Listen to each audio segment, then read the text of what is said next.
Osmanthus wine tastes the same as I remember. But where are those who share the memory? Sabotage or part of some big conspiracy. As usual.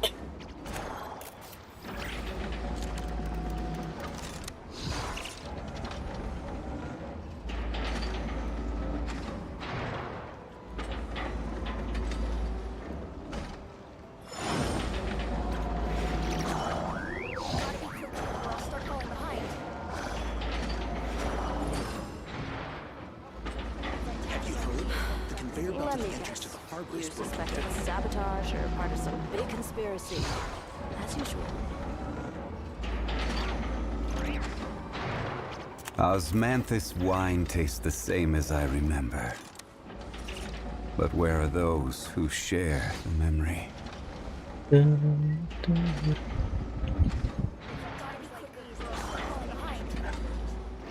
Have you heard? The conveyor belt at the entrance to the harbor is broken down. Let me guess. You suspected sabotage or part of some big conspiracy.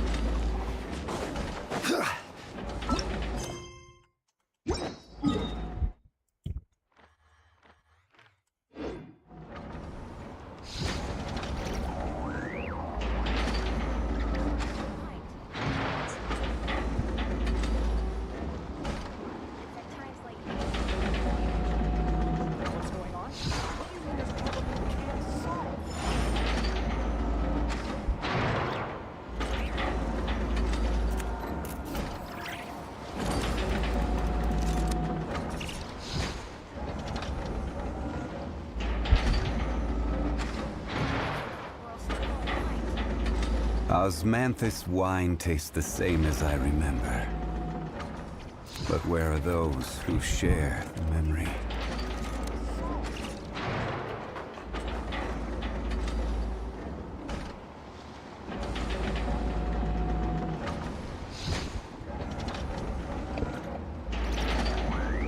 Oh, delete.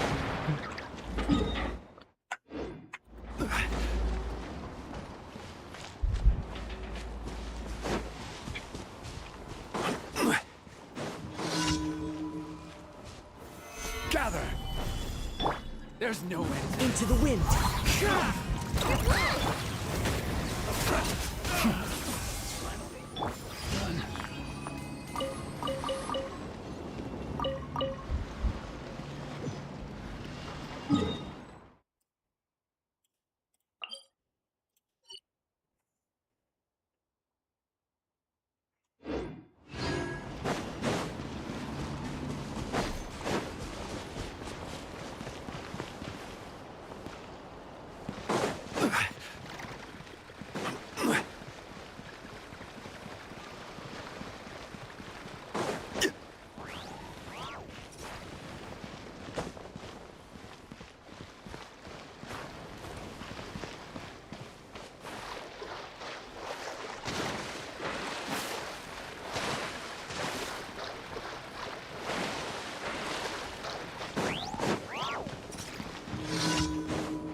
Next.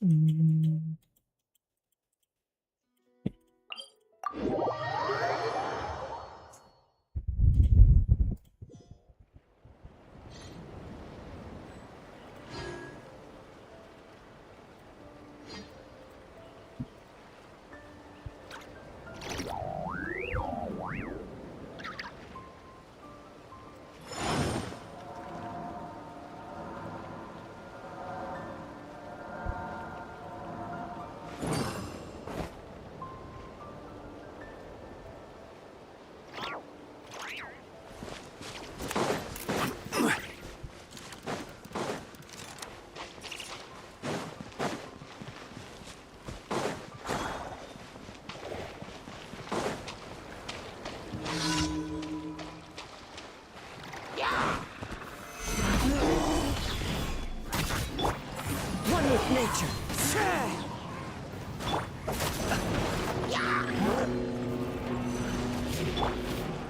Order guide you. Solidify. The wind knows me. Be silent. Observe.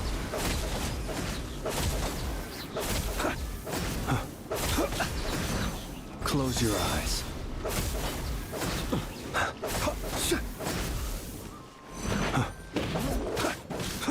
Observe.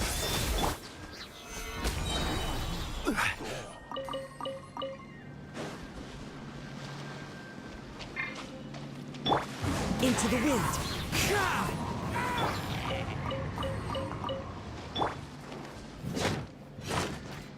Be silent.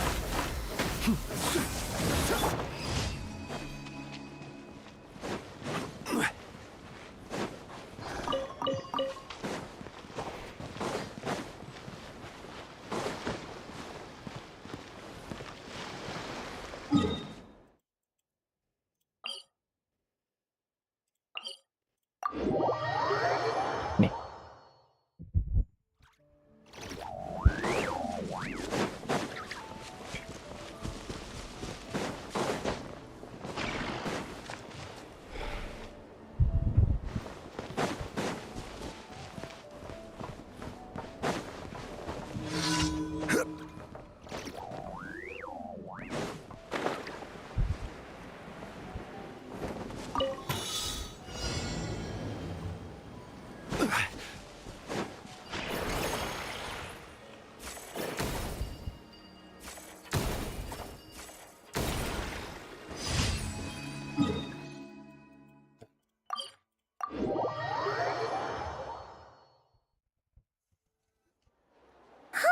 The day's finally come.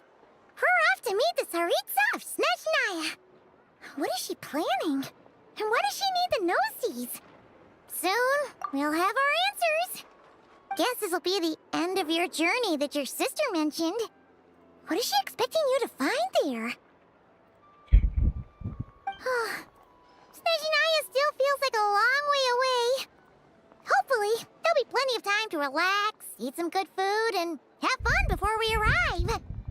Oh, but whenever Paimon gets thinking about how our destination is right around the corner, all these questions come flooding into Paimon's head. It makes her so nervous.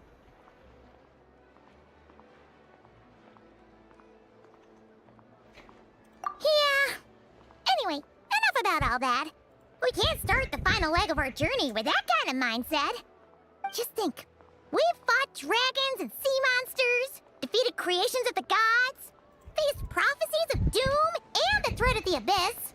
Heck, we've even been to the moon! With all that experience under our belts, how could we be any more prepared?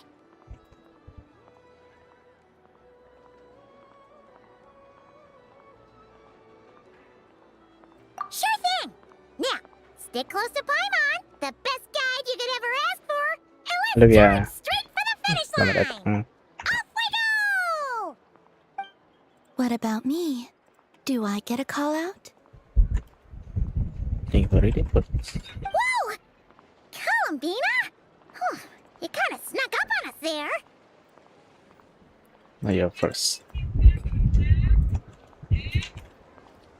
Eso.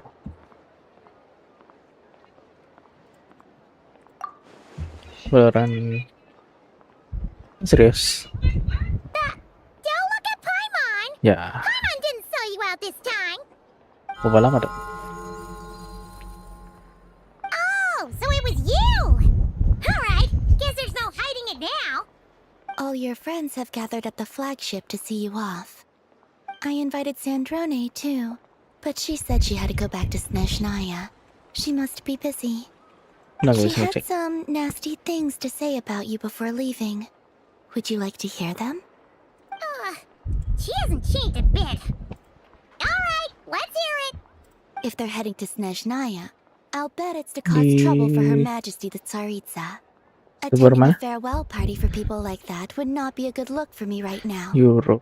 Also, Please tell them not to count on getting help from a Fatui Harbinger in Snezhnaya. Our time working Gue sang together cek. was Ah, not terrible, precisely. But we're on different sides. So when you get there, don't do Okay. anything to make life difficult for both of us. server Dubai, Definitely sounds on brand for Bahrain, her. The unlivable. attitude, the reasoning. All right, we'll do our best to keep our Ya, distance then. Bahrain, Dubai, server down. No, you've misunderstood. I think she means that she'd like you to go see her. Bahrain sama Dubai. Terang. Riang ada.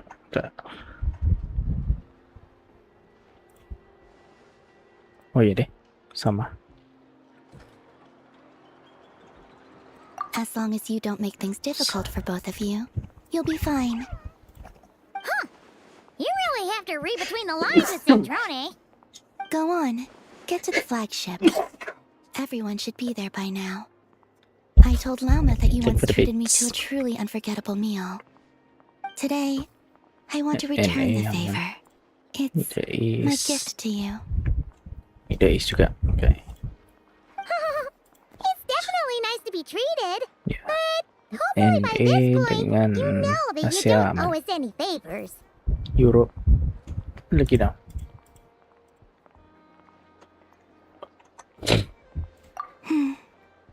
The moon of Nodcry will always give you a warm welcome. Mau nggak mau mampir aja dong.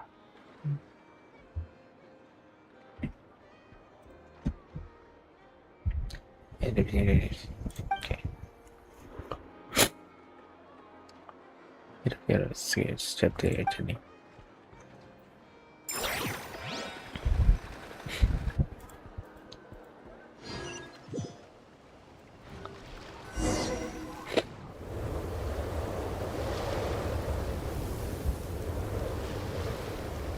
Wow!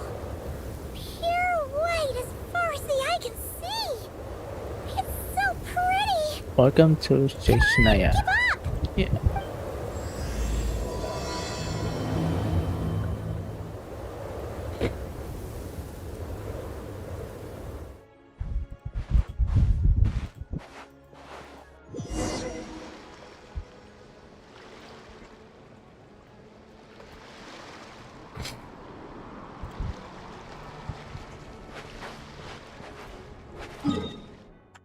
What's wrong? Come on, let's go.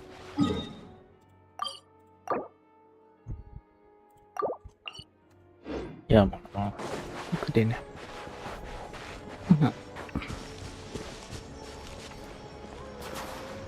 Nggak boleh.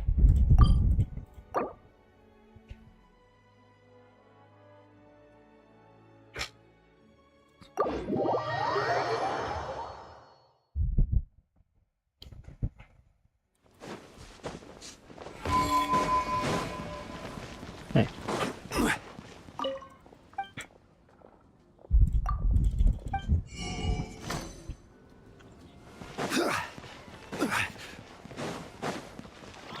Ad Astra. Thank you for completing today's commissions. Here is your reward.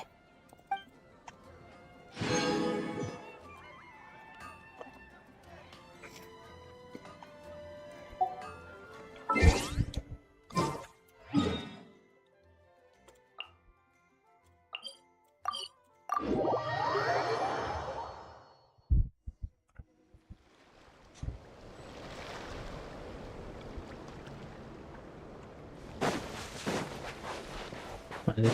What's wrong? Come on, let's go.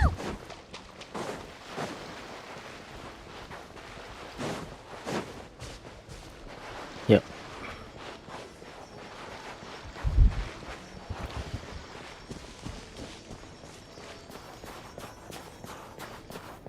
Look! They look similar to the ones in Nodcry. You know, just minus the effects of Kawaki. That's a sure sign that we're officially in Snezhnaya now.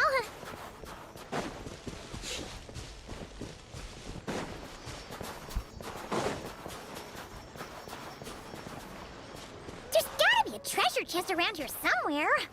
No adventure is complete without a chest or two. Ah!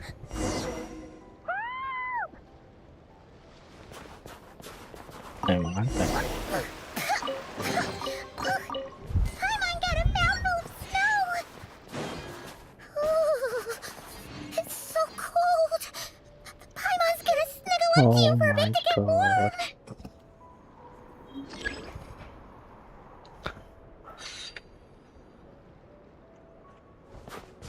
Rin.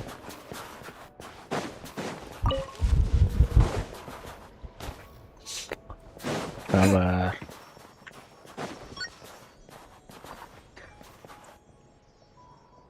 Thank you for the raid. Thank you, thank you. Yeah. Hey, check it out! Those are bears, right? Oh, look how big and fluffy they are! So cute! Hello Arya, hello NMC, hello Take a picture Shima. before the moment passes. Right here. If we get any We'll follow closer, the we might kings on scare them links. away. Tidur.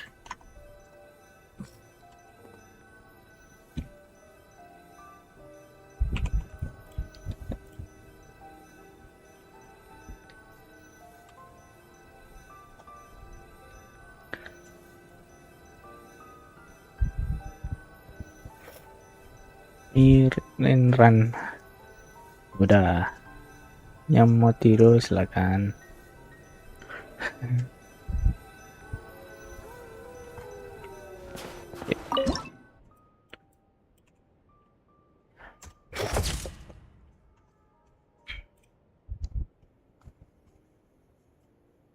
Keren, selamat tidur. Yang mau tidur silakan.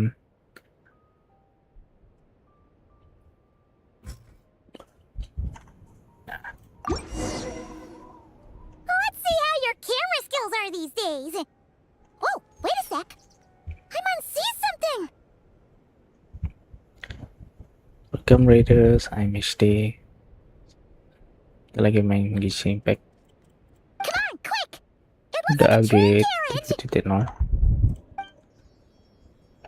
I hope you enjoy the streaming and have fun while playing today. Yang mau istirahat silakan istirahat. Paimon's heard that Snezhnaya has loads of railways and trains. And thank you for the bits, Shima. Thank Why you. is it abandoned? CV apa sih ini deh?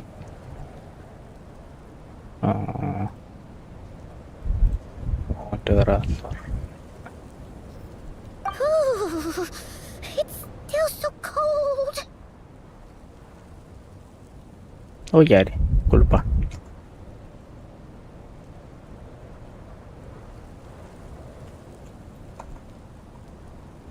Apa ganti? Genshin. Apa lupa? Apa? I don't know. Maybe. Also, is it just Paimon or is the snow getting heavier?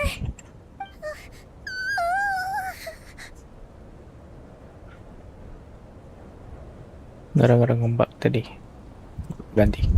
Yeah. So it can't just be because of the cold. Mama.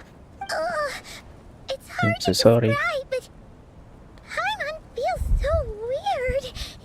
She's never felt like this before. Everything feels heavy. Getting kind of dizzy, too.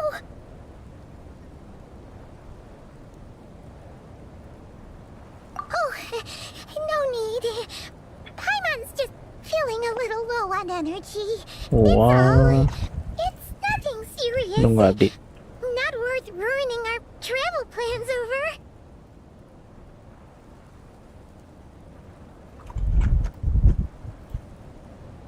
Yang paling daily dong.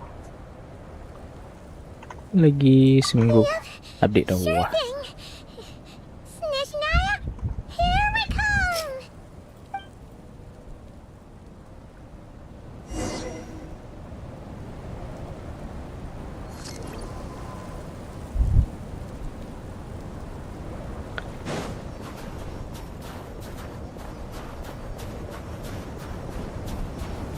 Kami ya, Paimon. Seems like the snowstorm is Thank you for getting hydrate. worse by the minute. Nggak ada minuman lagi. Paimon can barely fly. Kam. Habis ini, habis ini.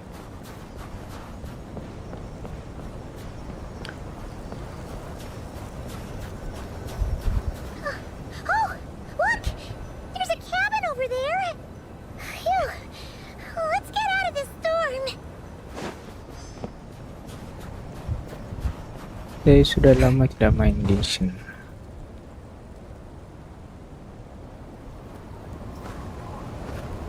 Jadi karena udah adik, aku main lagi.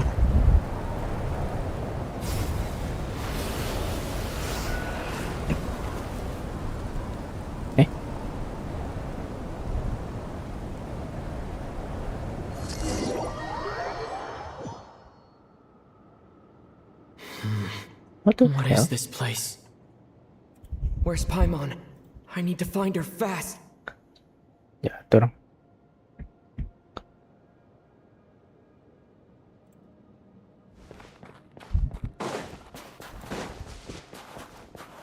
Paimon!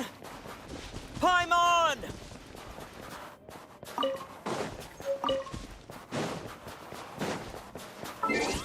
Ya. Bisa sama Paimon. That's strange. Where could she be? I guess I'll try further ahead. Hang in there, Paimon.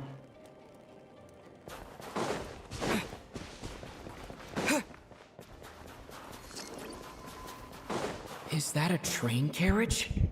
Maybe I can get up from the inside.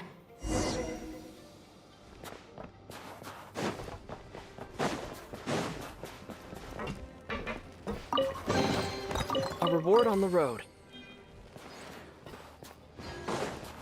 Mau tidur guys.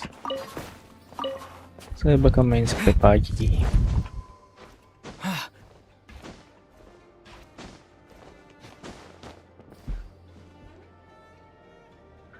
Sampai ngantuk lah.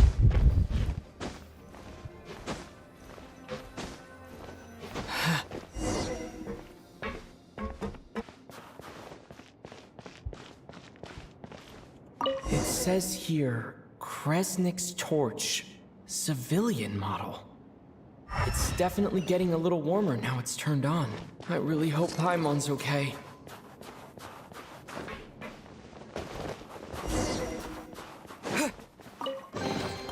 A reward on the road. What was that strange sound? I can't tell if... Paimon? Paimon, is that you?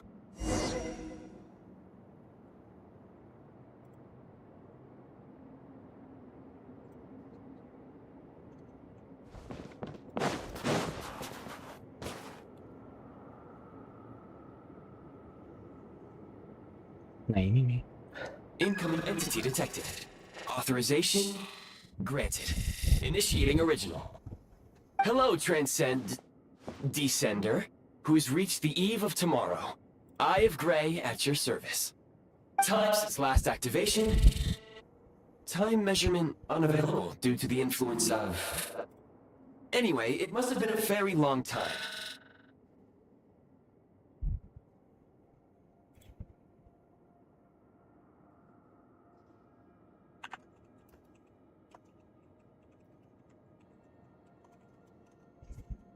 I am... Why? I was born to fulfill a mission. To reach tomorrow. To this end, I must... Strange. What was it? Wait, my body? Huh? Why is my body like this?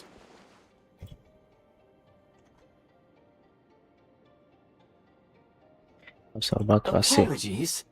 After a long period of inactivity, it appears that a lot of data has been lost. Anyway, I was created so that humanity could reach tomorrow. But I am unable to load further details at this moment. Nevertheless, serving humanity remains my primary objective. I have detected a drop in your surface body temperature. You cannot remain active in this state for much longer.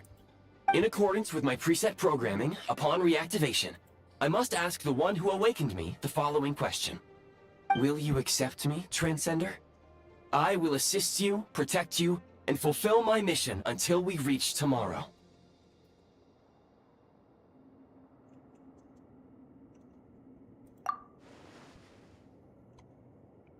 I understand your position. However, given your current physical condition, I must suggest that you reconsider. Before I was activated, you called out a name. Presumably that of your missing companion? If you agree to accept me, after helping you get out of here, I will search for said companion and pinpoint their location. To answer your question, yes.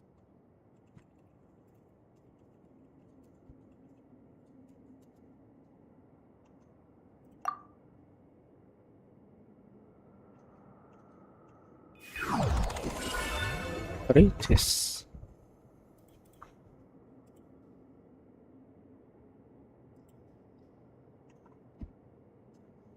You have made a very wise decision. Now that we have reached an accord, you will be my new user. May I ask your name? Very well. I will remember this name until the mission is complete. For your mission. I need to recover my body, retrieve the power to unlock tomorrow, and help the suffering masses to reach the far shores where the empty ark floats. I can sense my power scattered across this ice-covered land. I even have a vague sense of where it might be found. But right now, that is not essential. The key right now is you. You must survive and reunite with your companion.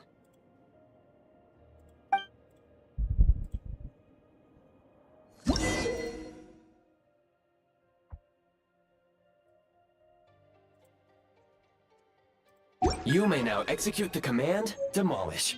Use it to remove the prime ice blocking the path and obtain prime ice units.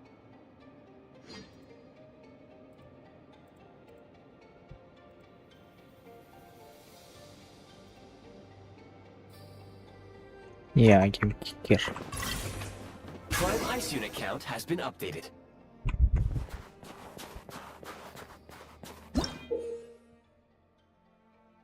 Primus. Oh, You may now execute the command, Build. Use it to create a prime ice construct to prop up the door.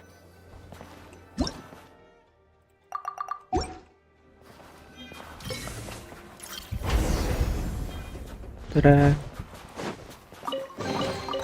Is this an answer from this world? Scanning local environment.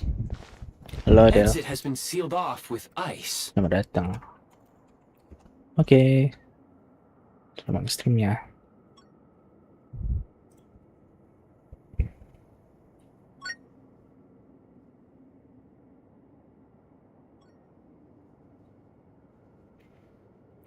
Thank you, Adri. Thank you for the check. Gak ada minum sekarang. That would not be an efficient approach. One moment. Usable construct blueprint detected nearby.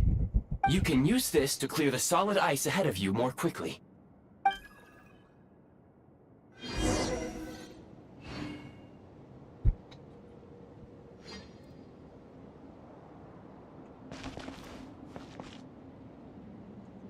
Gue similar.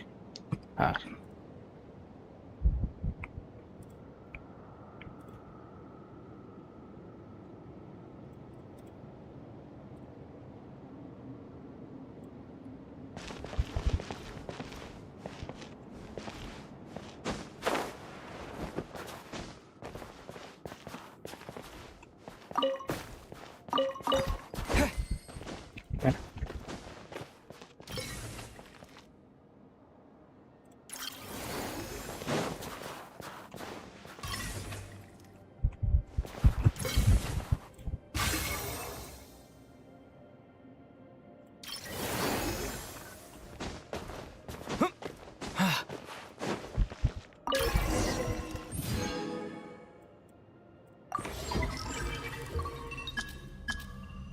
Oh, bikin apa? Construct blueprint added to records. You may now execute the command, Build Heat Source. Generate a temporary heat source to rapidly melt the solid ice.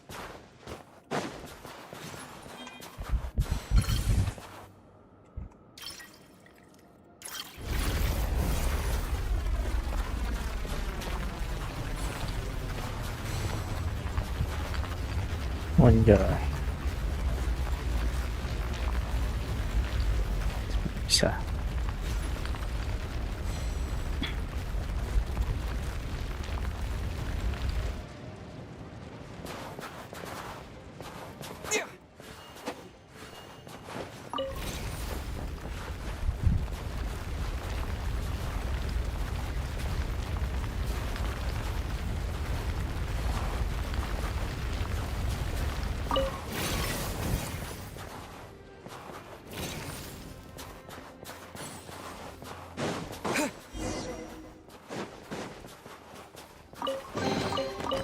Is this an answer from this? My scan indicates the path is straight ahead. I recommend we proceed.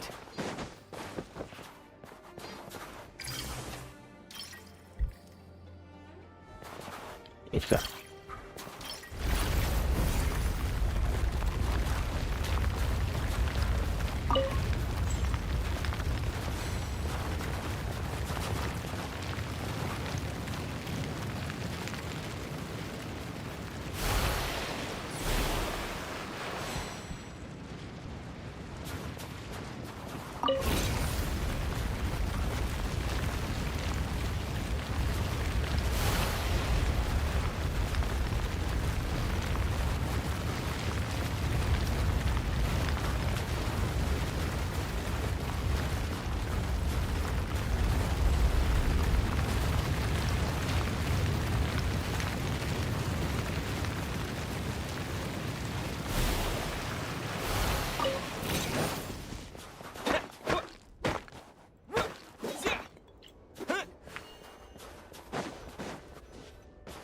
Nggak apa-apa lah. Kresnik Crystal located. Please collect at your earliest convenience. The recent construct you built provides highly efficient heating by utilizing the unique properties of Kresnik Crystal.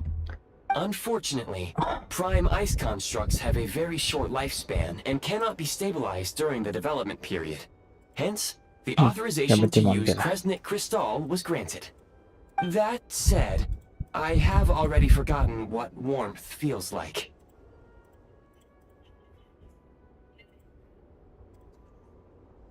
Yes.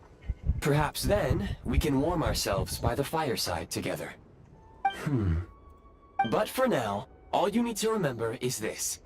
If you collect Kresnik Crystal, I can extract the energy within and use it to maintain your body's surface temperature.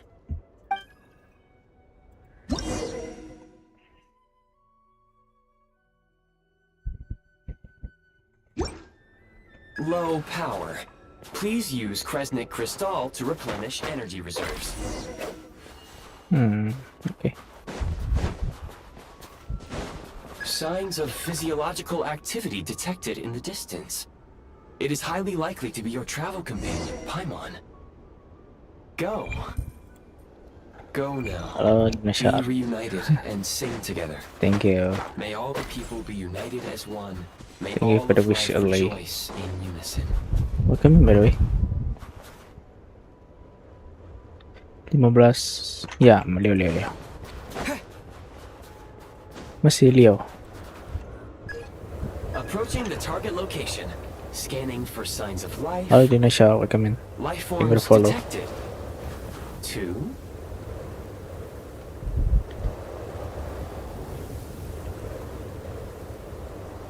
Ntar aku cek.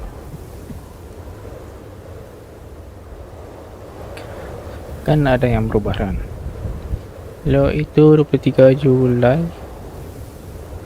sampai 22 Agustus. Affirmative. However, that is not the reason for my confusion. According to my database, this location is a train station, meaning the number of life forms is unusually low. Real-time environmental data suggests that the train station may no longer be in Wih, use. sama kita. Maaf. Skip.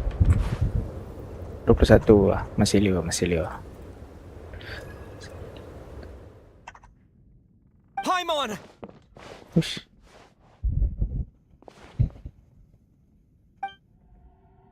Paimon.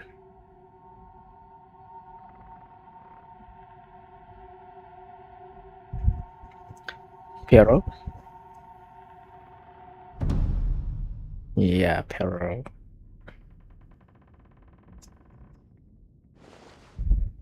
Who are you? Don't worry. She's only sleeping. You must be the Traveler. She called your name repeatedly while attempting to battle her way through the blizzard. Newcomers to Snezhnaya struggle to adapt to the sheer cold at the best of times. Lately, even the locals are suffering, with a powerful monster having summoned a bitter snowstorm.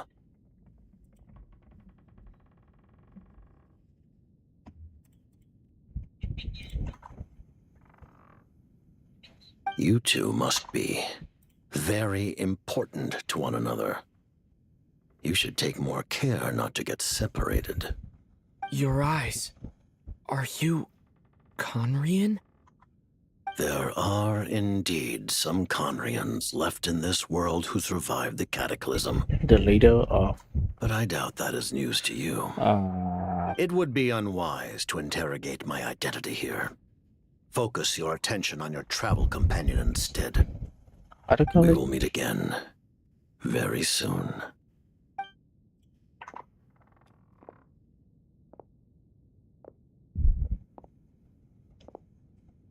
The unidentified subject has now left the area. He appears to be an individual of great significance, but my search has yielded no relevant data.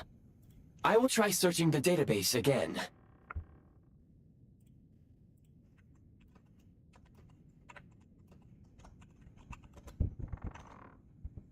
Against the odds, your companion is safe and sound. The other person even left a blanket for her.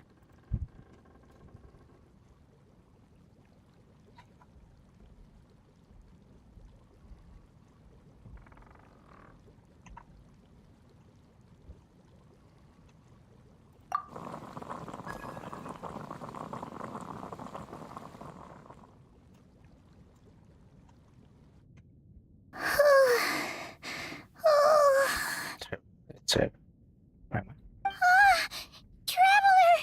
Oh, thank goodness you're okay. Paimon was so worried. She looked everywhere for you. It's okay. Take it easy.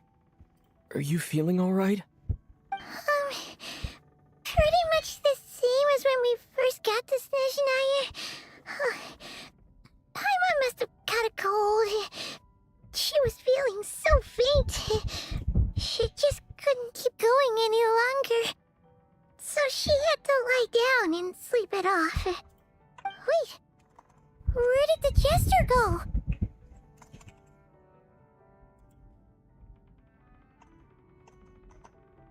Yep, the director of the Fatui.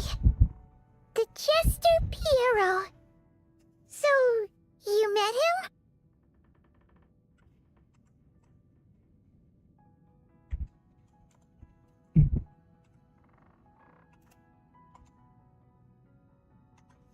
Yeah. The Jester must know everything about the Tsaritsa's plans. But there's no way he'd tell me just like that. We might well have ended up clashing. Well, he was right about one thing. Right now, the most important thing for me is to take care of Paimon while she's unwell. He had no intention of explaining his motives, and he left in something of a hurry. Hey! What the... Who is that? It looks like... half a pair of goggles. How amazing! A self-aware, talking pair of goggles. Snezhnaya was once the land of the Fae. There are many ancient creations here that I'm sure would broaden your mind further still. Mind you, my database is also expanding as we speak. You must be a rare creature yourself.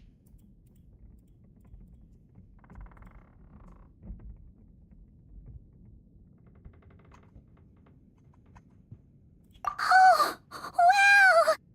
Well, thank you so much.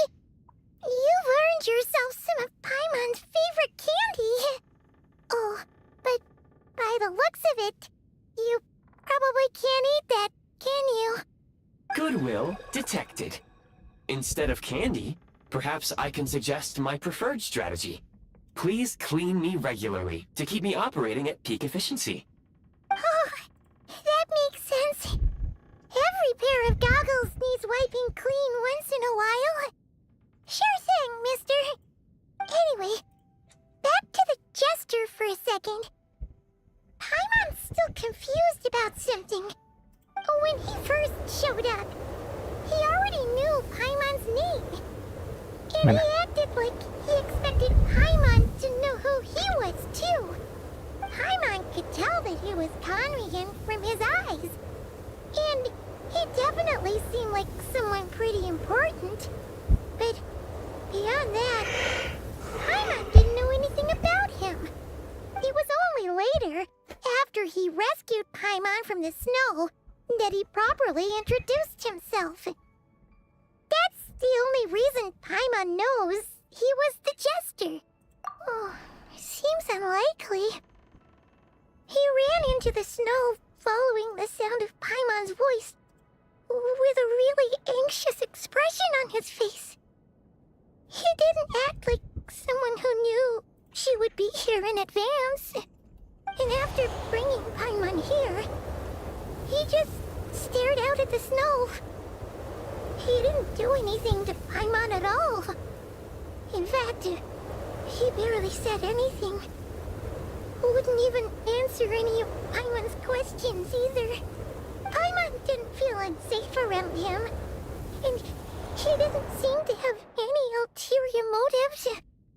For all we know, he might have just ignored Paimon's questions so she'd give up and go to sleep.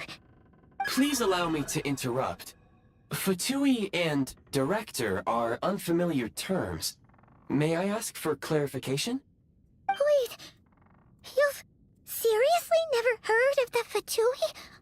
Oh, they're like the Tsaritsa's inner circle. Really powerful people. And the director is their boss. Understood. Since they hold elite positions and serve their god directly, it stands to reason that they would conduct themselves with due decorum. I am inclined to agree with your assessment, Miss Paimon. I did not detect any ill will from the gentleman in question.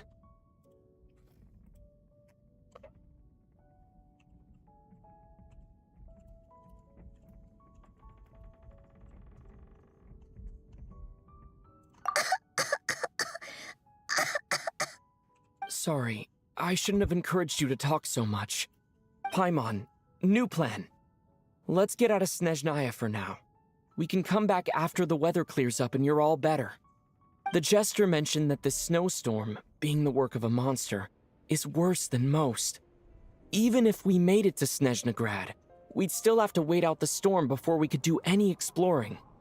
Oh, well, it's really nice of you to look out for Paimon, but she doesn't want to hold you back. We were really psyched up for this journey when we first set off.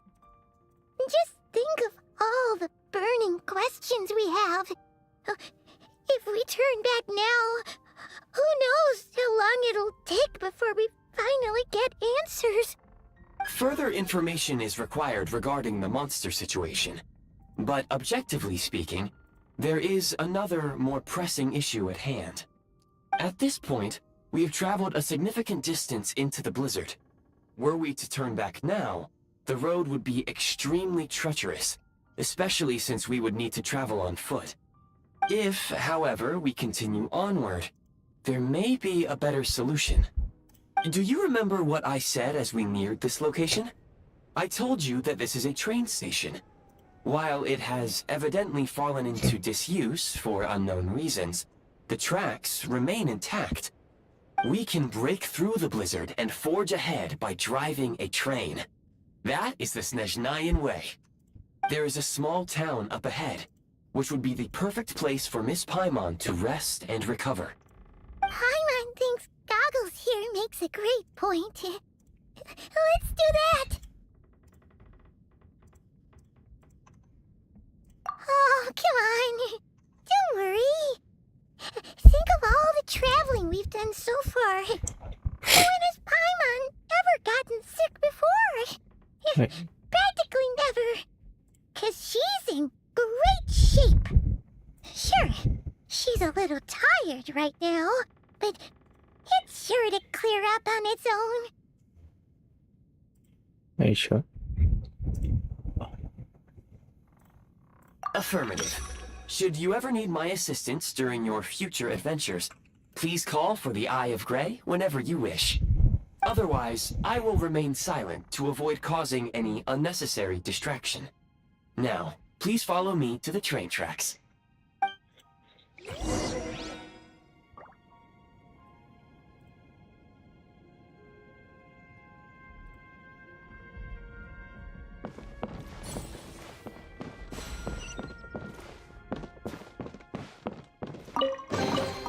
Is this an answer from this world?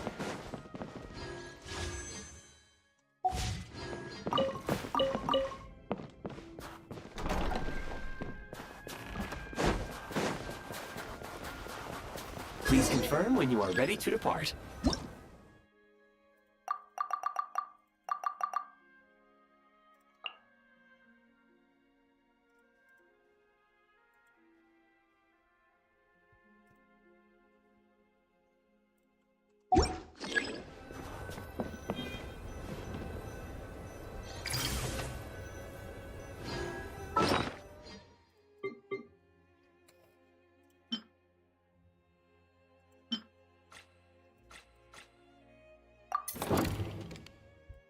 Who should I...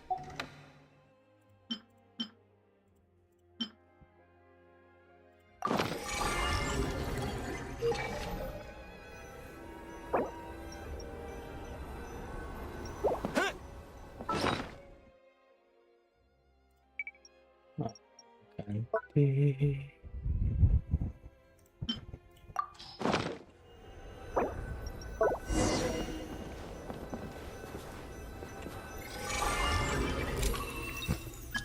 Gold train.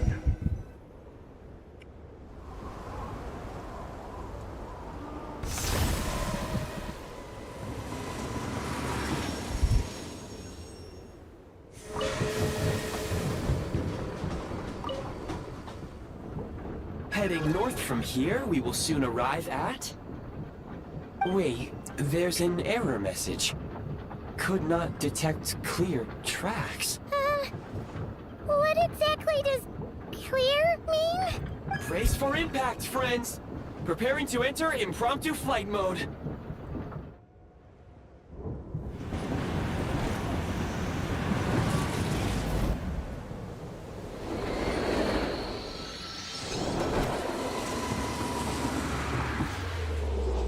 Set.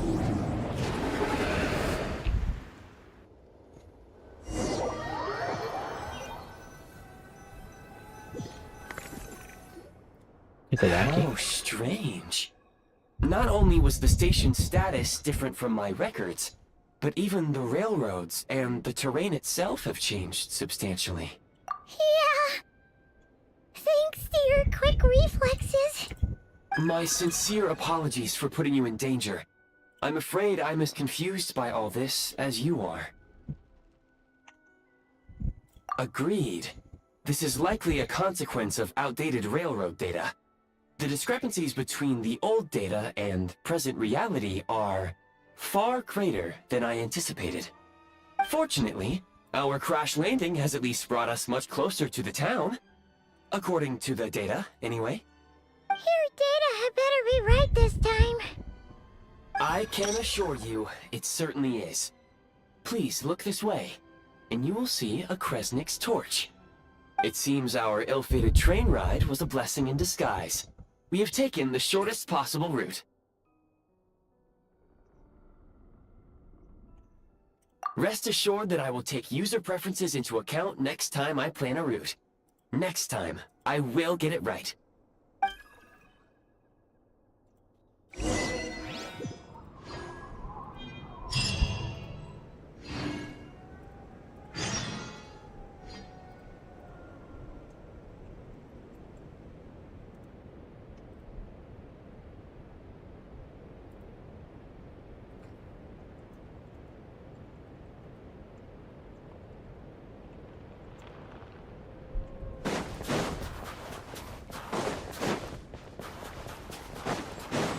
Tele.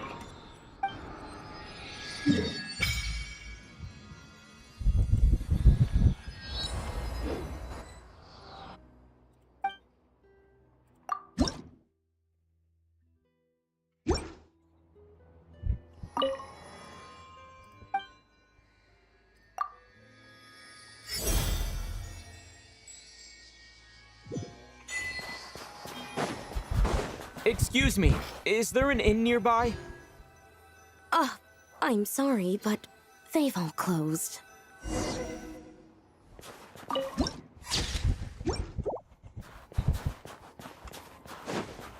Sorry to interrupt. We're looking for a place to stay. I can't even afford to warm my own house, let alone run a business. Excuse us. Is there anywhere we can stay around these parts? I'm afraid not. You'll have to try your luck somewhere else. All we can do is wait for the next shipment of Kresnik Crystal to get here.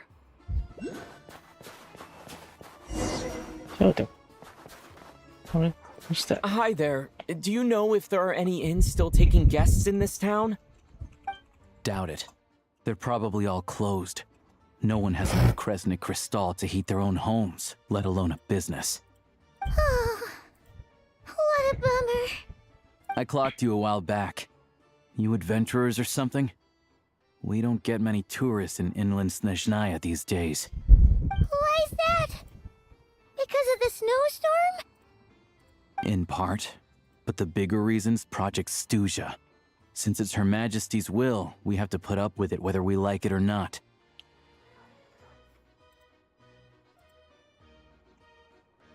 Oh, sorry. I assumed it was common knowledge by now. Basically, the Tsaritsa is planning something big.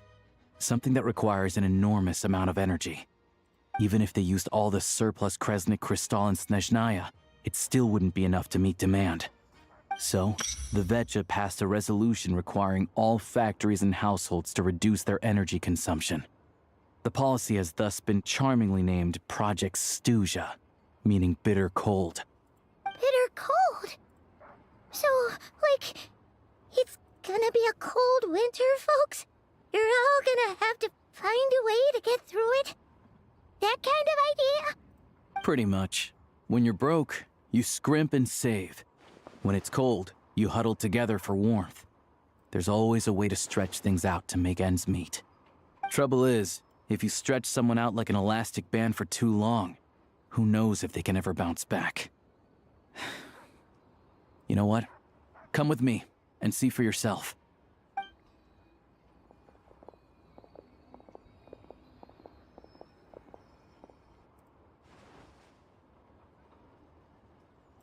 Can you please explain to me why the price of Kresnik Crystal has gone up by 1/3 again? Even as our purchase quota has gone down. You only come here twice a month. This won't even last us a week. The supply and pricing of Kresnik Crystal are based on current production volumes and price data. We Fatui are only responsible for delivery and security. I'm not in a position to explain to you how the figures are calculated, but I assure you, they are as fair and reasonable as possible. Oh, so our lives mean nothing to you? How can you expect anyone to survive a single night in this weather without heating?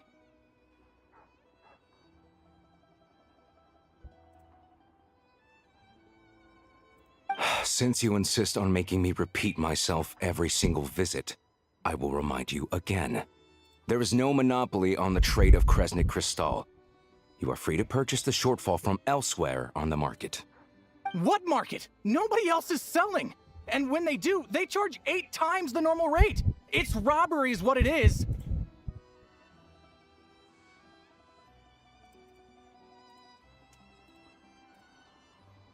Which is why the Snezhnaya Veche passed a resolution to support border communities, without which you wouldn't even be able to buy crystal from us to begin with. So if you're here just to argue, move aside and let the next person in line come forward. Everyone's feeling the cold here. You... All right, everyone, let's calm down for a second. A few words, if I may. We're all subjects of Her Majesty the Tsaritsa, and I'm sure every one of us is dedicated to her great cause. We all know how cold it is. And the more it snows, the harder life gets. Everyone's struggling already. Let's not make things even more difficult for each other. But Liaison Shishkin, there's clearly something wrong with this quota. I have a family in Marepasak who tell me they can buy at least double our crystal allotment. Oh, believe you me, I had the same reaction when I first saw the numbers. Couldn't believe what I was reading. I even wrote a letter to confirm the true figures, but I'm afraid the quota really is as low as you've been advised. Still, you must understand that calculating these energy quotas is a complicated balancing act. They have to factor in population, town size, industrial application. Our top priority must be to keep the largest Kresnik's torch burning continuously. Only then can we sell the remaining crystal for household use, and in doing so, we must make sure that everyone is treated fairly. As our Fatui comrades said, they are only responsible for delivering the goods. They need to keep accurate records, and they do not have any authority to modify the rates or quotas. That's right. Our duty is to do things by the book. Tell you what, listen. I know how anxious and upset everyone is. As a matter of fact, I was just discussing it with the mayor. What we can do is open the lower combustion chamber of the Kresnik's torch to the public. You can come to me directly to register, and I will allocate time slots accordingly. I can't guarantee there'll be ample energy for household use, but we can at least make sure you'll be able to boil water and cook food each day. Let's hang in there and make this work together, all right? Fine. I don't see any alternative. So, this is Project Stuja in action, huh? Oh, no wonder nothing's open for business. People are barely getting by.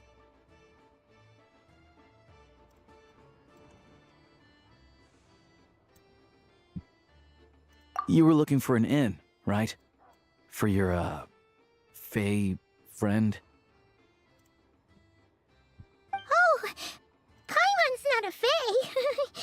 Just Paimon. She must have caught a cold or something. We only just got to Snezhnaya, and we're still getting used to the climate. I have a small place in Sratomaros. I don't stay there very often, though, so it's pretty basic. But if you're not picky, you're welcome to rest there for now. It's not much, but I've got blankets and a warm fire. Are you sure? Oh, that's really kind of you.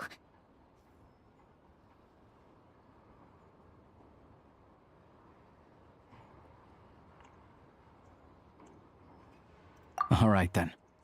This way. Hello, I'm Alosha. I'm a hunter. Though, if you've talked to any highwaymen, you might have heard a different side to my story. But anyway, let's keep that between us for now.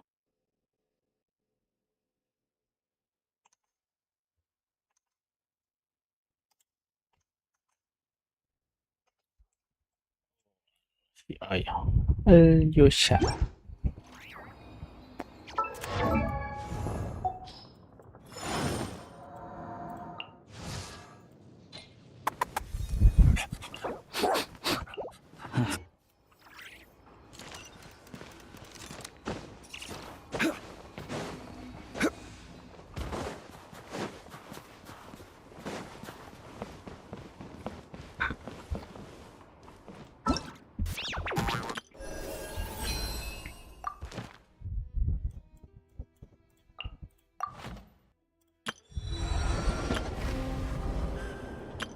All geared up.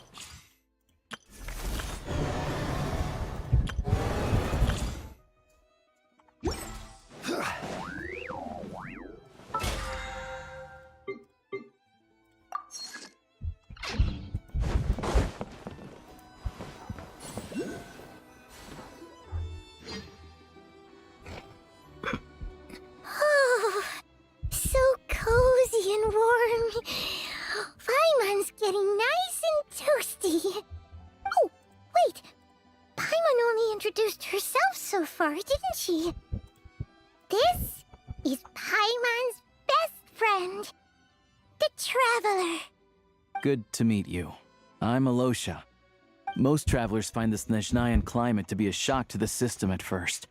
But as long as you keep yourself warm, you should be fine. Still, you should keep an eye on your condition. When people are too quick to dismiss a cold, it can easily end up turning into something more serious. Don't say that. Paimon's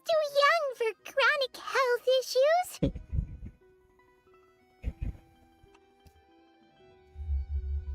They aren't in town right now, and they won't be back anytime soon. The train station has been closed ever since these power shortages began. I do a lot of hunting, so I spend most of my time exposed to the elements. But even the animals wouldn't survive long in a storm like this, let alone a hunter. Nothing to do but sit tight in town until the weather improves.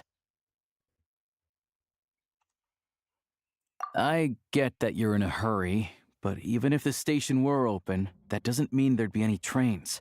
We could end up stuck here for a long time, I'm afraid.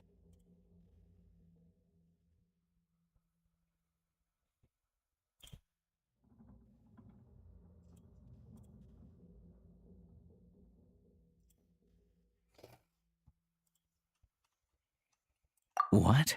Your own train? Wait, hold on. That train? The one that suddenly fell out of the sky and crash-landed on the ice? Oh, we got lucky and found it in a cave. Oh, then our luck ran out and we had a little accident.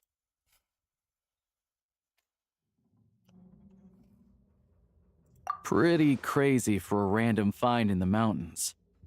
Well, as long as your train's good to roll, you might get to Snezhnaya after all. I've been doing some digging recently.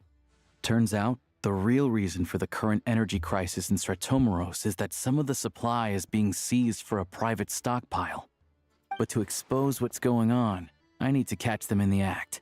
So, I'm heading off to catch a rabbit. Huh? Wait, a rabbit stole the crystal? It's a figure of speech. Real rabbits couldn't pull this off. They'd prefer carrots to Kresnik Crystal anyway. Shishkin, Mr. Positive Attitude, let's all get along now, shall we? Him? Really? I never would have guessed.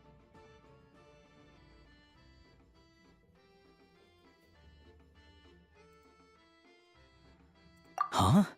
You're coming with?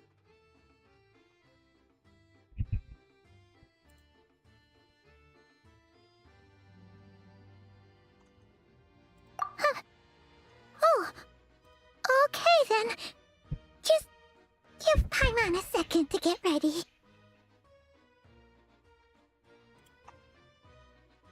Alright. Guess there's no point pushing myself. Paimon will stay here and hold the fort then. Be careful, you two. Oh yeah, there's one more introduction to do. Tagarin, get in here. Oh, a doggy. Oh, angry doggy. Oh, Tagarin doesn't like being petted then. He likes to think he's above that kind of thing. He's my hunting partner, so he'll be joining us when we head out. Carrots aside, we'll need to stay completely undetected. We can't risk spooking our rabbit, or there's no telling which burrow he'll scurry back into. First, we need to find a way into the train station and see if we can find any real freight data. Shishkin's figures can't be trusted. Then, we get Tagarin to catch a scent and find out which way the crystal went. What are you eating? Oh, check it out! When you're all out of carrots, try jerky! Good doggy! Good doggy! A fellow dog lover, huh? Yep. And rabbit lover. Carrots are great too, you know. Good to know. Eat up, Tagarin. We got a lot of work to do.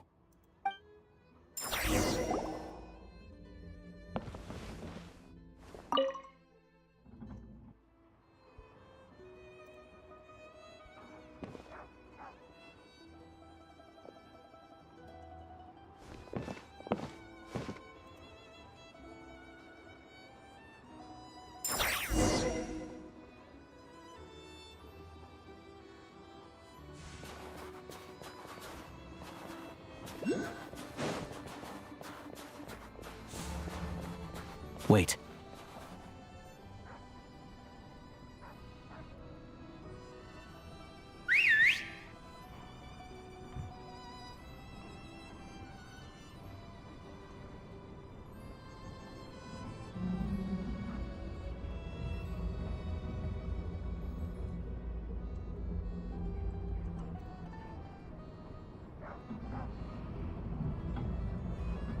Nice work, Tugarin. Come on, we'll go around.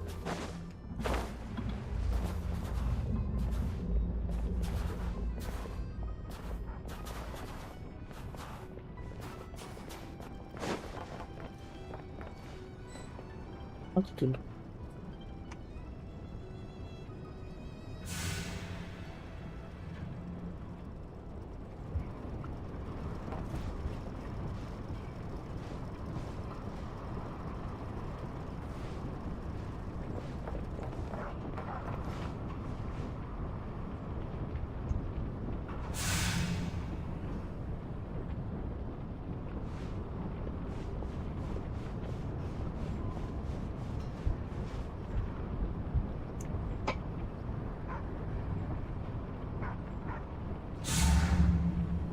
Ada ke bawah.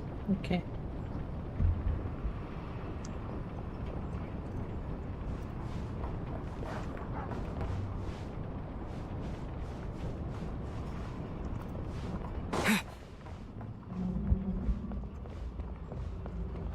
This way. We'll enter from the upper floor. Alright.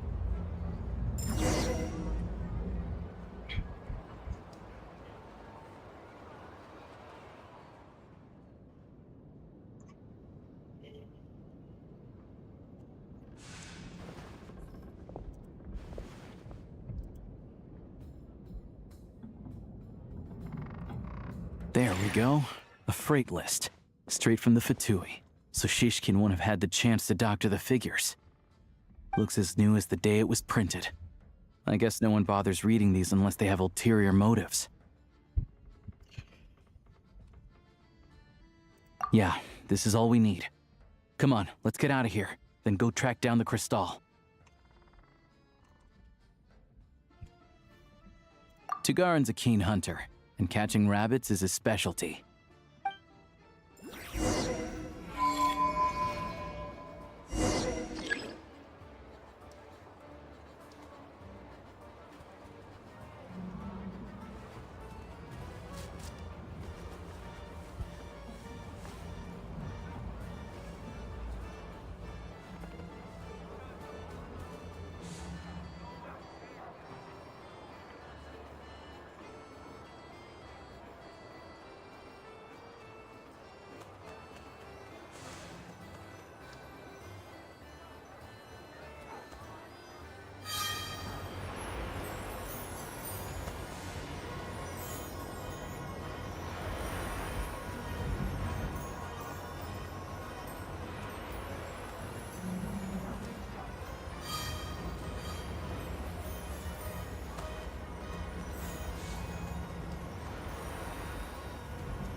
Anywhere there's a stove, there'll be the scent of Crystal. That's normal.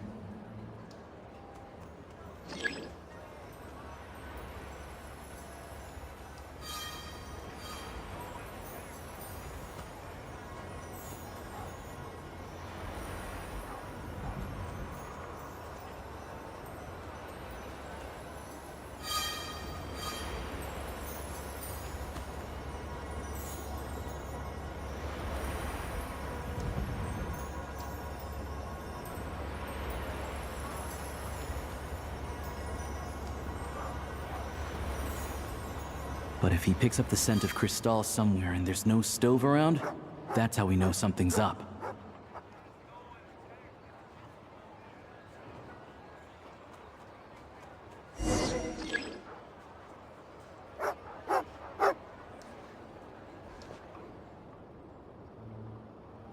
This must be the rabbit's warren.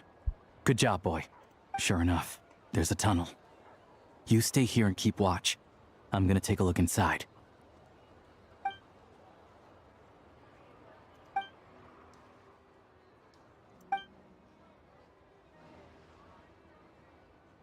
Thanks for looking out for us. Things are getting tougher by the day. No need to thank me. It's my pleasure. Sure as Her Majesty the Tsaritsa watching over us, every sacrifice will be worthwhile. Let's grit our teeth until the blizzard passes. These days of hardship will be over soon. Maybe for everyone else, Liaison Shishkin. But for you, The hard times have only just begun.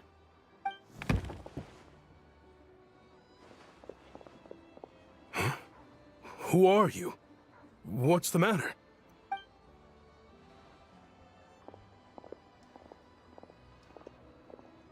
I just had a question for you. Why, when times are as tough as this, would someone hoard more Kresnik Crystal than they could ever use? All the crates here are from the most recent shipment, but they weren't brought here for sale. Instead, they were secretly stashed away. Would you be able to shed any light on the situation, Mr. Shishkin? Me? Why, I have no idea. But look at how much there is. It's quite a godsend. Now there will be plenty to go around. This godsend was found in a cellar adjacent to your residence following a tip from Mr. Alosha. And this is only a fraction of what we found down there.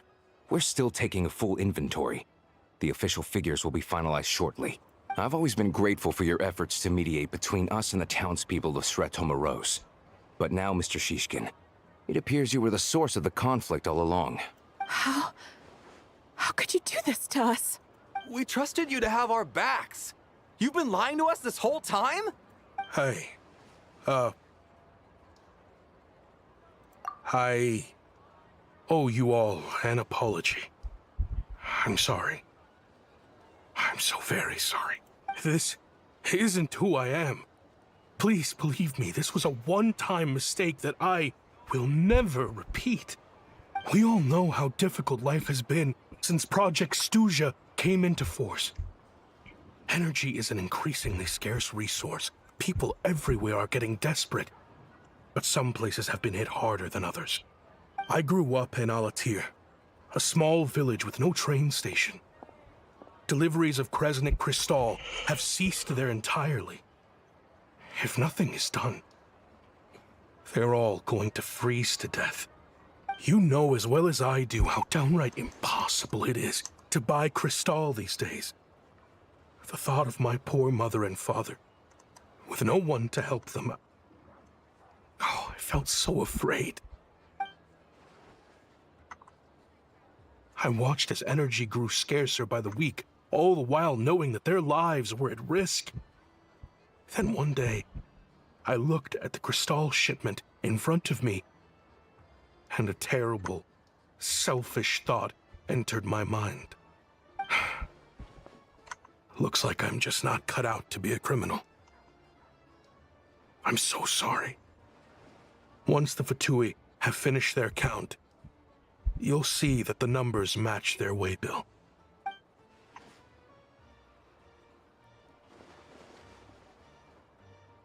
I have the official Snezhnayan quotas here. Anyone who has already purchased energy, please make your way over here to correct your transactions. I'll make a batch purchase of Crystal worth 3 months' salary for you all to use free of charge.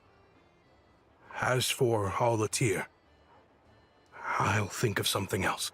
You don't have to go that far. Yeah, owning up to your mistake is enough for me. You've done plenty of good for the community in the past. I'm not looking for a handout. Drop the act. You claim this was a one-time mistake, but the real reason there's only one shipment's worth of stolen Crystal in your basement is that you have an accomplice. Reporting in, sir. We've conducted a full search of the mayor's house. As expected, we found many crates full of Crystal, half of which were still in their original shipping containers. This wasn't your first time at all. You've been colluding with the mayor of Sretomaros for a long time now. The train station's currently out of service, but it does open for a short window every time there's an energy delivery. And every time a train pulls in, you're there on site to take inventory and oversee the workers unloading the cargo. The mayor handpicks said workers. Per his instructions, they transport the Crystal by tunnel at night to the mayor's house, and he sells it out of town. But since he can't get the goods out of town by train, he had to arrange an alternative method of transportation. This meant slower sales, which gave me plenty of opportunity to catch him in the act. Wait, the mayor's involved in this too? Preposterous. What proof do you have of any of this?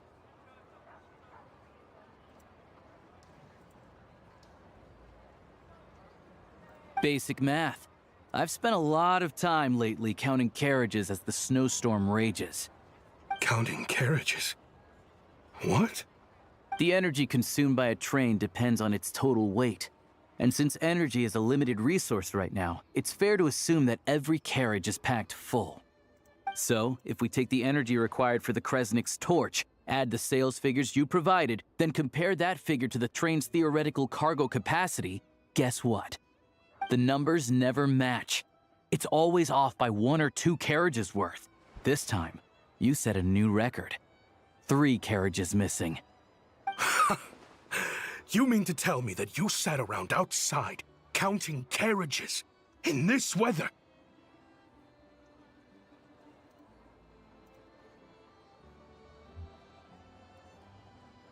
I'm a hunter. I have 2 options. Hunt or starve. Well, I've heard enough. The evidence speaks for itself. Take Shishkin and the mayor into custody and escort them back to Snezhnaya.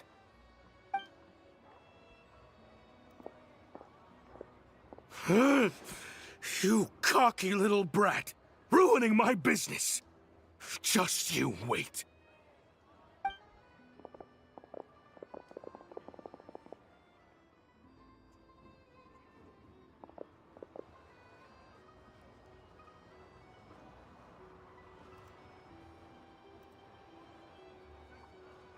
Yeah, something felt off, so I just followed my gut.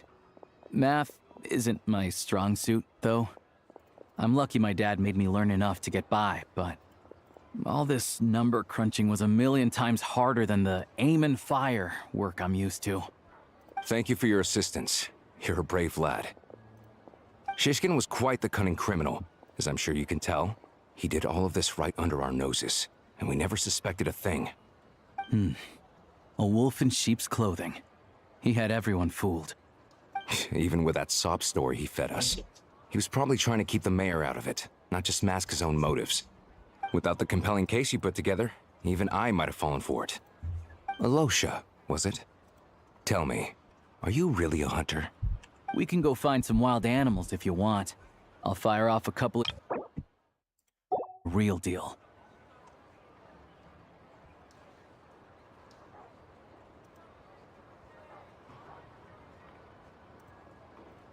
I didn't mean to cast suspicion on your identity. It's just... well, I'm sure you've heard of the Rokot. Recently, they've been recruiting people with your kind of talent.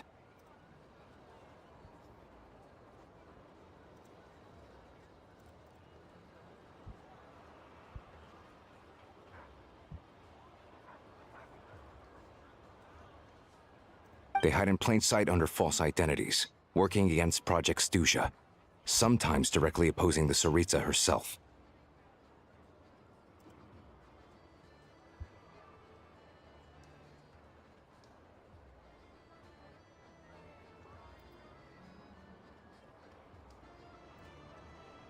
They aren't a violent organization, and their goal is to improve the lives of the common folk. But still, as a member of the Fatui, I wouldn't be doing my job if I didn't keep tabs on them. First I've heard of this. I don't really keep up with what goes on in the city. All I know is, people who don't mind their own business in the city end up paranoid about everything. As for me, I just couldn't stand Shishkin. I'm from Alatir myself, and I can tell you, nobody's lived there in years. Why would an abandoned village need Crystal? Of course, no one really cares about the fate of that place. I'm guessing today is the first you've heard of it. I see. It does sound quite tragic. Really. Well, thanks again for your assistance, and your friend here too.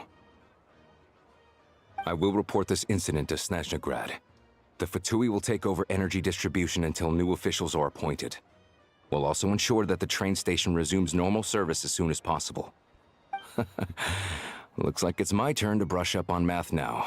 I never liked it as a kid either.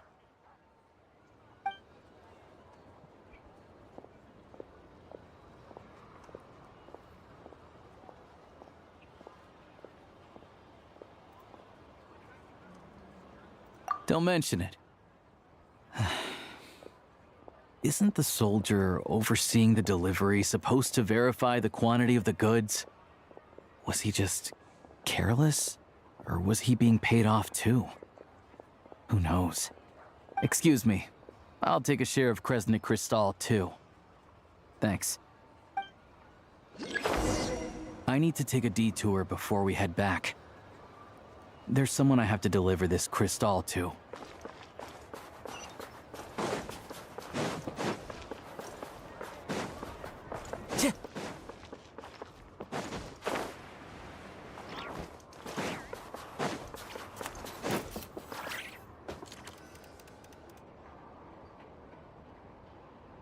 Hang tight for a moment.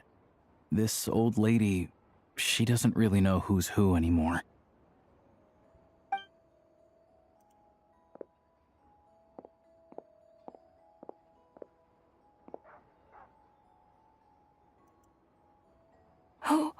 Oh, grandson. It's so cold today. You must be freezing. Ma'am, it's me, Alosha. Alosha? Alosha who? You know me. I came by earlier today. Cleaned the ashes out of your stove, gave you some warmer bedding, and washed your back.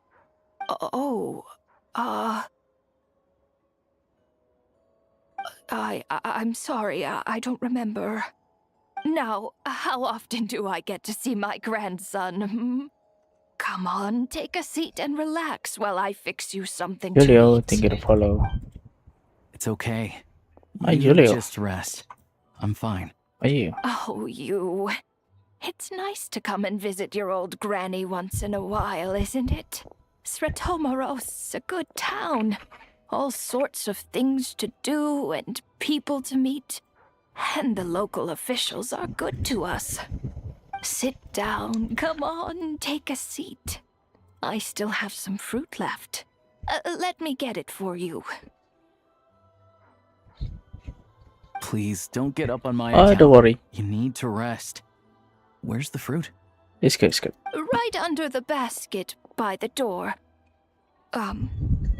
Or maybe it was on the bedside cabinet. Oh yeah, I'm not follow you yet. Too. I follow you. Yeah. Well, grandson dear, do you like it?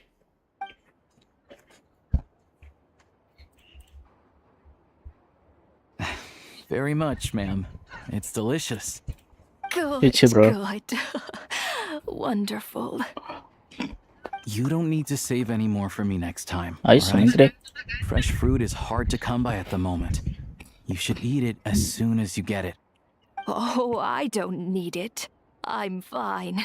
But if you like it, come back for some more soon.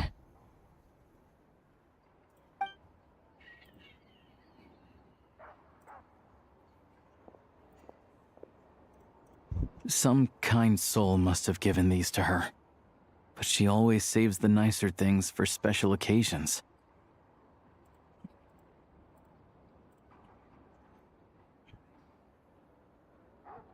I met her at the market back before her health began declining. She was a lovely old lady. We're from the same hometown. Not many people have heard of Alatir. And if they have, it's usually for all the wrong reasons. There's a gang of highwaymen that came from there. Now that it's an abandoned village, it's rare to find anyone who shares fond memories of our hometown. So after we got talking and realized we were from the same place, we decided to keep in touch by letter. I first learned of Sretomaros' energy supply problems from a passing comment in one of her letters. Then, after her health went downhill, I started visiting more often to check in on her. The town's been in decline for a while now, but because of her memory problems, she thinks of it as the bustling, prosperous Sretomaros still in its heyday. That said, I kind of appreciate her optimism. There's not much of it going around in this world of ice and snow.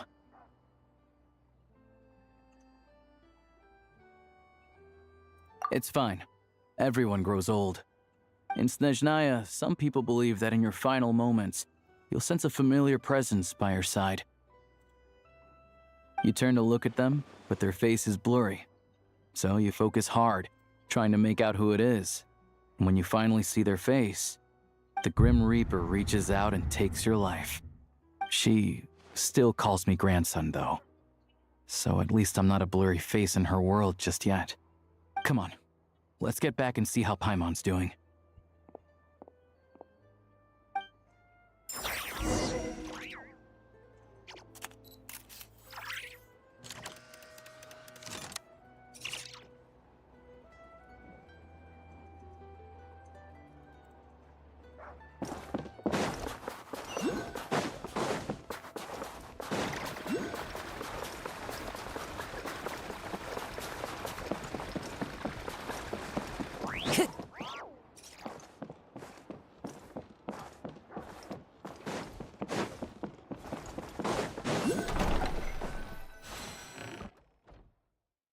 Paimon, we're back. Are you feeling any better? Yep. Paimon's not cold anymore. But she's still a little dizzy. Flying probably isn't a good idea right now. Paimon might lose her balance. But Paimon's sure she'll be fine. It's probably just from getting hit on the head by that pile of snow when we first arrived in Snezhnaya. Her complexion's looking much better. Let's keep an eye on her. Sure. But enough about that. How did everything go on your end? Are you all set? Did you have any trouble? I'll explain. It's a bit of a long story.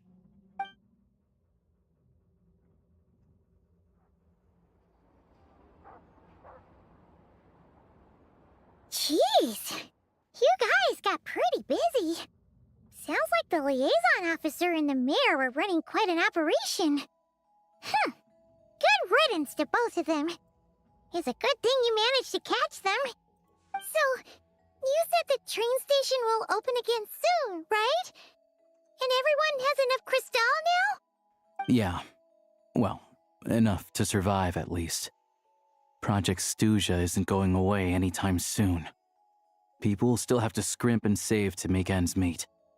Don't know. The goal of Project Snezhnaya is to gather energy for the Tsaritsa, but no one knows where that energy's going. It's never been made public. The thing is, we were told that the project would only last for 6 months, but time and time again, they keep extending it. Extending it? Does that mean the Tsaritsa's plan isn't going very smoothly? That's what everyone suspects. In principle, any proposed extension needs to pass by majority vote in the Snezhnaya Veche. But even though opposition has been growing, any detractors end up caving in to political pressure from the rooster, Pulcinella. He's the chair of the Snezhnaya Veche and a key figure in the voting process. He has the backing of many powerful and influential people. How come the Fatui are picking on ordinary people even here in Snezhnaya? I don't see it like that. Fundamentally, the Fatui will always think and act in the Tsaritsa's interests. But that doesn't mean they don't care about the plight of the common folk. The only reason Sratomiro still receives crystal shipments is because of a relief proposal put forward by the rooster himself. Then there's the Fatui soldiers providing support in every corner of the nation. Even the Northland Bank provided some mora for disaster relief, and they're as conservative and indifferent as they come. It's just that the rich and powerful in their fancy palaces live in a completely different world from us.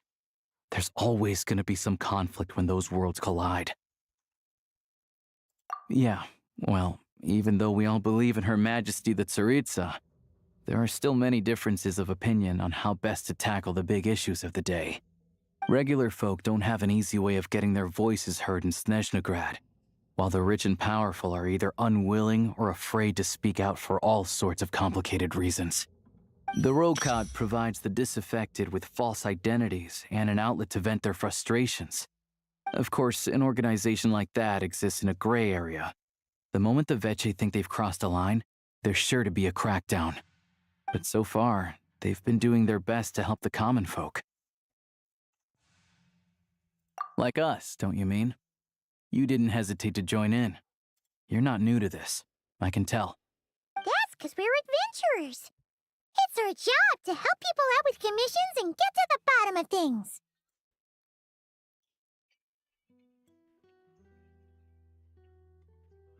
Sounds like we're going to get along. So, what's your business in Snezhnaya? Aside from taking your friend to see a doctor, of course. I want to meet the Tsaritsa. It's complicated.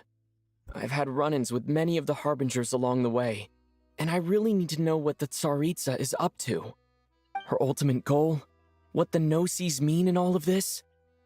Since I've made it this far in my journey, I have to find the truth, whatever it takes.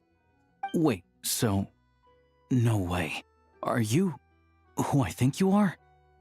Sounds like you've heard of us then. We're getting more famous by the day. I didn't realize I was in the company of giants. Honestly, we're all as curious as you are about what the Tsaritsa's planning, and why it has to involve us freezing to death in the snow. But getting in the same room as her won't be easy. The common folk aren't permitted to meet her at the best of times, and right now, she's probably not even in Snezhnaya. Word is, she's heading east on a campaign to slay a monster. Yeah, so you've heard of it. A wild, unpredictable monster with the power to summon snowstorms. It also absorbs everything around it into its body, so it's growing constantly. Now, it's so big that the Tsaritsa has deemed it the #1 threat. Luckily, as it grew, it became increasingly less mobile, so it doesn't pose an immediate threat to this town or to Snezhnaya. I'm sure that Tsaritsa and her personal guard, the Druzhna, won't have any trouble defeating the creature between them. It's just a question of how long it'll take. Suffice to say, you won't be seeing her anytime soon. You'll have to wait until she gets back. Fair. Well, the Fatui will be taking over management of the train station for the time being. Things should be up and running by tomorrow. Once it's open, we can see about getting your train towed to the station. Whoa!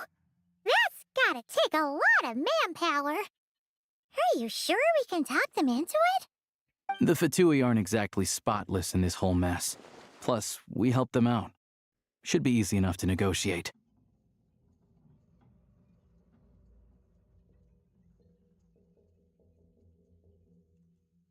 As far as I know, all the paperwork is dealt with upon manufacture.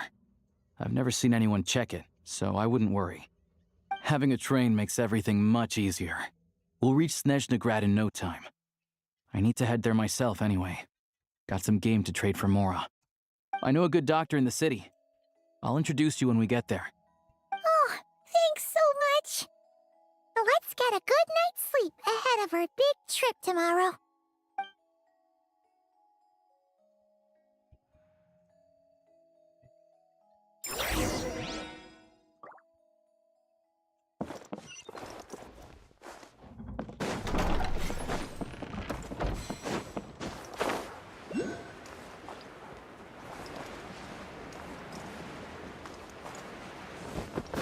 Time to go.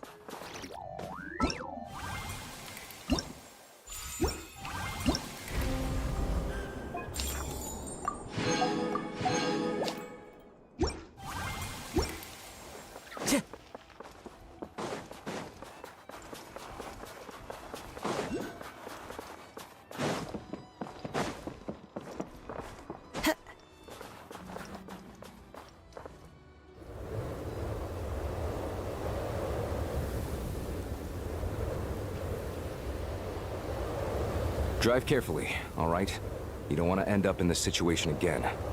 Also, I don't think I've seen a train like this before. Is it a new model or something?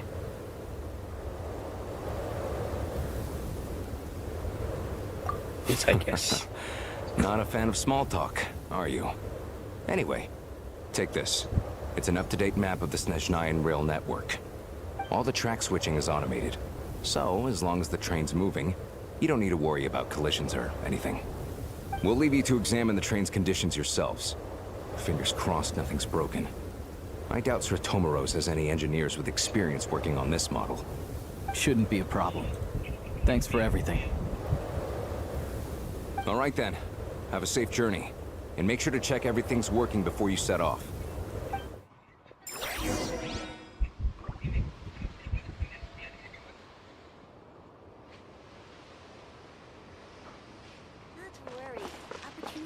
finish the preparation. Time to go.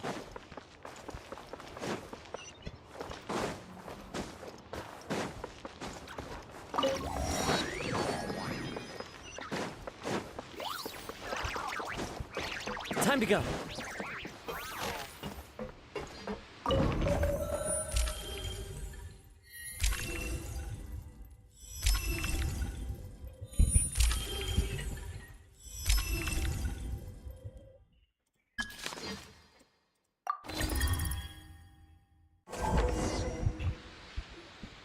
Alright. Looks like our destination settings have been applied. Let's give this thing a final once-over and then head out. Goggles, your time to shine! Affirmative.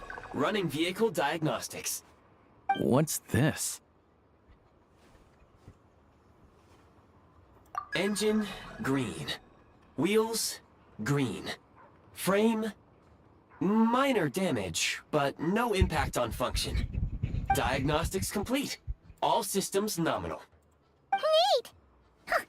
Paimon still can't get over the fact that you just found this tech lying around in a random cave.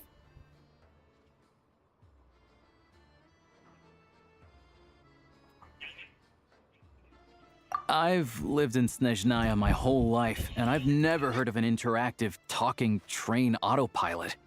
Strictly speaking, I wasn't designed purely to drive trains, though I doubt you have any interest in navigating the practically unreadable operator's manual yourself.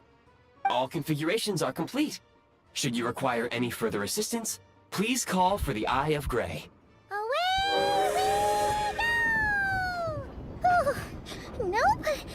Paimon's gonna find a warmer seat.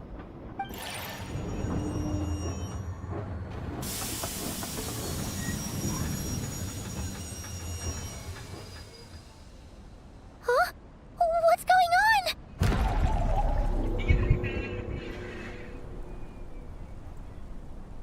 Oh no. What?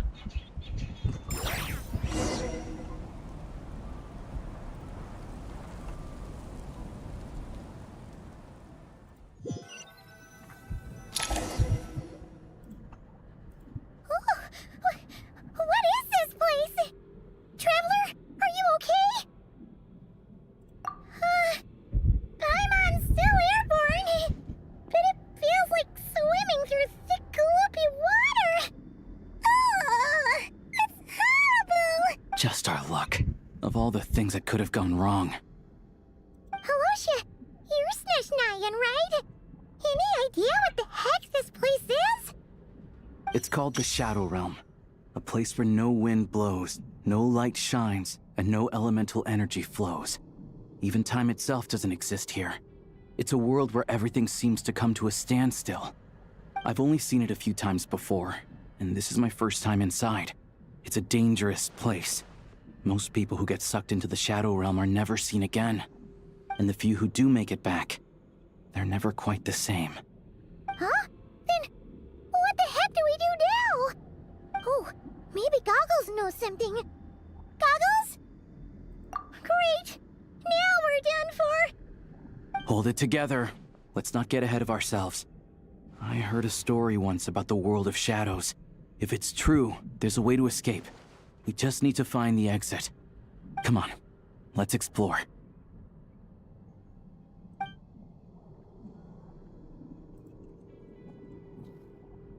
Look at these Fatui! It's like they've lost their minds! Their shadows have been devoured. They're no longer amongst the living.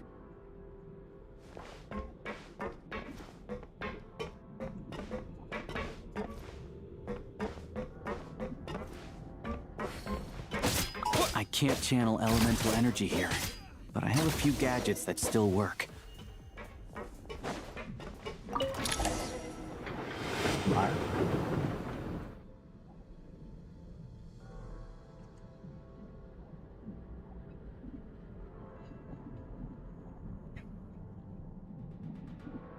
Wait! What's that blue thing? Is that... Goggles? Guess we'd better find a way over.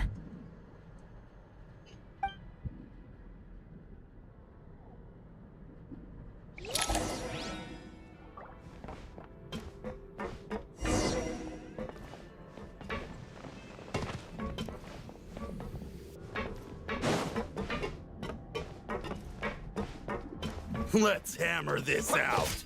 Yeah. This is the last one. What do we do next? Play it by ear.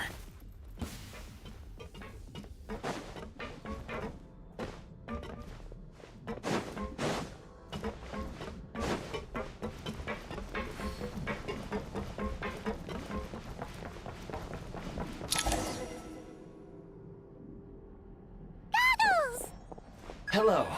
I am glad to see the three of you safe and sound. For now, at least.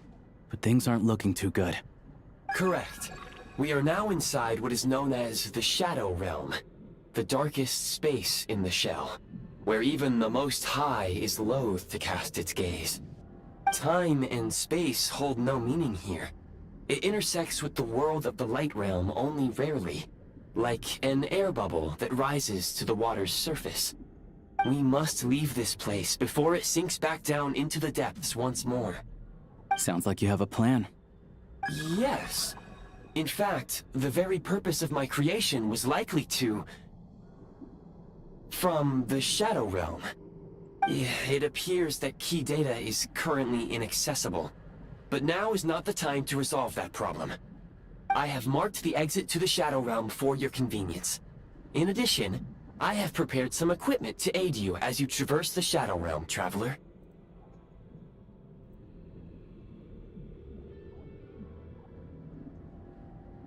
It may well be one of my core functions. Scan complete. Construction in progress. Activation code? We once peered into the past from the ruins of the shadows. This is what remains of the Golden City, Hyperborea.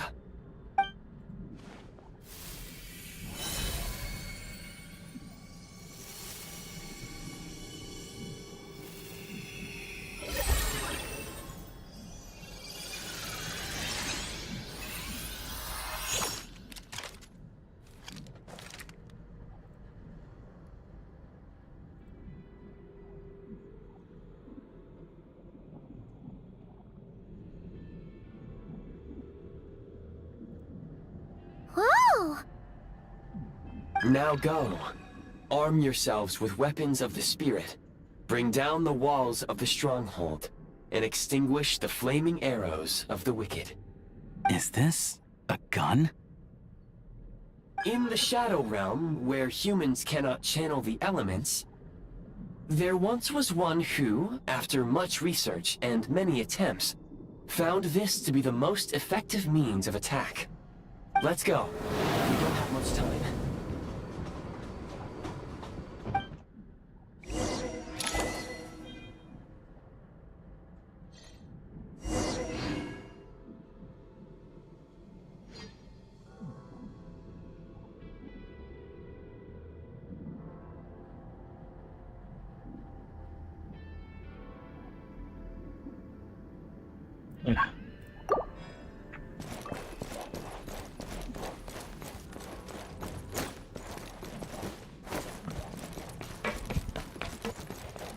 When you encounter small obstacles, you can simply clamber over them.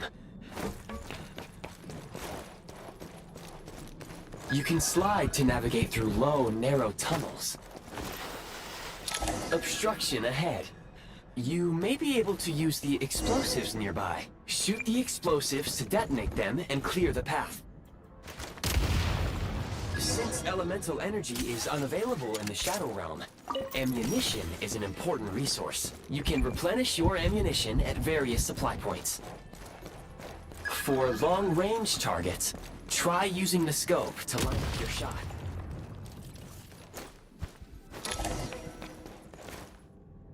Many hostile units approaching.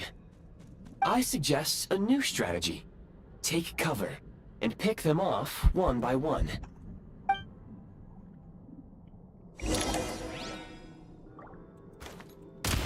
It's over.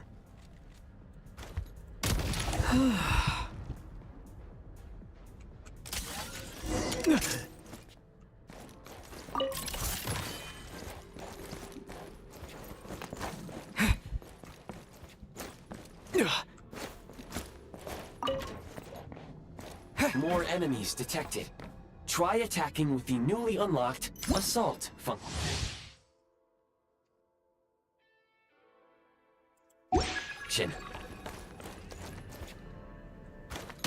The advantage!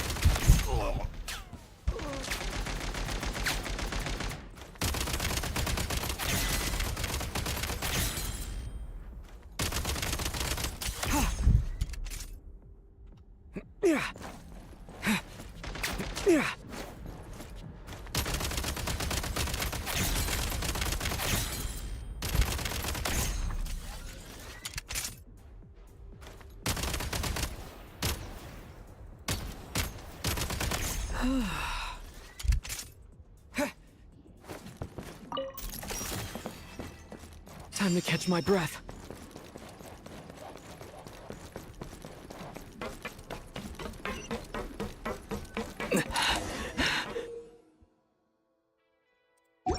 All right. Aim at the freeze.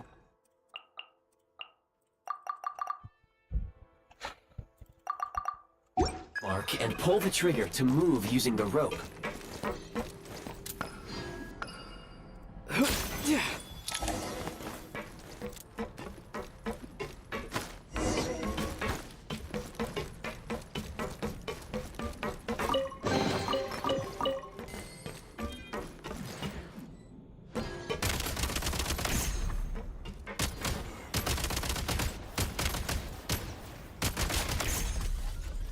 State number 2. Mind the rhythm. Pick much more. Over.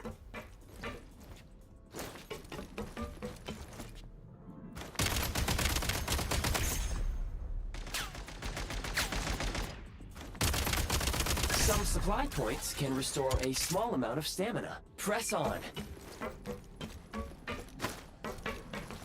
Time to catch my breath.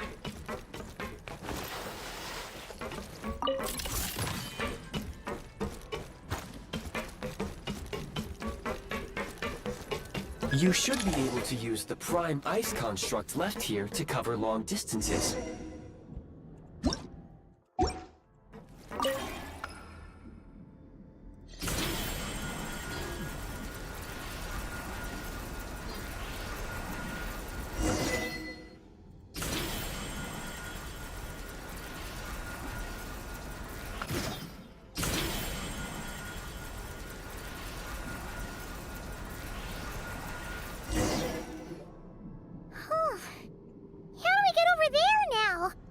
I recommend using this grappling gun. Such devices were originally used to secure structures in the Shadow Realm. If you detach the connected hook, the grappling gun will automatically fire a rope to another nearby hook. Okay. So, we just remove this hook, right?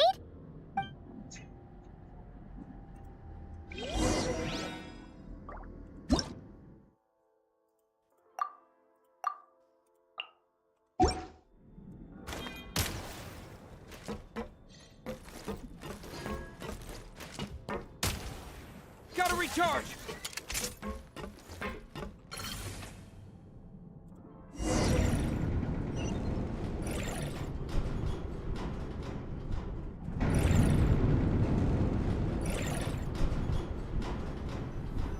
Huh?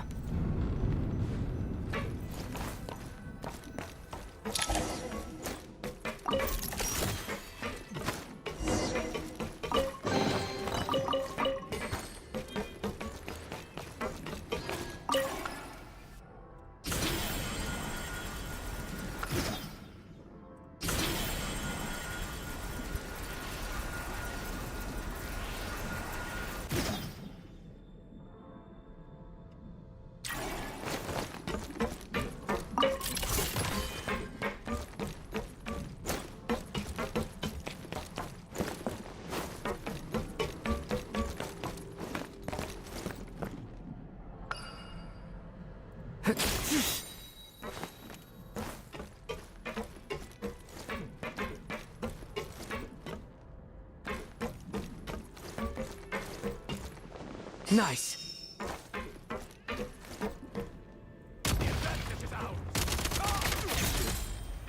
Over.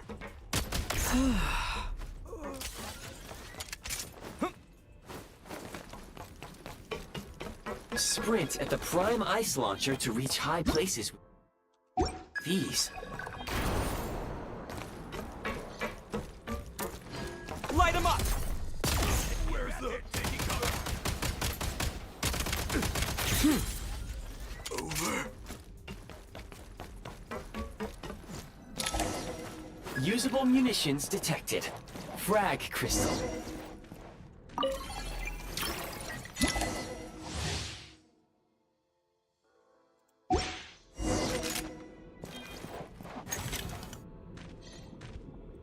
Frag out! The advantage. Taking cover. Fall back.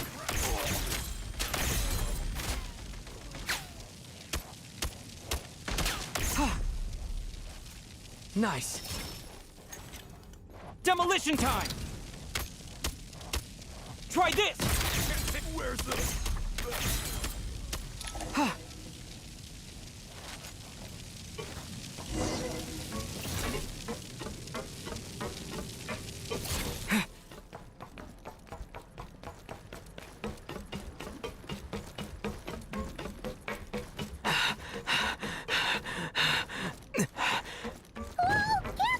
Shift your center of gravity and slide down.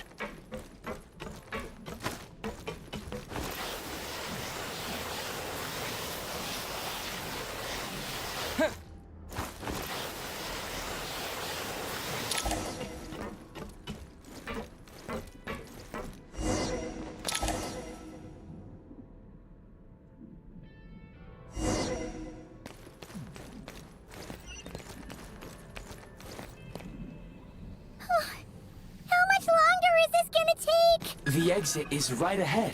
We are very close now. However... It's like they're trying to keep us trapped here.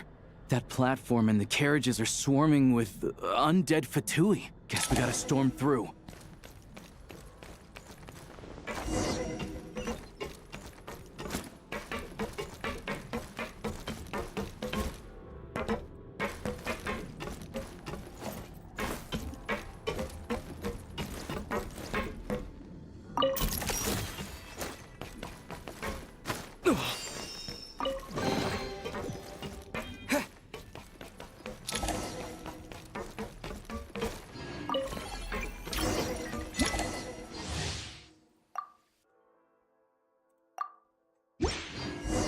You may find switching to assault mode makes your attacks more effective.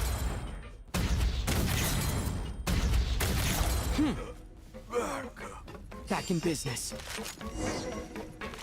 Gotta recharge!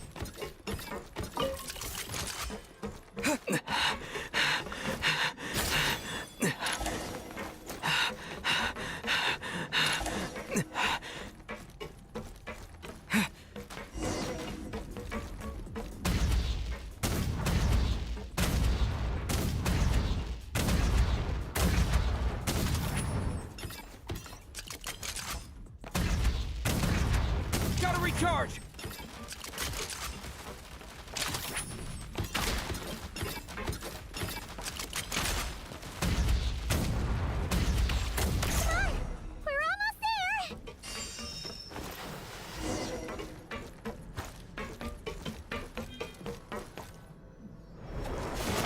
Huh? Why is everything shaking so much? Looks like the Shadow Realm is about to sink back down into the depths. The exit is right here. You mean this weird bubble thing? Wait, how exactly do we... No time to think. We just gotta go for it.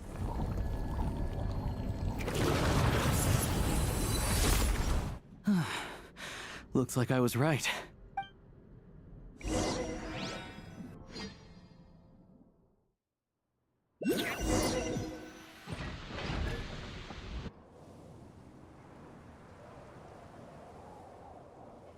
I can't believe the Shadow Realm manifested right on the railroad tracks. It's almost unheard of. Lucky we made it out. All thanks to you and that awesome gun.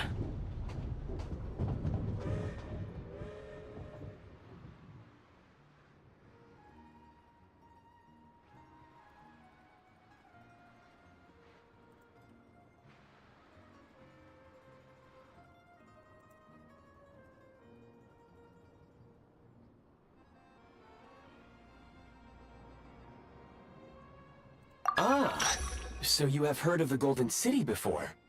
Yeah, it came up a whole bunch in Nokrai. You're a pretty neat surprise in that sense, aren't you, Goggles? We had no idea they left cool gadgets like you behind. Make no mistake, it was a team effort. For a first-time firearm user, your performance was quite outstanding, far beyond my expectations. As Alosha said, it is highly unusual for the Shadow Realm to manifest in a place like this, but we should still watch out for similar dangers ahead. Oh, let's hope not. If anything else goes wrong with this trip, Paimon's gonna have train trauma for life. The Shadow Realm can appear anywhere, not just on the railroad. I am simply advising that we take sensible precautions. Now, if you wish to further calibrate and upgrade your firearm, you may do so over there, provided you have the necessary components. Please take a moment to catch your breath while I repair the body of the train. Amongst other things, this will ensure Paimon is a little warmer while on board. Oh, thanks, Goggles. You're a trusty train conductor. Well, maybe trusty isn't quite the right word, considering. Anyway, at least you get the job done. Yes, of course. And just like the Eye of Grey, I am sure it will be a great asset to you in your future adventures. If not the trustiest, then it will at least get the job done. Let's get some fresh air while the Eye of Grey fixes the train.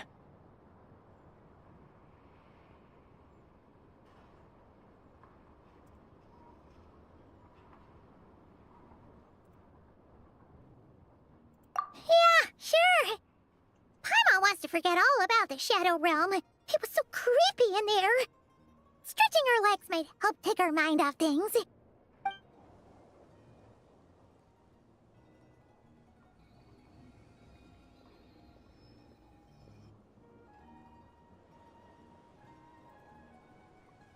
It's so quiet here for a train station. Not a person in sight. Just abandoned houses.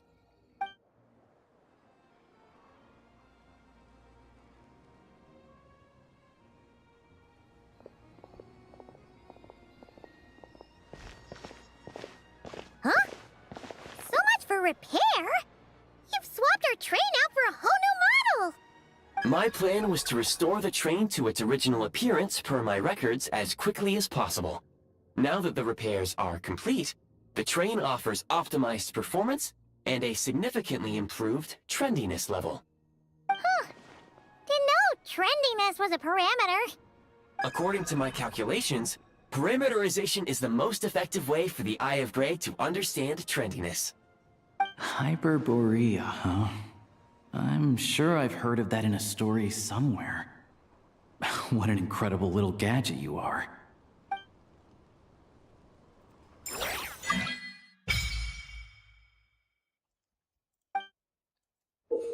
Adventure journal. Snezhnaya adventure journey.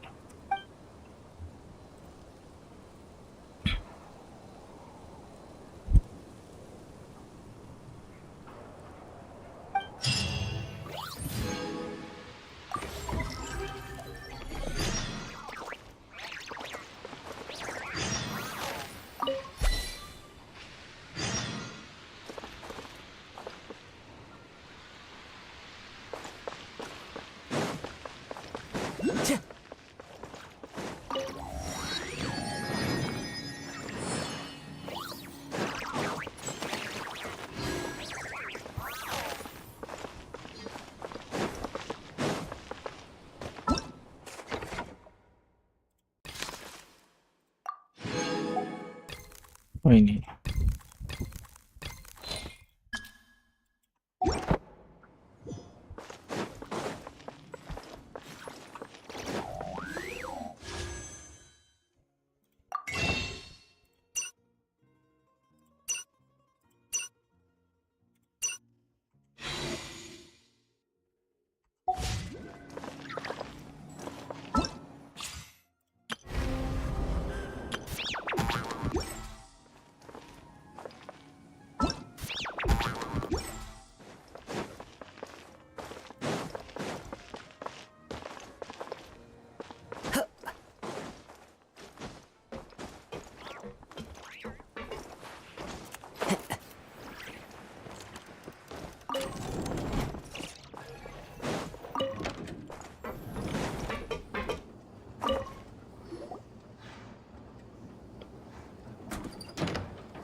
Wherever in this world I roam, I carry memories of my home. They really had to build the railroad over a canyon, huh? You might want to avoid looking down if you're afraid of heights. No, it's not that. Paimon's just praying that we don't have yet another accident.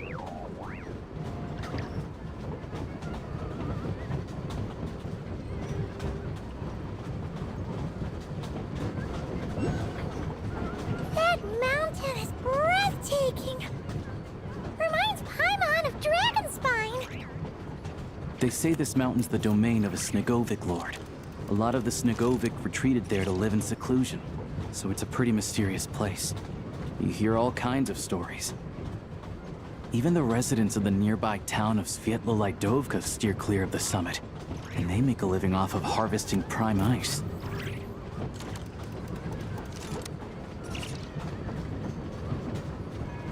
Look, Snezhnagrad's just up ahead.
Here we are.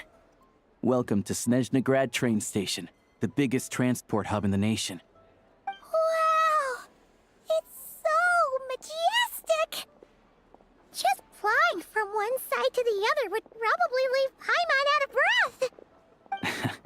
It's built for maximum efficiency, but yes, transferring trains here can be a little tiring. In the future, you can use this train station to travel anywhere you want in Snezhnaya. For now, though, come with me. Let's get Paimon checked out. This way. There's a lift car that goes straight to Sapoliarni. Even if I wanted to help, there's nothing I can do. Tell me then, what am I supposed to do? Get yourself a copy! Please go on, I'm listening. Where was I just now?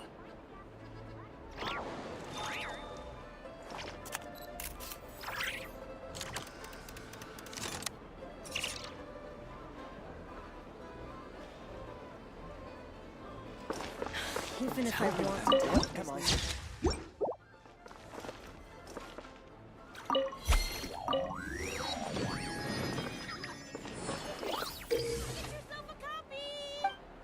Where was Please go on, I'm listening. Please, mind the gap between the platform and the train.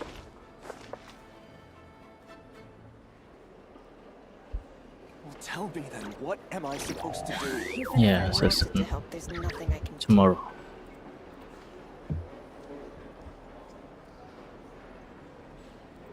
I know. The latest, most explosive news. I'm good. Get yourself a copy! Where was I just now?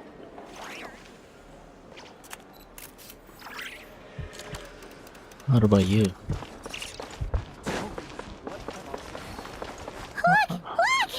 They have really funny-looking heads! And those ones are about the same height as Paimon! But What am it looks like they can't fly! Those would be Volkudlak and Domovoy. You'll also see the winged Vila and the snowborn Snegovic amongst others. Yeah, same. We'd heard that My Snezhnaya country used to be the too. realm of the Fae. So hot. Paimon can really see it now. What do you need for a stay? I don't know. I'm still don't know.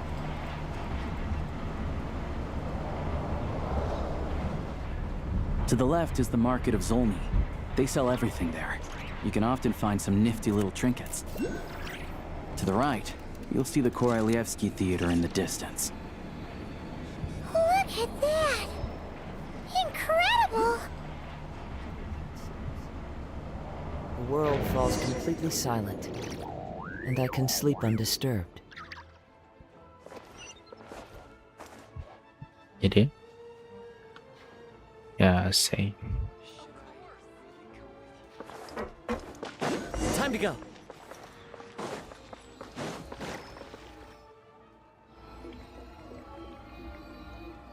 Maybe my best the same thing. It's just doing chill stream only. Wow! Snezhnaya is stunning! Seeing it with our own eyes makes all the trouble we went through to get here worth it! I found it pretty stunning when I first came here too. But I soon found out that stunningly beautiful means stunningly expensive. And maybe the prices here I'll are crazy. Celebrate myself. I'm just a small-time hunter, stay. so Zolny is where I spend most of my time. This way will take us to Podvorier restaurant. They offer Maybe food I'm and watching lodging there, cinema. so you can get settled in while I fetch the doctor. Is that gonna be stunningly expensive too?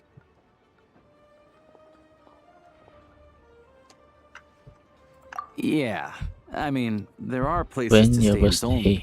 but I highly doubt they'd meet your standards. Most of the stoves are out of crystal, the windows are I forgot drafty, to ask you. and at When night, you stay in? four-legged roommates come out to play, sharpening their claws on the roof beams and floorboards. Yep, no way. Not a chance Paimon's staying anywhere like that. Maybe we can split the cost of the room between us? Paimon still has some savings left.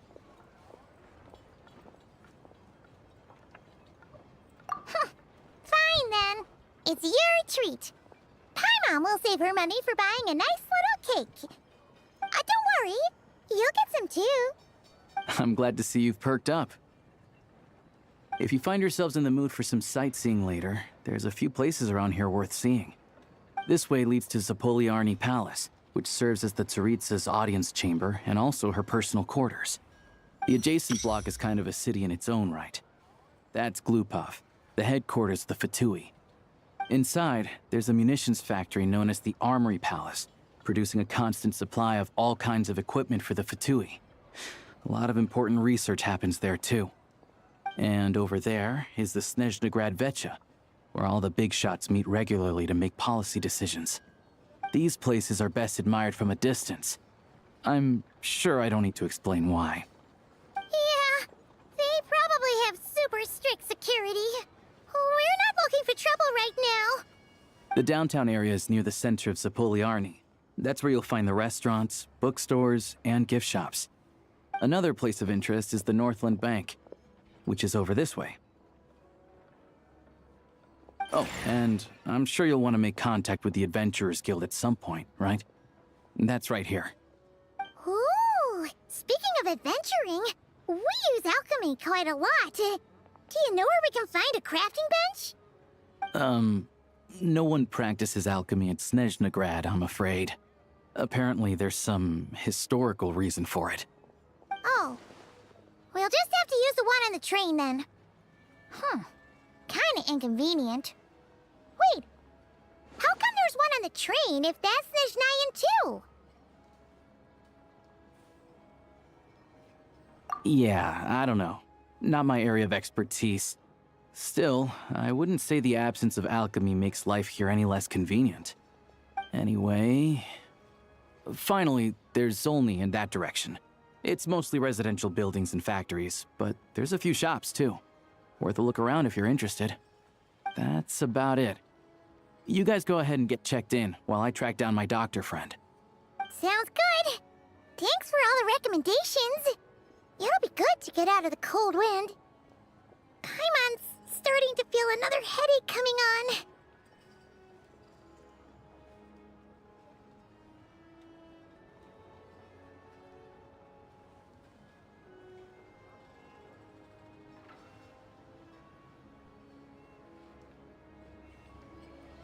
Podvorier restaurant is right this way.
Time to go.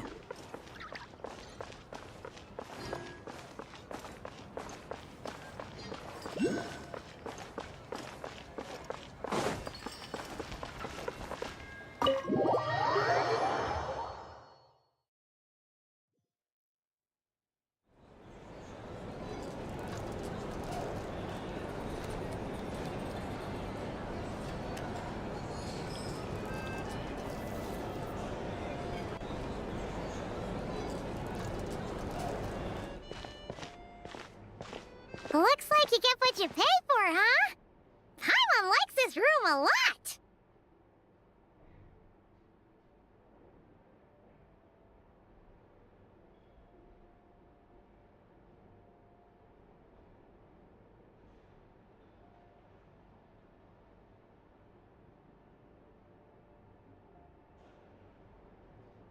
Yeah! Much better now that we're out of the cold. Oh, thanks for taking such good care of Paimon. Honestly, she feels kind of bad for throwing a wrench in the works. If this were anywhere else, we'd be out investigating and adventuring by now. But instead, we're stuck here waiting for a doctor.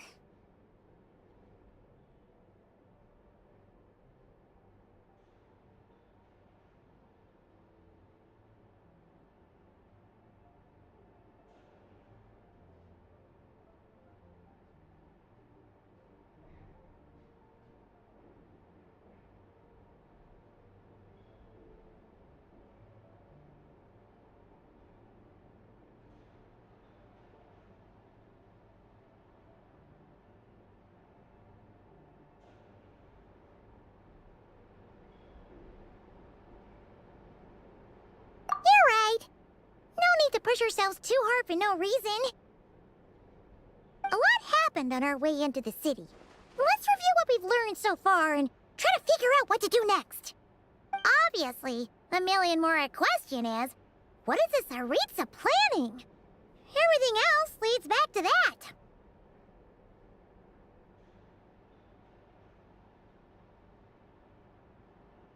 Sure was.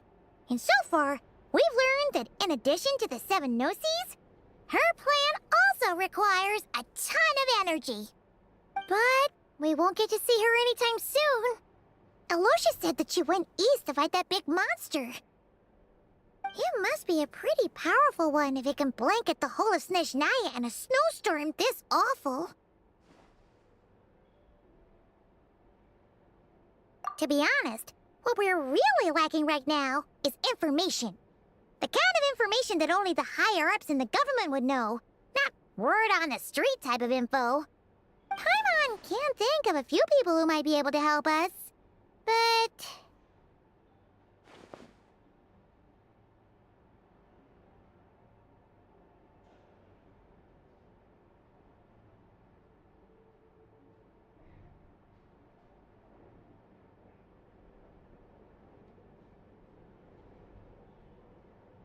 Right! And when we left Nokrai, Sandroni specifically left a message reminding us which side we're on. So, it's unlikely they'd tell us anything confidential about the Tsaritsa's grand plan.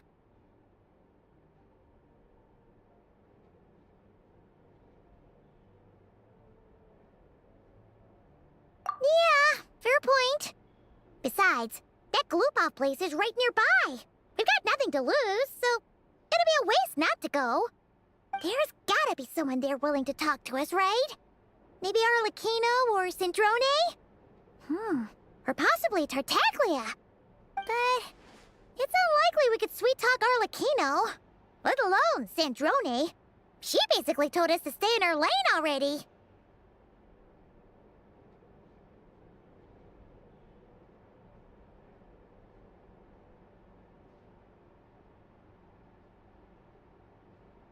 Yeah, the last time was all the way back in Fontaine, right? Too bad we missed him in Nokrai. Apparently, he came to help out. Hello. Is there a traveler and Paimon in there? That's Alosha! Come in! Hello, I'm Dr. Luneva. Alosha mentioned that one of you is feeling a little under the weather. I see. So you're my patient today, yes? And you're, Faye, I presume? Good question.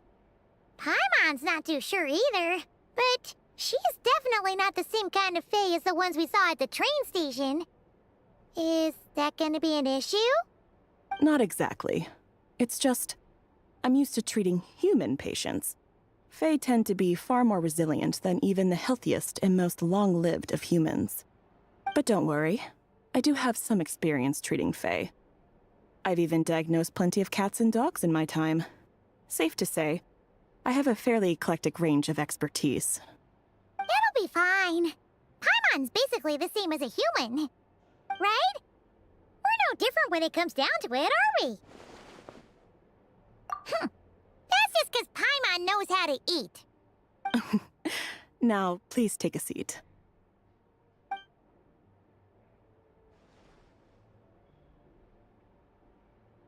Okay, vital signs are good. Test results are all within normal ranges. I don't think it's anything serious. More than likely, you've just caught a cold. I can give you some medicine to tide you over, but as long as you rest properly for the next couple of days, you should feel better. Make sure to keep an eye on your temperature, though. If you find yourself with a persistent low-grade fever, or if your symptoms don't improve, just contact me again. Sounds like there's no cause for alarm.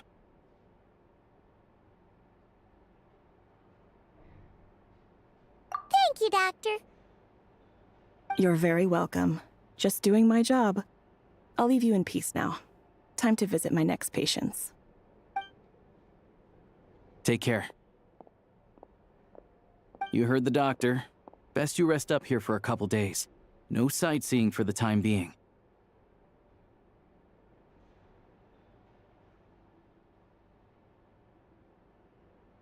All right, then.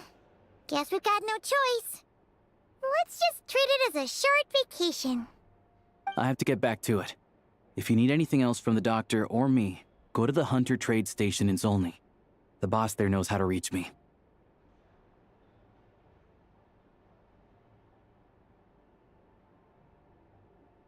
Hey, no big deal. You saved my life in the Shadow Realm. This is the least I could do. See you around.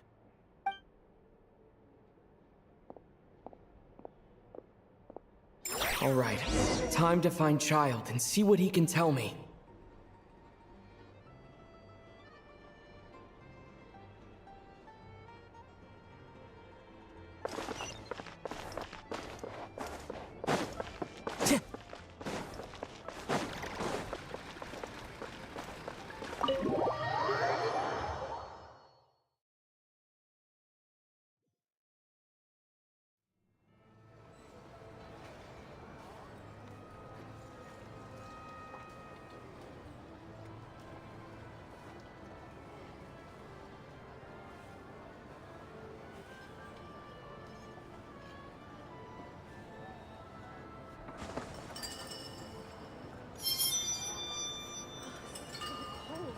In the days when the belly sun still ruled.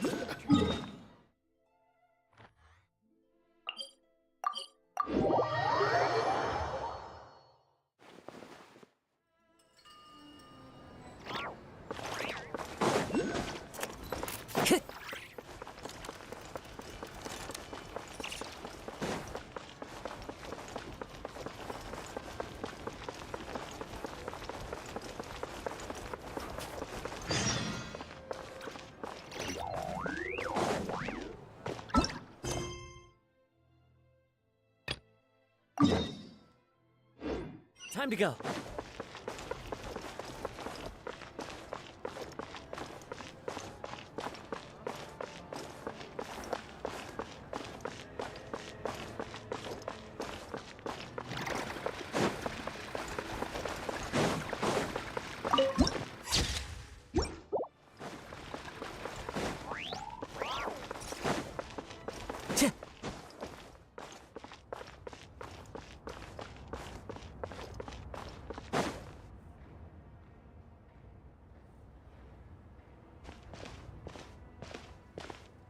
Hold on. Please display your invitation letter or permit. Glupov does not accept meeting requests without a prior appointment. You'll have to apply per the advertised booking process and wait until your invitation letter is issued. Might I ask who you're hoping to visit? Another one who thinks the rules don't apply to them. I don't understand why people think they can just talk their way in here. You don't just show up and land a meeting with the Harbinger. But I have to go through the motions for protocol's sake. Honestly, it's such a waste of time asking when I already know what the answer's gonna be. Wait a moment. I'll pass on your message. If Child is unavailable, you'll have to go through the proper procedure.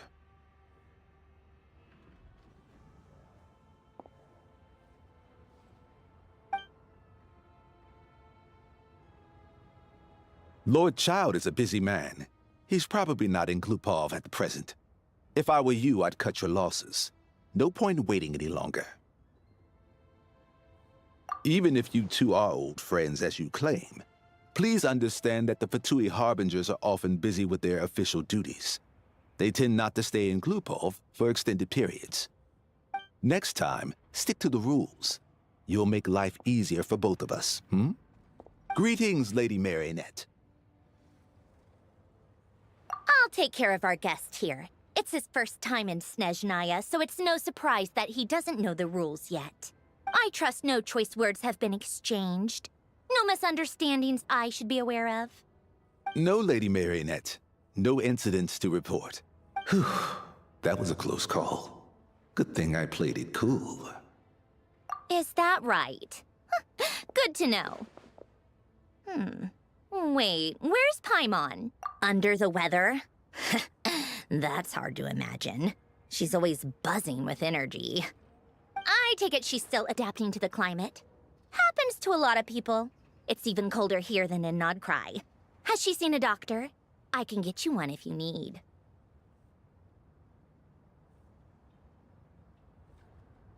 All right then. Well, let me know if you run into any other problems.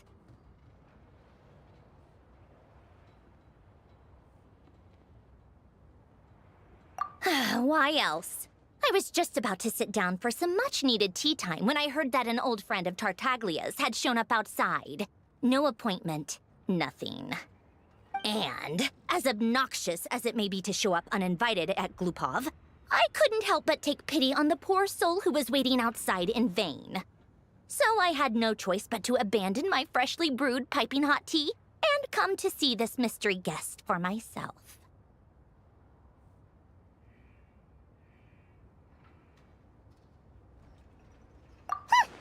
Well, I felt our time working together in Nodcry warranted some courtesy. I couldn't exactly let you freeze to death out here in the wind. Unfortunately, I can't invite you inside either. The rules of Glupov wouldn't allow it, and as a Harbinger, I have to lead by example. On the plus side, Snezhnograd actually has some class, unlike Nasha Town. Torchlight Books has a very nice selection of teas and cakes, so we can catch up there. Your treat, of course.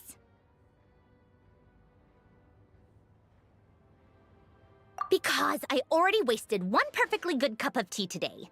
That's why.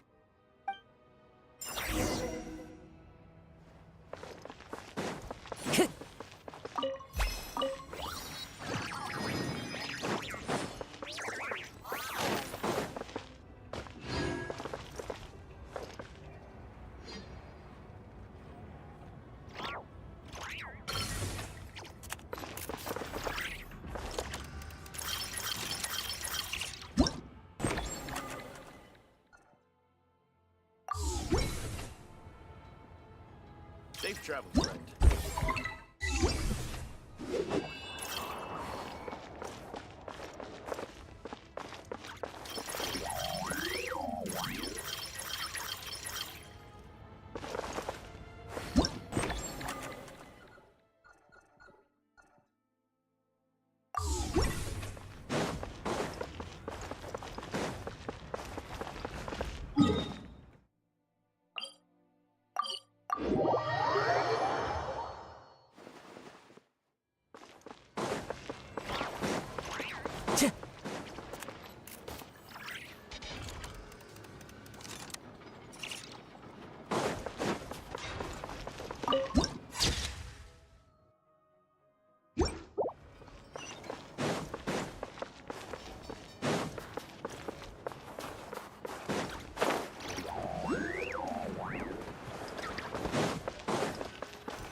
I've ordered for the both of us.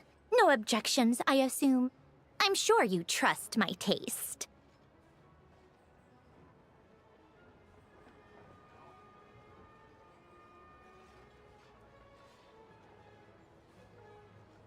Okay, let's get down to business. I'm guessing you don't actually have any urgent business with Tartaglia, per se. You just want information, right?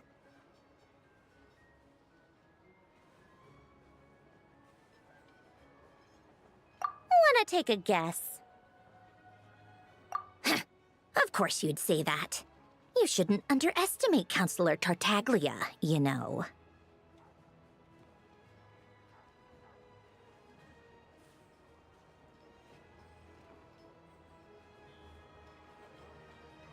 That's right. I'm sure you've heard of the Snezhnaya by now. Well, he's busy preparing some paperwork for their next meeting. They'll be discussing yet another extension to Project Stuja. It's basically all anyone cares about in Vetcha these days.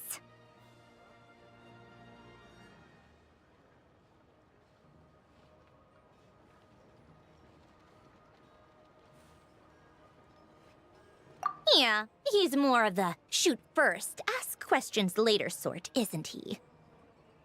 It all started with a very detailed letter that Capitano left for the jester, Piero, before leaving for Natlan. In that letter, he detailed the future arrangements for his subordinates. All of his key people were reassigned to Tartaglia. I guess he'd already prepared to leave us for good all the way back then. But Piero didn't reveal the contents of the letter until the events in Natlan had concluded. That was his reaction, too. Why me? With a bewildered look on his face. He'd always assumed Capitano looked down on him. He was a man who kept his thoughts to himself and barely spoke to him the whole time they'd known each other. But he occasionally brought Tartaglia along to my tea parties back in the day.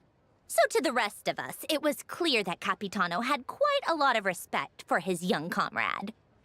By the rest of us, I mean my tea party regulars. Arlecchino, Rosaline, and... actually, not Columbina. She was probably oblivious to it. Anyway, then the Liu-S situation happened. Normally, it took a lot to get under Capitano's skin, but that time he was furious. It's not really my place to talk about it, though. You can ask Tartaglia about it sometime. Basically, Tartaglia probably had the wrong idea about Capitano all along. Right up until Piero revealed the letter he'd left behind. Capitano believed that despite Tartaglia's immaturity, he showed great potential. Plus, he possessed a kind of purity rarely seen among... Yeah, it's one of the few things that I'd agree those two have in common. But there's one other reason why Capitano chose Tartaglia to assume command of his troops.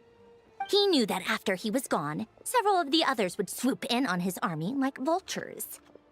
With the ones who stood to benefit the most being the rooster Pulcinella and Regrator Pantalone. Once they divided Capitano's troops between them, they'd be more powerful than ever. No one would be able to stop them. So, you can see why Capitano chose to hand that letter to Piero, right? Exactly.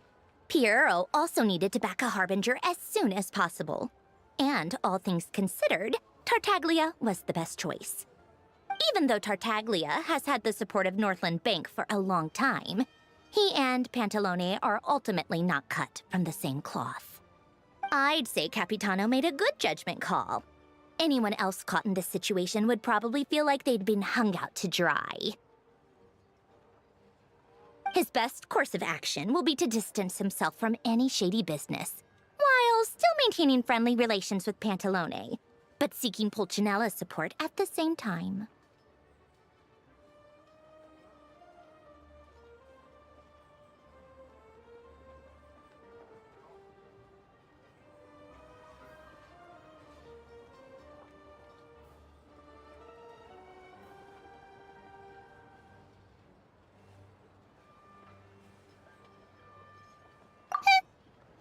point in having a tea party if you don't spill a little tea.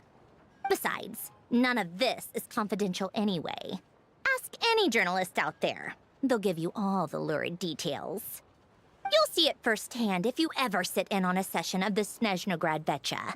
All the factional strife, whether open or unspoken, it plays out for all to see in that one little room. Having a voice in a Vecha is the only way to steer policies in your favor. So, every person in that room represents a particular interest group. Pantalone, for instance, represents the financial sector, and Tartaglia represents the Fatui soldiers. Personally, I have no interest in political jousting, but since I have a number of engineers and researchers under my command, I have to make their voices heard. Then there's Pulcinella, the linchpin of the Vecha. He represents politics itself. Everything involves him, so nothing can bypass him. Any issue that comes up, he knows how to mediate. That's what the Tsaritsa values most about him. I'm starting to see why everyone is so frustrated with the way things are, but also powerless to change it. A complex web of interests connects all parties involved, and the Tsaritsa sitting at the top adds another layer of complexity. It must be nearly impossible to come up with a perfect solution. All right, I'm done carrying this conversation. Time for you to answer a question of mine. You must have known that you can get the info you needed from me. So why was Tartaglia the first person you asked to see and not me? Huh? Jealous? As if. Wait. Oh, I think I know what it is. Columbina passed on my message to you before you left Not Cry, right? I only meant you should be mindful of which side you're on. Is that actually why you didn't ask for me? Because you took that to heart?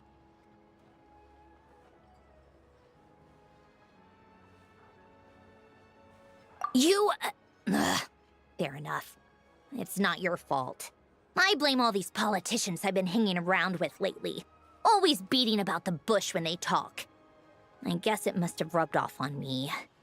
Anyway, just ask for my help next time, okay? Little things like this are no problem. Lady Marionette.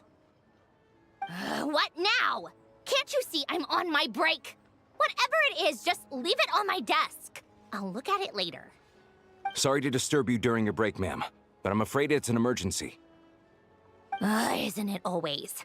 I've told you before, fixing the tracks and transporting ice blocks does not constitute an emergency. The equipment in Svietlo-Lightovka is in urgent need of maintenance. With how the weather's been recently, we suspect that the cause is a buildup of snow, exceeding the maximum weight limit.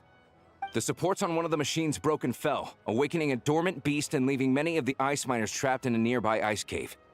Luckily, Odette's team was nearby and launched a rescue operation, but we're still facing a severe manpower shortage for both the rescue and engineering teams. I guess that's it then.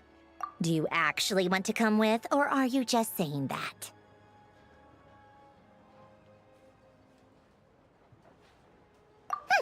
Nice of you to return the favor. I'll have a couple of people look after Paimon. They can let her know that you had to step out for a while. Given how urgent this is, I'm sure she'll understand. And honestly, I'd rather have your help than anyone else's. Between your skills and experience, you'd be reliable help.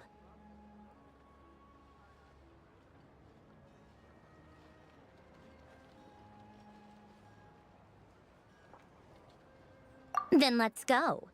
You, take 2 people to Pavorier restaurant. Find his room and watch it like a hawk until we get back. If anything happens to Paimon, you'll be answering to me. Yes, Lady Marionette.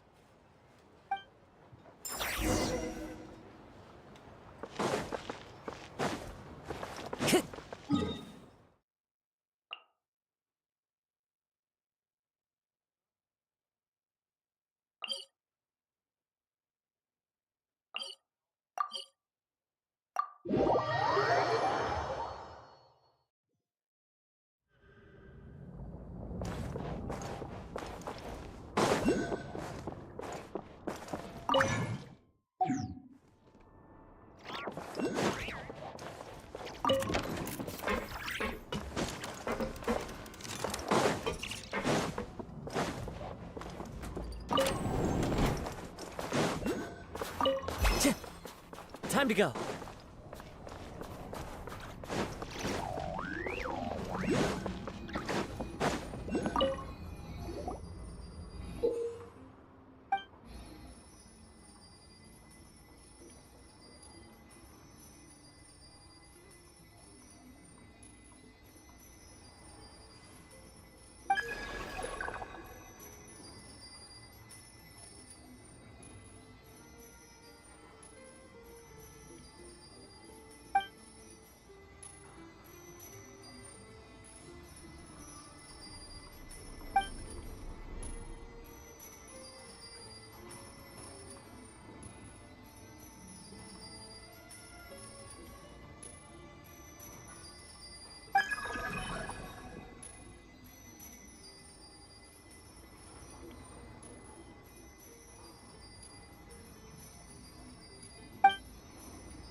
Time to go.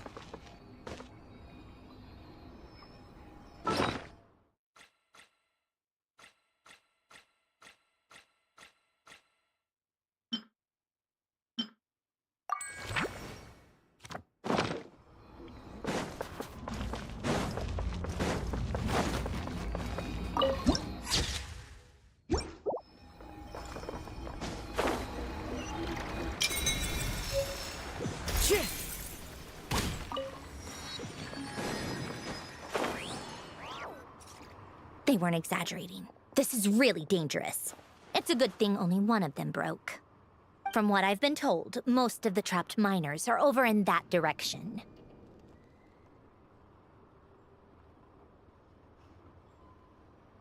Yeah, you do that while I check the rest of the equipment. I'll evacuate the people around here as I go. Meet me back here as soon as you're done.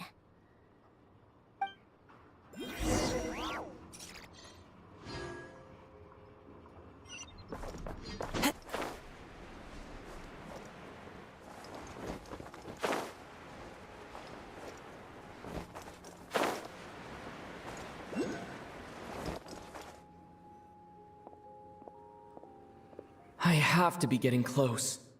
Don't go any further.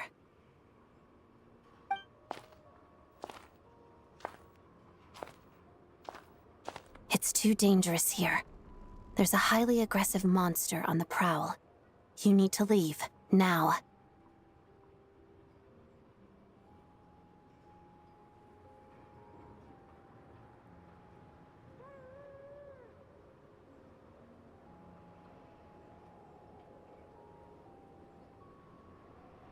Ah, I see. You're the backup from Snezhnaya. Well, I'm Odette. Good to meet you. Ah, so this is Odette. She was the first member of the Fatui on the scene. There are 5 people trapped in the cave. Monster type is unknown, and so is its location. Let's go. Every second counts.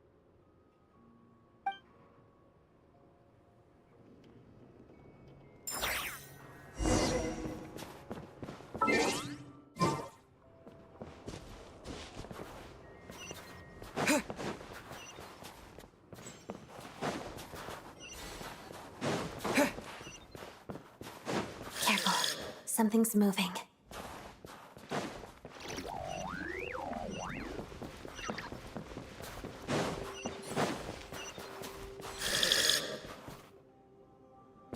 This must be the monster's shadow.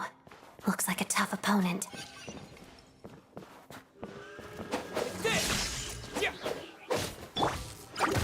Shadow me.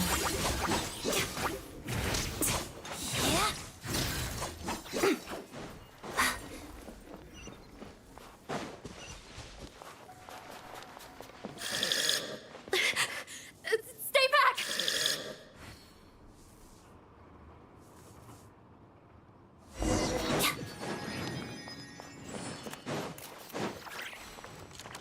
begin.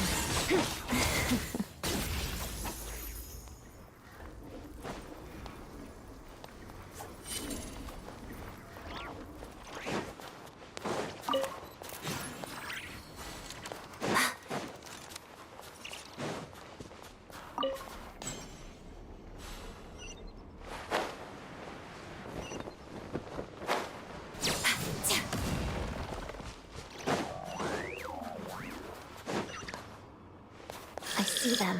They're right behind the monster. The monster seems very agitated. It could attack at any moment.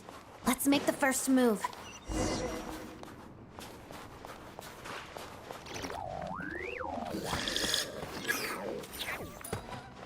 Lightning flash! Together.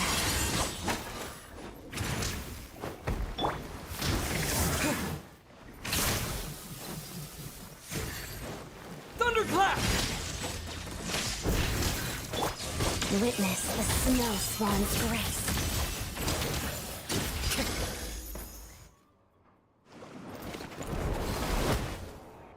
Thank you for saving us. We'd have been monster fodder otherwise. Thank you. Thank you. You're welcome. You should be safe now. Follow this route out. He and I will stay behind to watch the rear. Thank you. Come on, let's go. This way.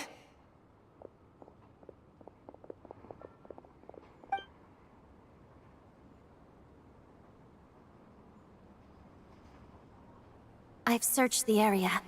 Pretty sure the monster made a tactical retreat. Yeah, but with us here, it won't be coming back anytime soon. It may be small, but don't be fooled. It's a ferocious beast. People are just food in its eyes. It's lucky we got here when we did. The trapped miners have been successfully evacuated. Time for us to leave. Wait, this place. There's something unusual about it.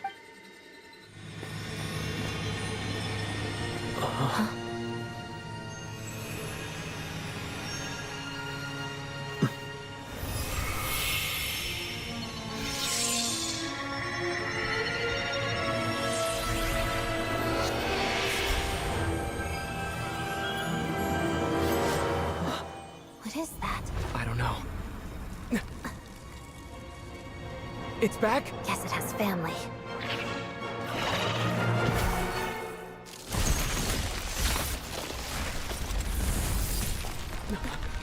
This way. Run!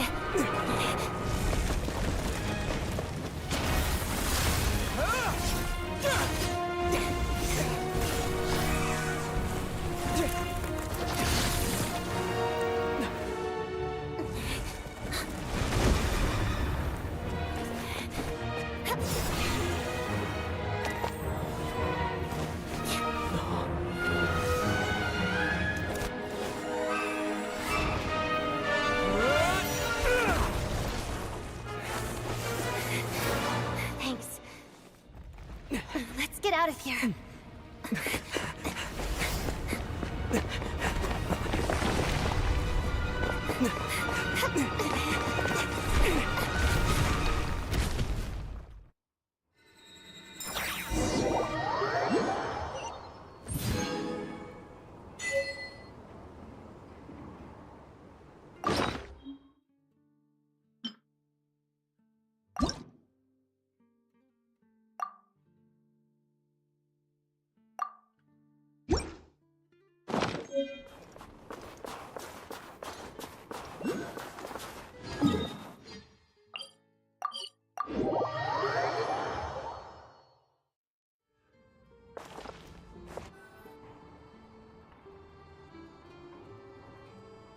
Everyone's accounted for.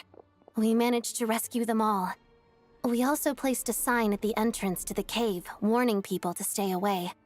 You really held your own today. I still don't know your name.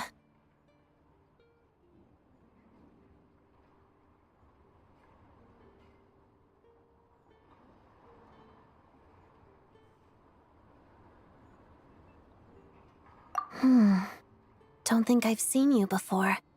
I'll remember the name. All right then. See you around. Hello, Lady Marionette. I hear the rescue operation was a great success. I knew I could count on you. What brings you here, Odette? Here for a performance? No, a Fatui mission. I happened to be nearby and heard the crash.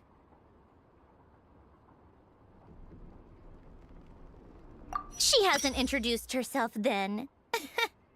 Odette is the prima ballerina of Snezhnograd. She's quite the celebrity.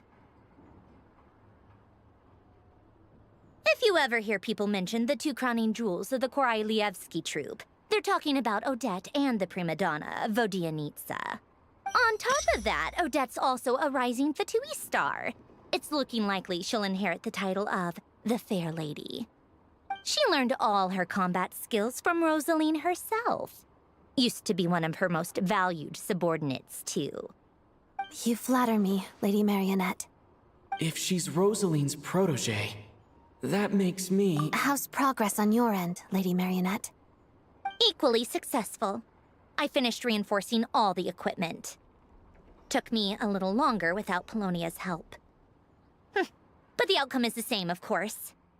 Even if the heavy snowfall summoned by that monster lasts for another 3 months straight, this equipment won't give way.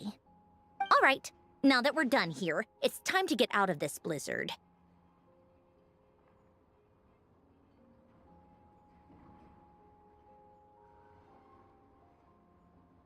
Sure, but Snezhnograd will send someone to investigate and draw up a relief plan. And I guess I'll have to write the incident report myself this time, since it involves a mechanical malfunction. First, Pantalone needs to approve the budget, then Pulcinella has to sign off on the plan. Once they've argued it out and reached a compromise, we can move forward. That's the rough process anyway. Could take anywhere from a couple of weeks to a couple of months, depending on how smoothly it goes. Yup, nothing we can do about it. There's a whole stack of incident reports like this back at the office. The snow has eased a little for now, but there's no telling when that will change with that monster still at large. Fuel for heating is in short supply, and relief is weeks away. There's no immediate threat to life, but still, it just feels like there should be a better way. Hey, quit daydreaming. Let's get back to Snezhnograd. When did you get a new sword? I found it in a cave.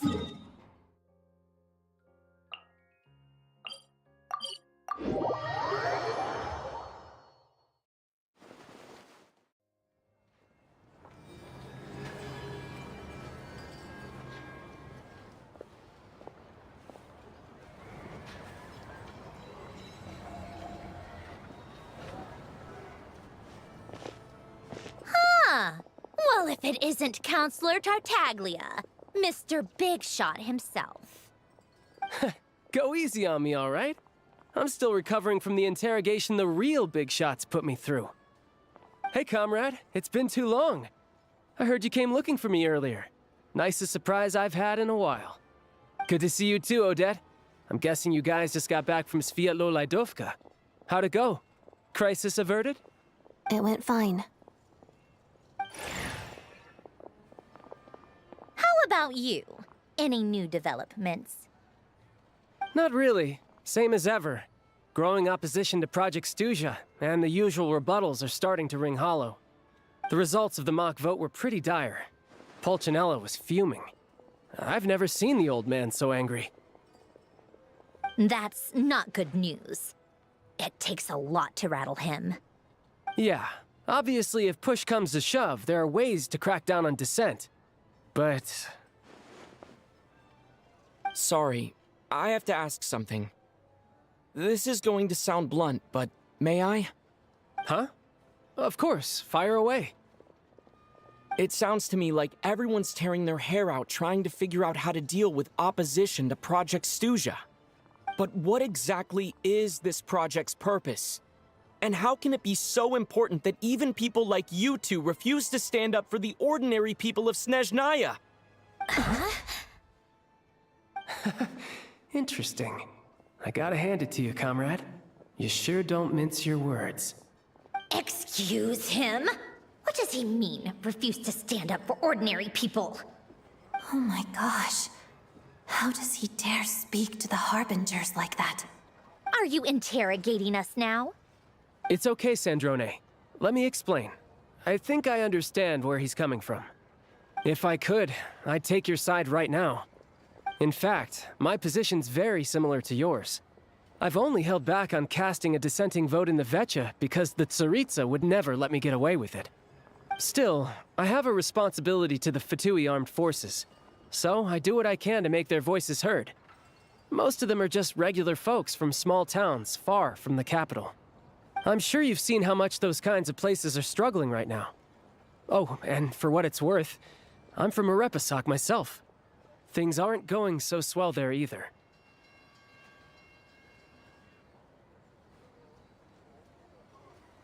The Tsaritsa wants to create a better, safer future for the people of Snezhnaya, but she's thinking long-term. I don't doubt that from where you're standing, Project Stuja seems to be creating all sorts of issues for everyone. But considering the Tsaritsa's vision for the future, these are sacrifices worth making. Sounds cold, I know, but I promise it's not as black and white as it seems. Maybe Sandrone and I can't oppose Project Stuja outright, but we're constantly raising our concerns in Vecha meetings. And even though we can't put an end to it, there are plenty of other ways to make a difference. We're trying everything we can think of, and so is Pulcinella. I respect Her Majesty, the Tsaritsa, and trust her decisions. But at the end of the day, I'm still just a normal guy who cares deeply about my homeland. And my family, who all live here. There's no way I would ever abandon them. As contentious as things can get within the Vecha, there's no selfishness or malice behind it. Everyone wants to get through this period as smoothly as possible. The issue is that there's no way of pleasing everyone under the present circumstances. Most of the time, we're trying to decide on the lesser of two evils, which obviously isn't a great look. But that is not the same thing as being blindly loyal to the Tsaritsa. No one's got their head in the sand here. We're all well aware of the way things are. We're just doing our best to make it work. In fairness to Sandrone, she rushed to Svietlo Lidovka's aid the moment she heard that people were in danger.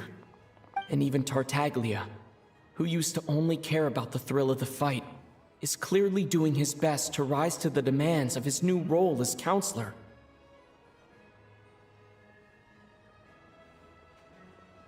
Hey, come on. There's only so much we can say, so don't press us too hard. Look, I know how untenable the Tsaritsa's position looks if you don't understand her motives. Maybe you've heard already, but she's currently leading her army on a campaign to the east to defeat the monster that's been causing these brutal blizzards. Striking that monster down will be a significant step in dealing with the present energy crisis. As laser-focused as she is on realizing her lifelong ambitions, she's still putting time and energy into taking down this powerful monster. To me, that says a lot. If she thought Snezhnaya and its people didn't matter in the Thanks. I meant every word I said, though. I wasn't just trying to placate you. I've already done more than enough diplomacy for one day. I still think this adventurer raises a very important point. Our two Harbingers have made their positions very clear. But there are many others in the Vecha who must feel trapped and forced to vote against their conscience.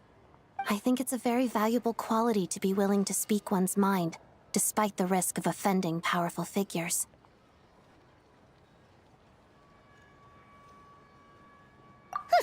You can say that again.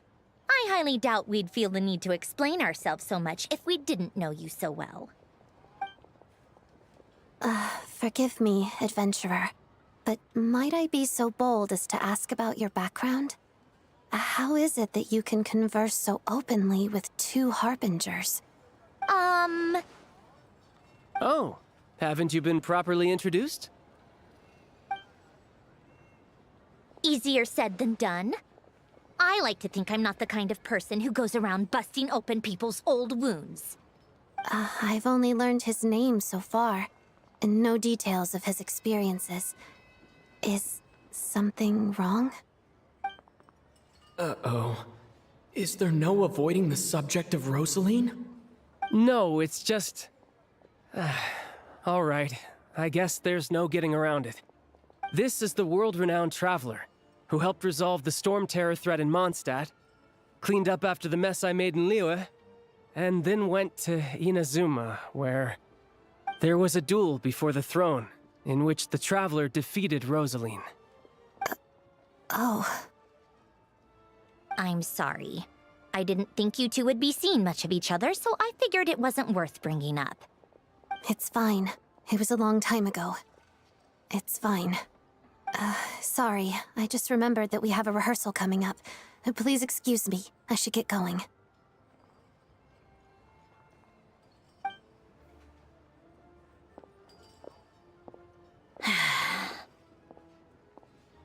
I've mentioned this to you before, remember? She was Rosaline's most valued subordinate. But they didn't actually get along. Not that Rosaline was really the type of person to make friends, but... death has a way of resolving a lot of conflicts. Don't let it weigh on you. Like she said, it was a long time ago. It's in the past now. Odette has a very different personality from Rosaline. Give her some time.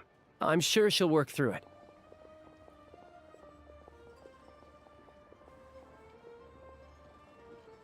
Oh, by the way, where's Paimon? It's not like her to hide away. She hasn't been feeling well, so she's resting at Podvorier restaurant. I got a couple of my people to look after her while we were gone. Oh, right. Sorry to hear that. Poor thing. Reminds me of when Tonya was little. She really felt the cold back then. Used to get ill all the time. I felt so bad for her seeing her lying in bed, coughing. She was so mature for her age, though. Whenever someone came to visit her, she'd greet them with a smile and would never complain. I'm sure Paimon's a good kid, too. You're a little short on manpower, right? Let me have a couple of my people take over for yours. I'll send my most capable and reliable. They'll make sure Paimon can recover in peace. Well, that would be great. Your people are more qualified. Hey, don't mention it. I'm sure you have things to do. Hopefully this takes a load off your mind. So no more accusing me of not being on your side, all right?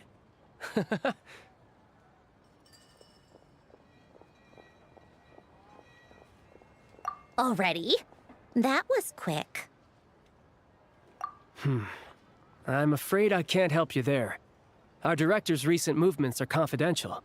Even we're not in the loop. If you hadn't told me, I never would have known he'd gone south. I assumed he'd been in Glupov this whole time.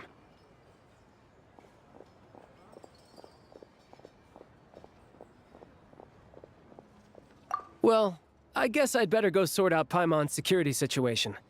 I have some other work to catch up on at Glupov anyway. Me too. I have an incident report to write up. Let's leave it there for now.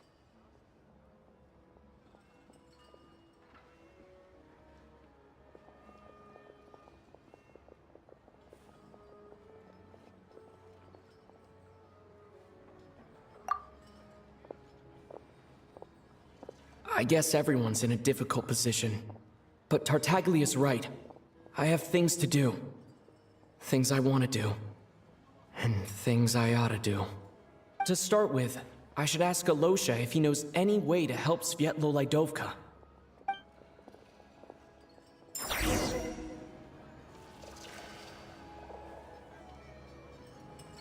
I'm gonna get it back.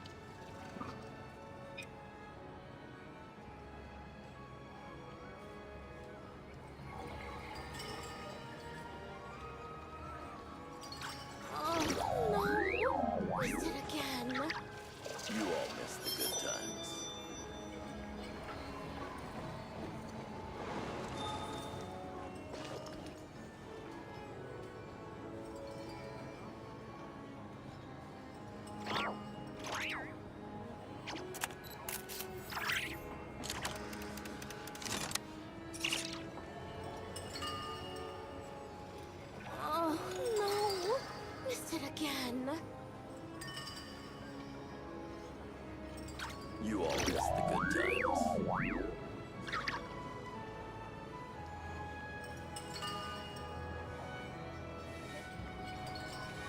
This scenery is wonderful.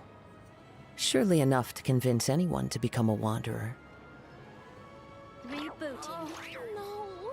Missed it again. You all missed the good times.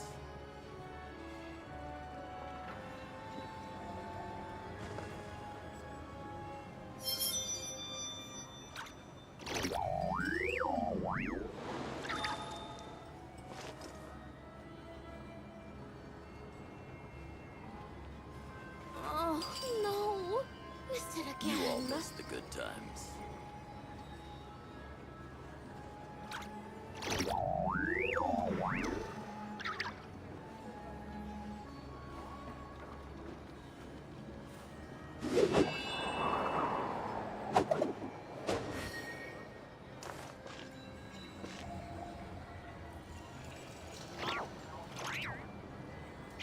You all missed the good times.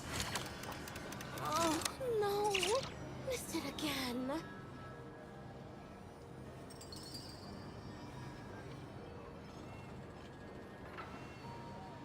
Wherever in this world I roam, I carry memories of my home. This blade. It is the last link I have to the land of my birth.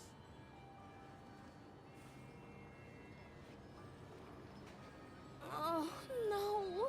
Missed it again.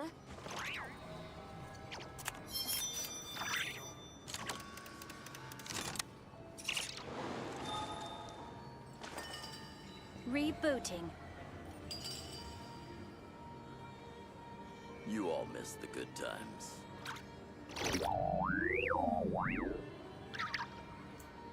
Babe, makasih.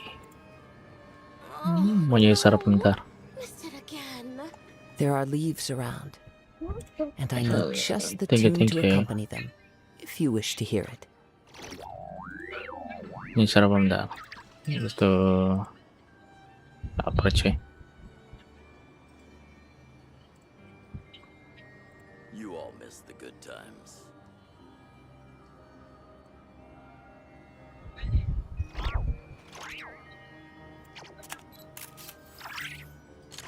Oh, no. Missed it again.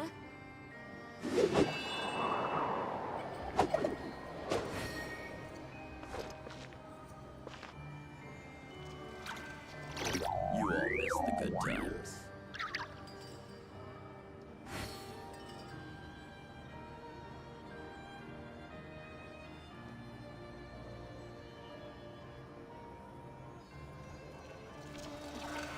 Oh, no. Missed it again.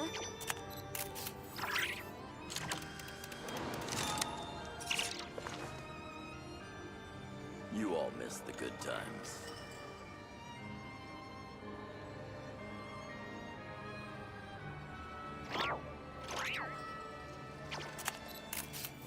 Wherever in this world I roam, I carry memories of my home. This blade. It is the last link I have to the land of my birth. You all missed the good times. Ad Astra Abyssosque. Welcome to the Adventurers Guild headquarters.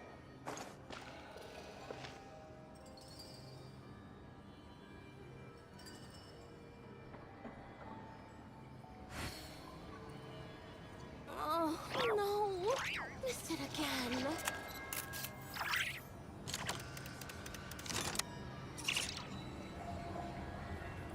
There are leaves around, and I know just the tune to accompany them, if you wish to hear it.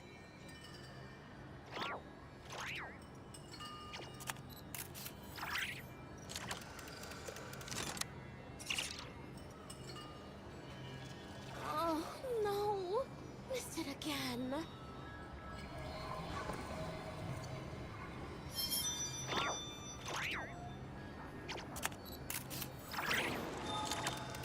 You all missed the good times.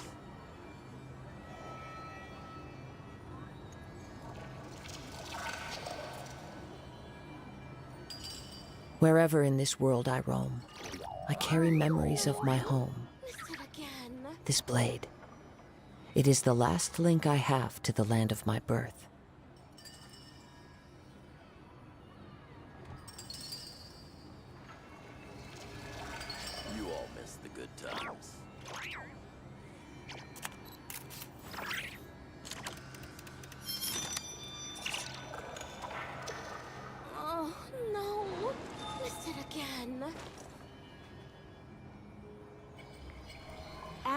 Astra Abyssosque. Welcome to the Adventurers Guild headquarters. You all missed the good times.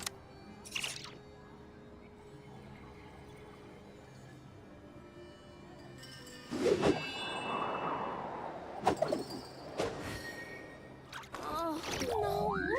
Missed it again.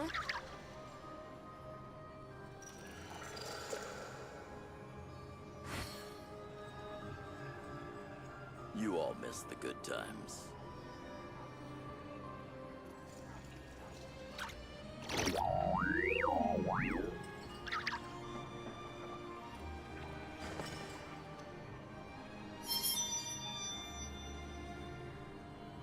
Oh, no. Missed it again. You all missed the good times.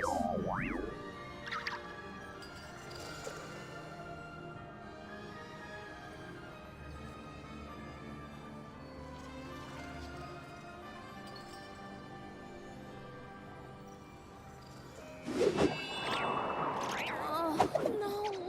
Missed it again. Rebooting. You all missed the good times.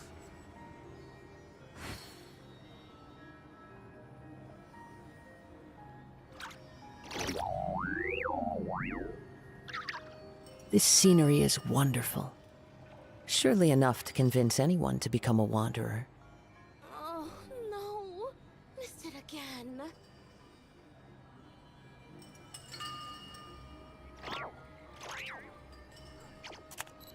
You all missed the good times.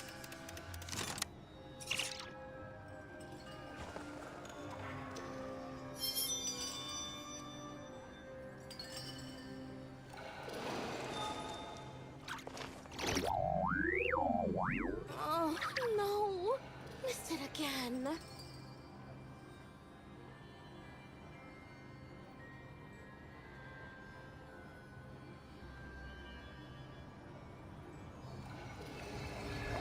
Wherever in this world I roam, I carry memories of my home.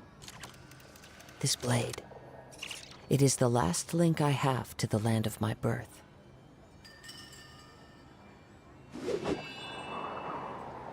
Oh, no. Missed it again.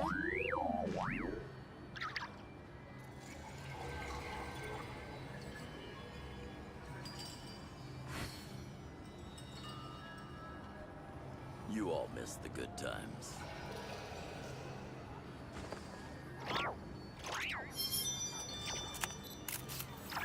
Ad Astra Abyssosque.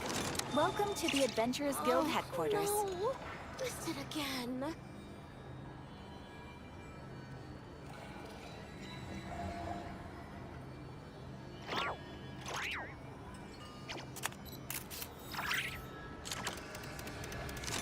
You all missed the good times.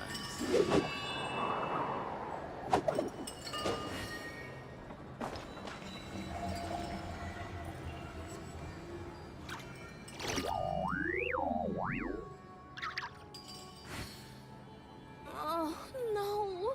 Missed it again. You all missed the good times. This scenery is wonderful. Surely enough to convince anyone to become a wanderer.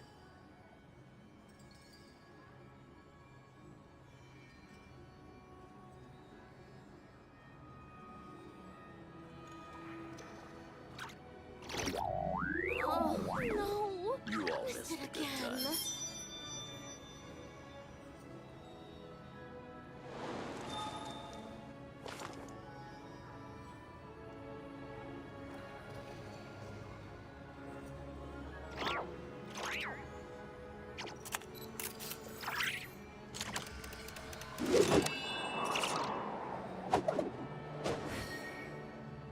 You all missed the good times. No. Missed it again.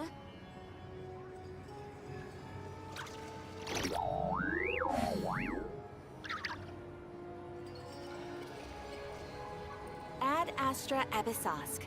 Welcome to the Adventurers Guild headquarters. There are leaves around. And I know just the tune to accompany them, if you wish to hear it.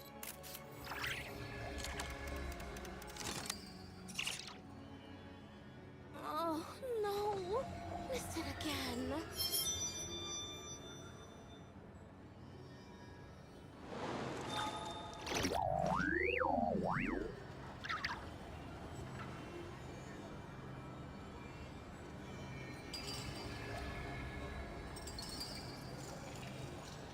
You all missed the good times.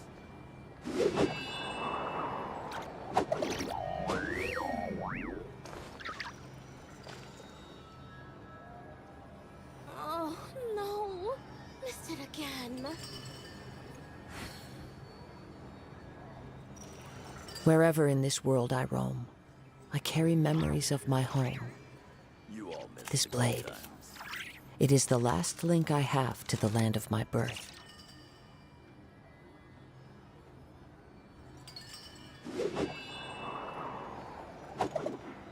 Oh, no. Missed it again. Rebooting.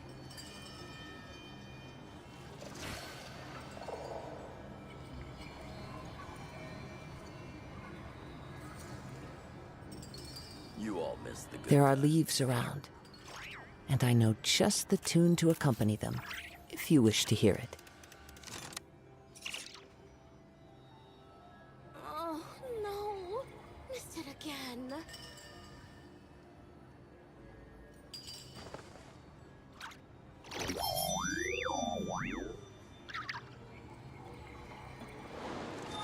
You all missed the good times.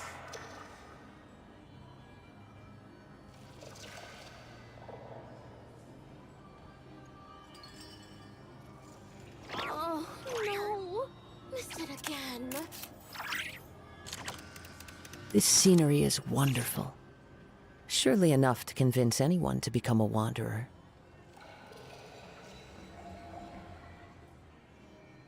Ad Astra all missed the good Abyssosque. times. Welcome to the Adventurers Guild headquarters.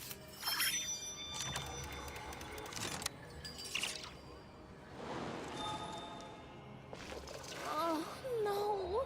Missed it again.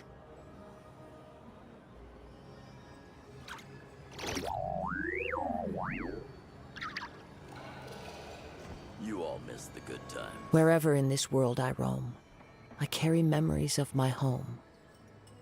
This blade. It is the last link I have to the land of my birth.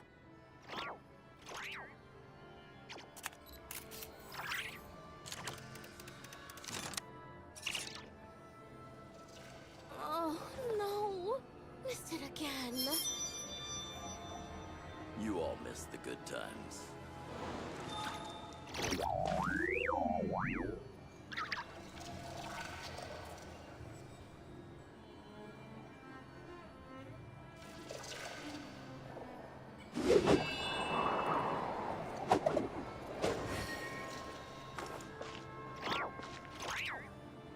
Oh, no.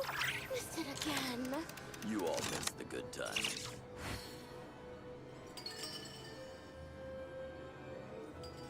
This scenery is wonderful. Surely enough to convince anyone to become a wanderer.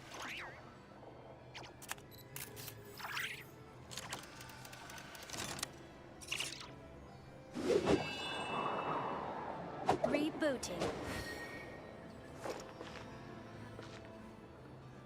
Oh, no. Missed it again.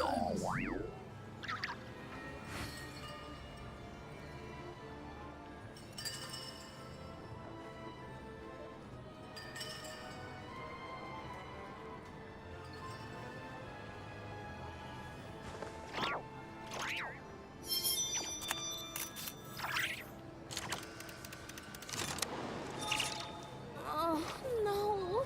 Missed it again. You all missed the good times.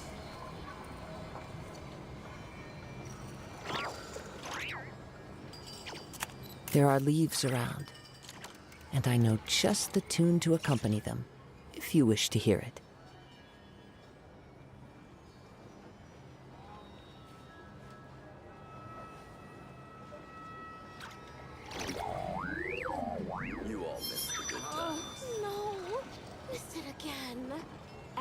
Astra Ebisosk. Welcome to the Adventurers Guild headquarters.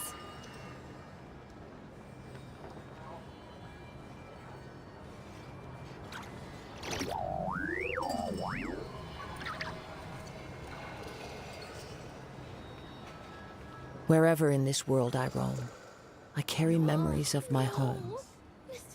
This blade.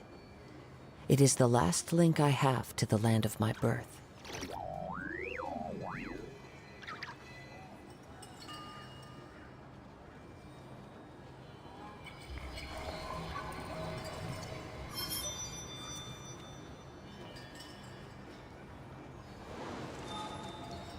You all miss the good times. Oh, no. Missed it again.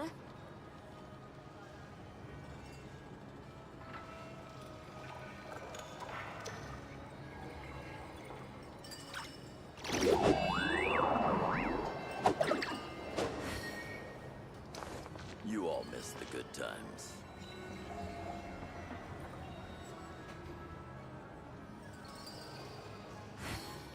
Oh, no. Missed it again.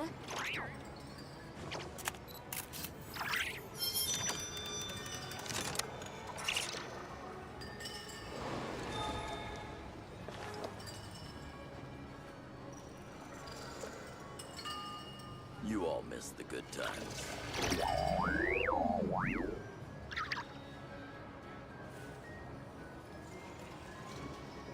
Oh, no. Missed it again. This scenery is wonderful. Surely enough to convince anyone to become a wanderer. Ad Astra Ebisosk. Welcome to the Adventurers Guild headquarters. You all miss the good times.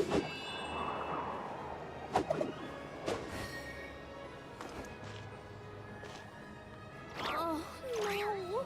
Missed it again.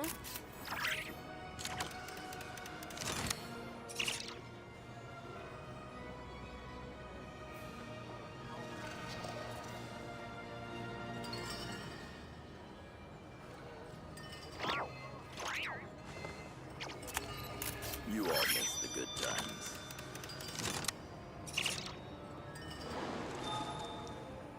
Oh, no. Missed it again.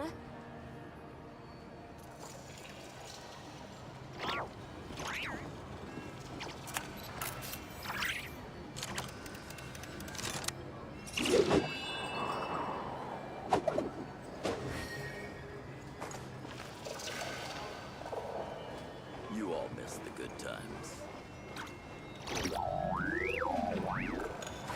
Oh, no. Missed it again.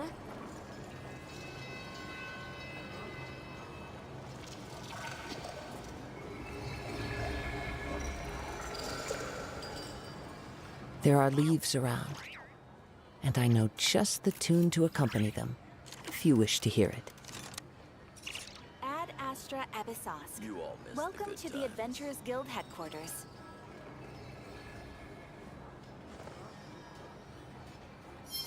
Oh, no. Missed it again.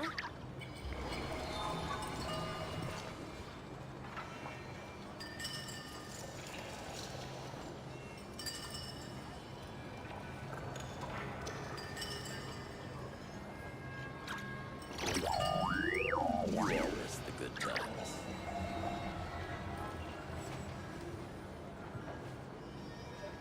Oh, no. Missed it again.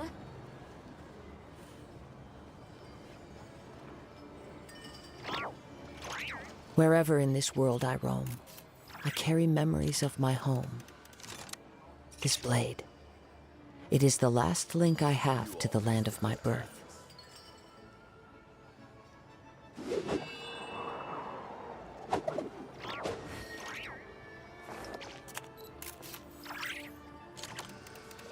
Oh, no. Missed it again.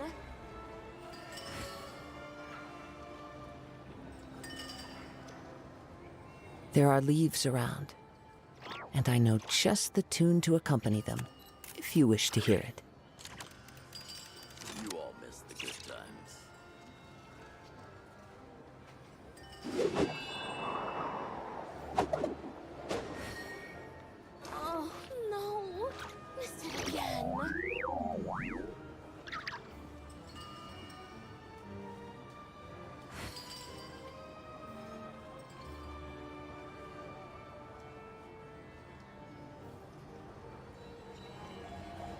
Astra Ebisosk.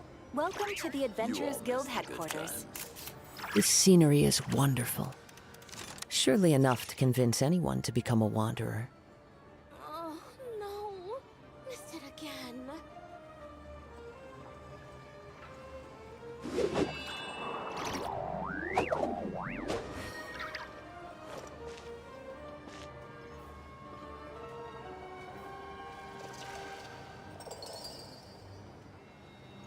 You all missed the good times.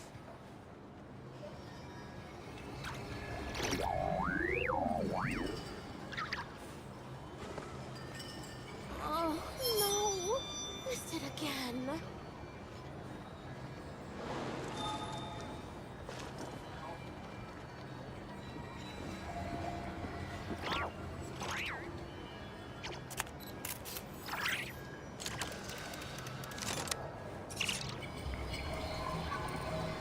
You all missed the good times.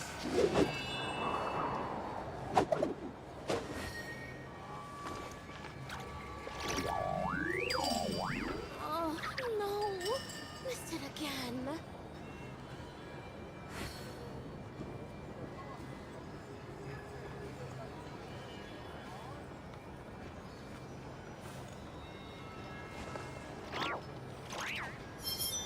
You all missed the good times. Rebooting. Oh, no. Missed it again.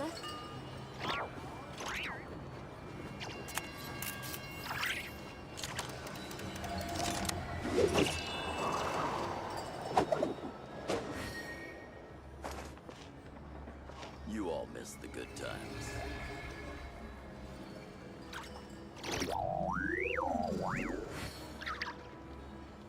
Oh, no.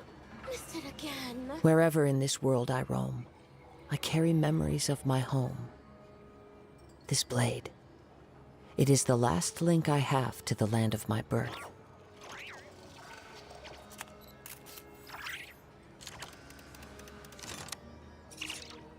You all missed the good times. Oh, no. Missed it again.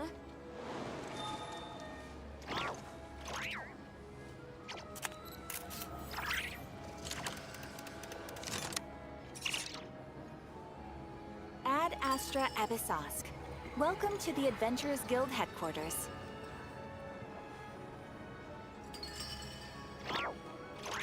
You all missed the good times. Oh, no. Missed it again.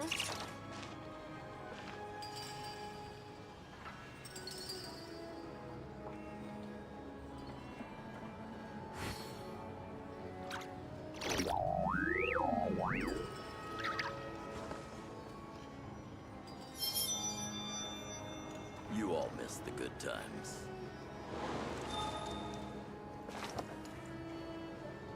Oh, no. Missed it again.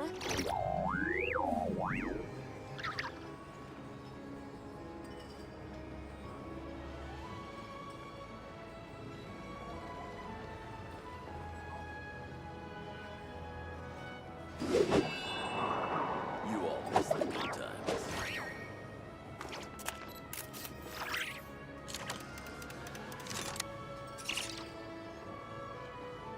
Oh, no. Missed it again. Rebooting.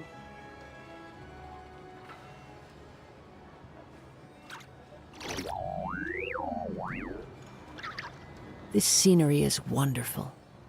Surely enough to convince anyone to become a wanderer. You all missed the good times.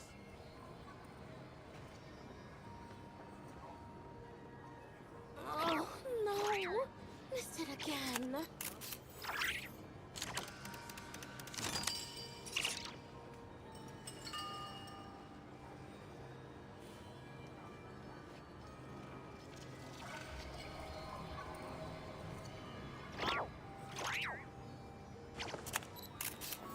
You all missed the good times. Oh, no. Missed it again.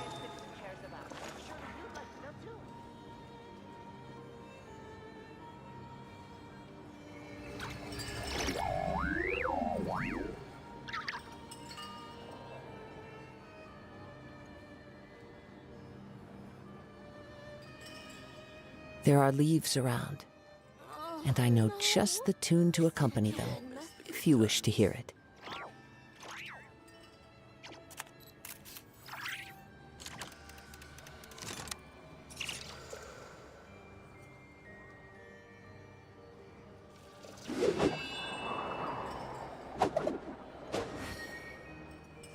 Ad Astra Abyssosque. Welcome to the Adventurers Guild headquarters. No. Missed it again. You all missed the good times.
How strange.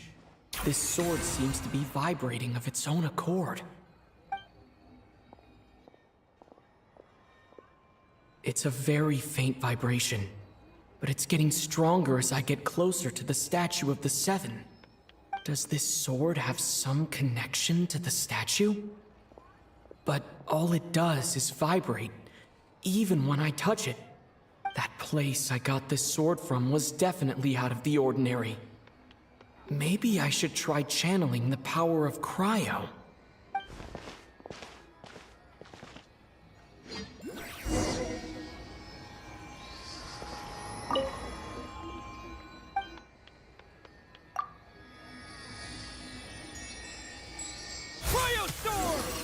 Worked.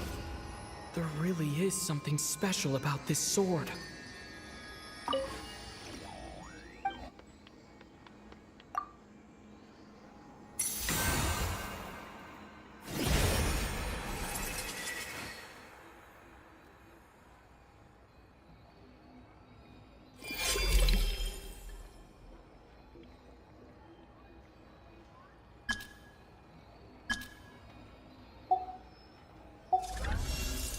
I don't really understand what just happened, but I'm pretty sure this sword just got a little more powerful. I'll have to try the same thing again when I come across another statue of the Seven. In the meantime, I'd better go find Alosha.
Hello there.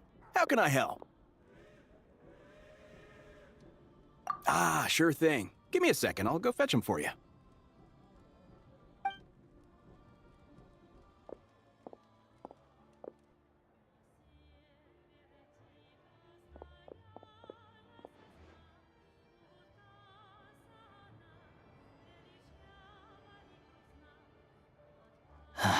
It's a familiar story. I've had similar experiences. Although Snezhnaya doesn't deliberately delay or withhold relief, those first few days of waiting for help are always the hardest. It's a fundamental contradiction. If emergency relief can't be delivered in time, what's the point in even calling it emergency relief? Not necessarily. I think there's a good chance that Kresnik Crystal from Sratomaros will start flowing into the market.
When we resolve Sratomaros' energy issue, it's like we open the floodgates.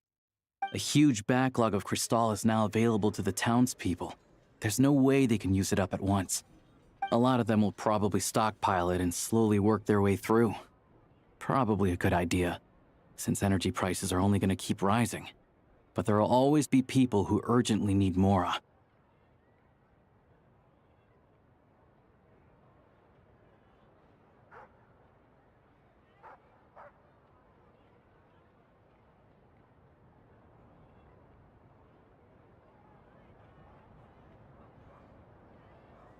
Exactly. At the current prices, selling crystal is an easy way for an ordinary person to make a fortune. Hey boss, how much do I have left in my account? 1 second, let me check.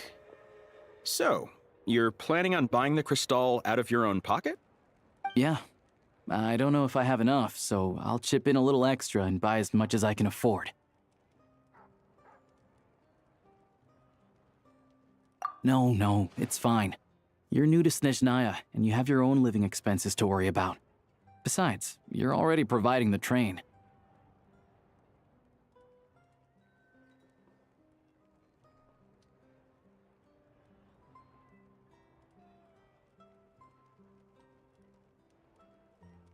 Here's your Mora. See what you can find at the market, but I doubt there'll be much crystal left. Yeah, well, can't hurt to take a look. Let's see. Huh?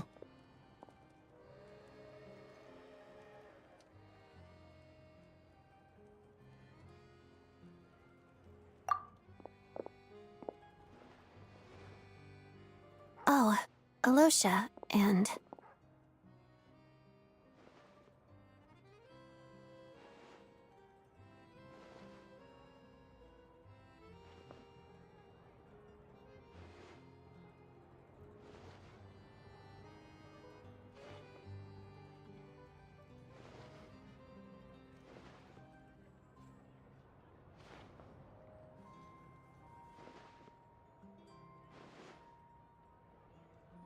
Hello.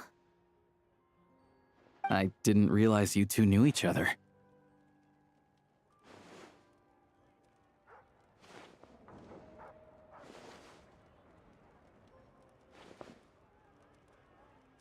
Yeah, I take on some odd jobs in the city to supplement my hunting income.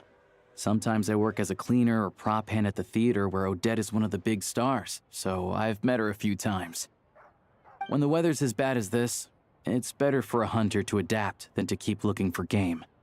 Yes, and we sometimes need extra help.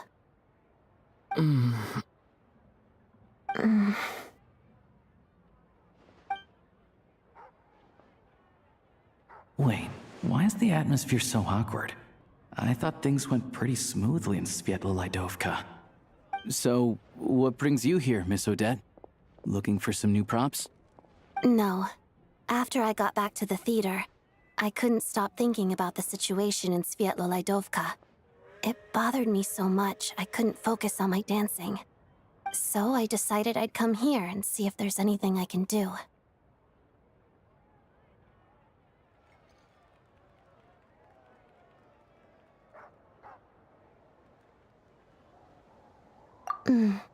You too, I presume. I suppose that's why you're here. I didn't feel comfortable expressing my true opinions in front of the Harbingers. Not least because ordinary Fatui like me don't even know what Project Stuzha is all about. Without knowing the full picture, I can't make sense of it. And at some point, if things aren't making sense to me, I can't just keep going along with it. So many people feel the same way. They wish they could do something, but all kinds of reservations hold them back. Explains why groups like the Roadcott are springing up to fill the gap. Yes. Well, that's one option. But there are risks to consider with organizations like that. The Fatui does not encourage their activities. Right, because things can get out of hand, and it's hard to hold the right people accountable when they do. I've heard about a few cases like that. Sandrone said Odette was on track to inherit the title of the Fair Lady. If so, she'll be able to find out what Project Stuzha is really about. Still, it's probably a little soon to ask her about that.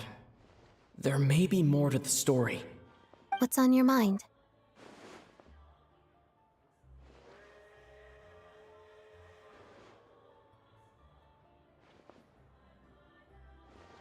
I think we can both agree that no matter which side you're on, it can't stop you from doing the right thing. Where there's a will, there's a way.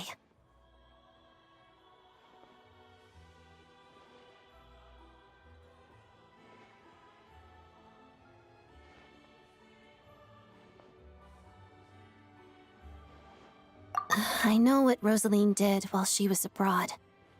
You made the right decision, so no hard feelings. So, what's your plan? Oh, we were gonna buy some Crystal. I heard there's some on the market right now. Funny. I had the same idea. In that case, let me pay. I can claim it back as mission expenses. The real issue here is that government relief is behind schedule. Surely it makes more sense for the state to cover these costs than for us to pay out of our own pockets. True. It's a huge expense after all.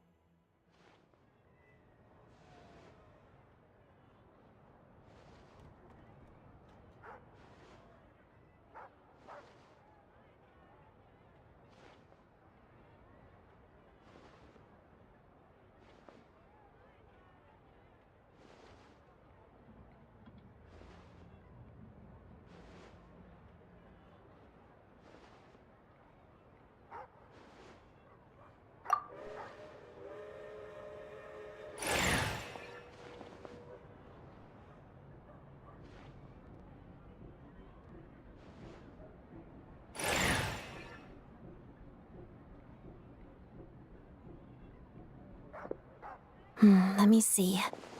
I'll take it all, please. And I'll be needing a receipt. Right. Choose mission budget under the expense category, but be sure to specify emergency rescue operation in the description. Otherwise, the normal reimbursement limit will apply. Let's book this train. Regulations say that if we need to transport Kresnik Crystal during Project Stuzha, extra carriages can be added 1 hour before departure.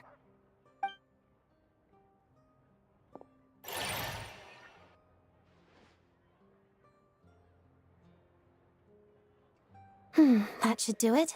The train will be escorted to its destination by Fatui guards. This is my first time seeing you handle Fatui affairs, Miss Odette. It seems you're as skilled an officer as you are a dancer. You flatter me. It's only because I've been doing both my whole life.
Anyway, I bet you've been non-stop today, am I right?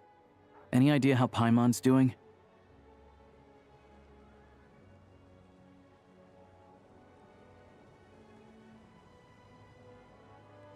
What's wrong? Who's Paimon? His travel buddy. Hasn't been feeling well. She caught a cold right after they got to Snezhnaya. Sounds like she's important to you.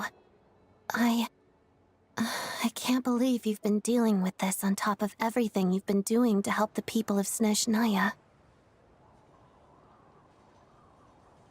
I've got nothing going on right now, so I'll join you. I want to see how she's doing. May I come too? I have some candy that someone gave me back in Svietlo-Lidovka. Plus, I know a little bit about relieving cold symptoms.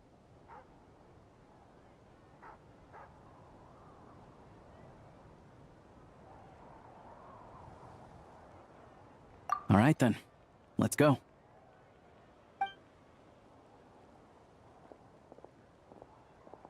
I still don't know what the deal is between these two, but at least the tension seems to have vanished. A good sign, hopefully.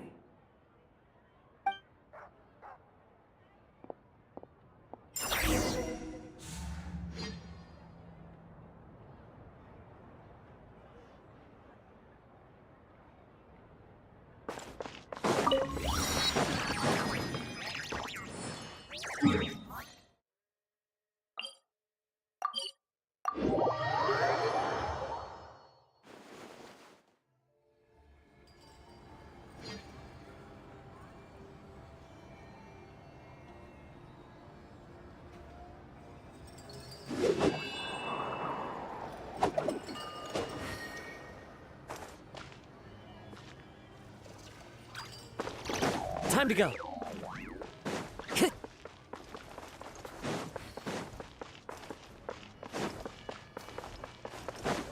Time to go.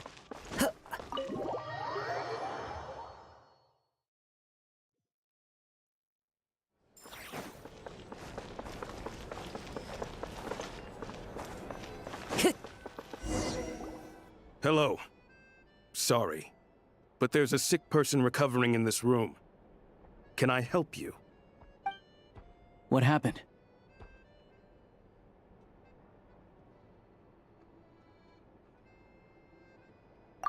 Oh, please, excuse me.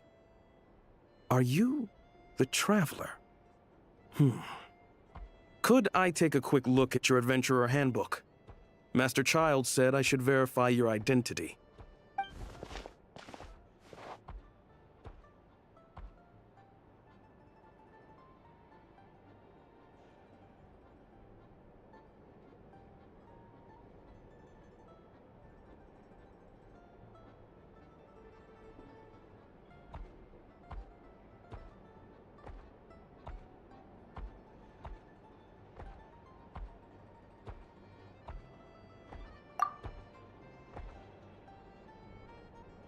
Ah, it's really you.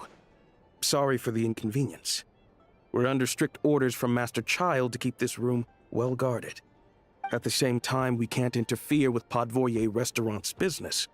That would only seem all the more suspicious and draw unwanted attention to this room. Besides myself, a few of my colleagues are stationed in and around the restaurant, in plain clothes, of course. Rest assured, you're in safe hands.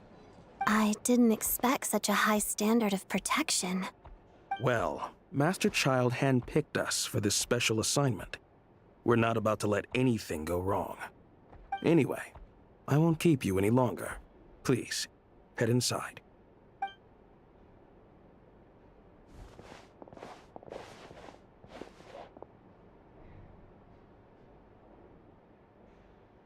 Traveler! Alicia, you're back!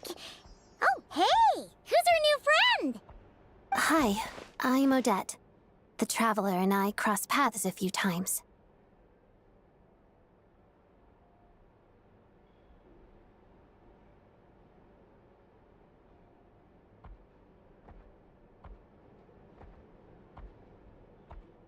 Another friend from the Fatui, huh? You're practically a member yourself by this point.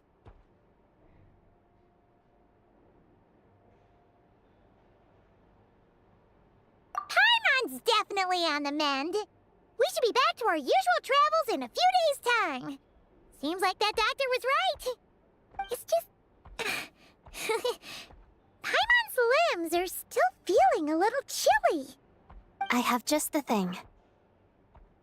Whoa! What's this? Is that... a flame inside an ice cube? Wait, is this real ice? How's it not melting? And how does the fire keep on burning?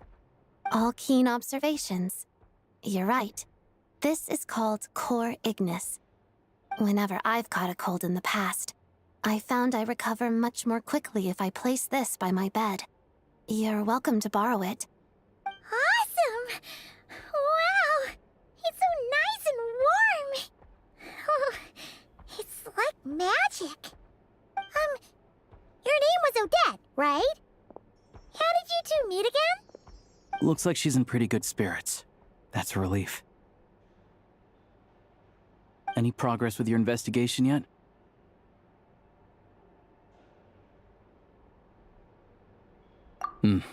No surprises there, I'm sure. They're not likely to let anything slip.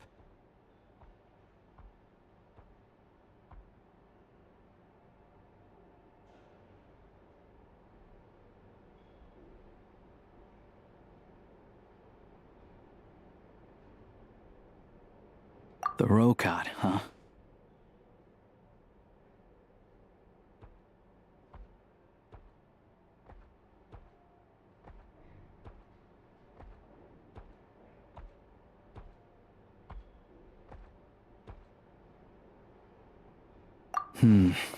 Let me think. Members of the Rokad keep their true identities hidden, but I think there might be someone I can introduce you to. Leave it with me. Meet me at the Korolyevsky troop tomorrow, and I'll tell you how it goes. Would anyone like a drink? I'm gonna head to the bar. Paimon will have... maybe some hot milk? Yeah. Paimon's in the mood for something warm. Enough with the secret chat, you two. Let's catch up properly in a minute. Paimon wants to know everything that's happened today.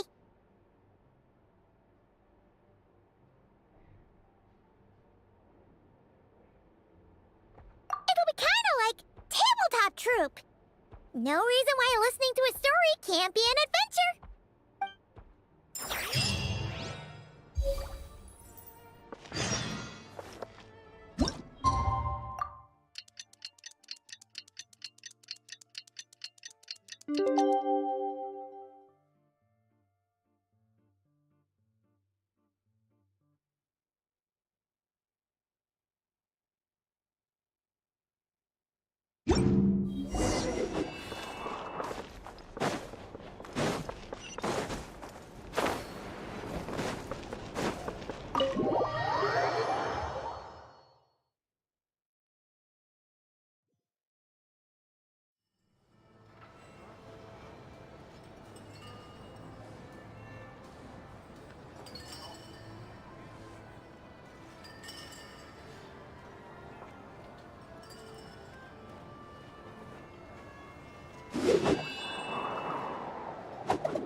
Can I get you anything?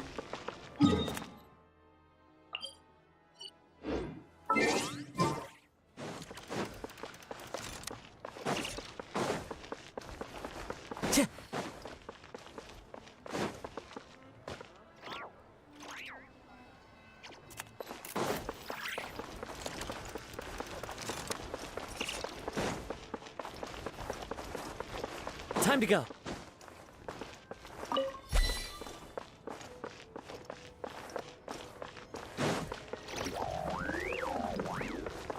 I love it when it snows. The world falls completely silent, and I can sleep undisturbed.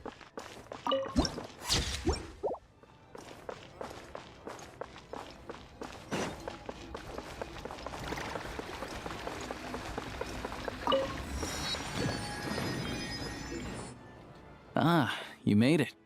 I've got some tickets, and I managed to set something up with the Rokad. It'll have to wait until after the show, though.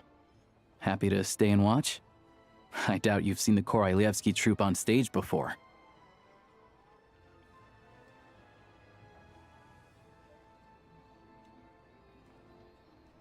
Pleasure. Here, this is the way in.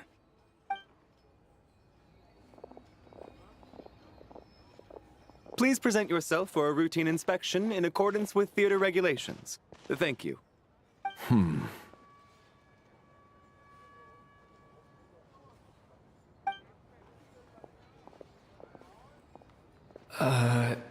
Is that guy with the Fatui?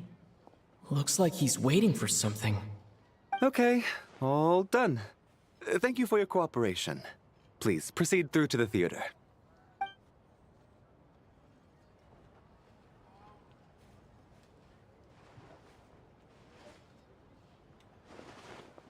What's up? Everything okay?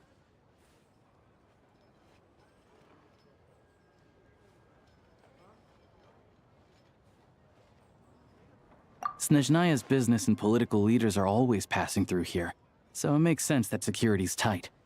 Still, it's a little unusual to see the Fatui's Armory Palace guard here. You saw him, right? The guy right at the back. Strong, silent type. His name's Valeri. He's part of the Special Assignments Battalion, but I only ever see him here for one thing: to look for a guy named Mitya.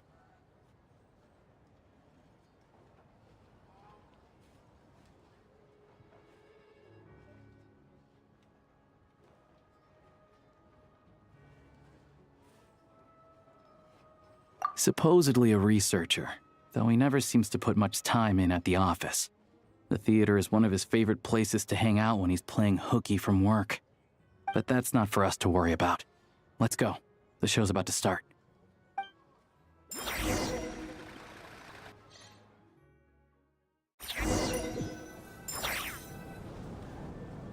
What do you think? Pretty impressive, huh?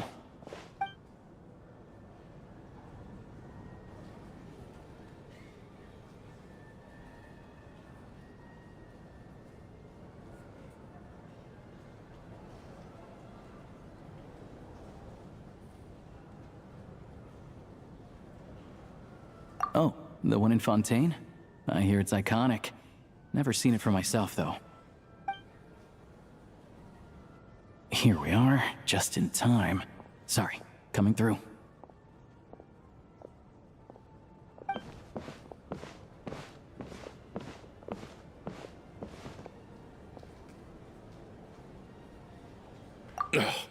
If you're gonna show up late, keep your mouth shut. What's his problem? Whatever. No point arguing with people like that. Look, there she is. That's who I'm introducing you to later. She's the lead singer of the troupe, Vodyanitsa.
This leads directly to the green room.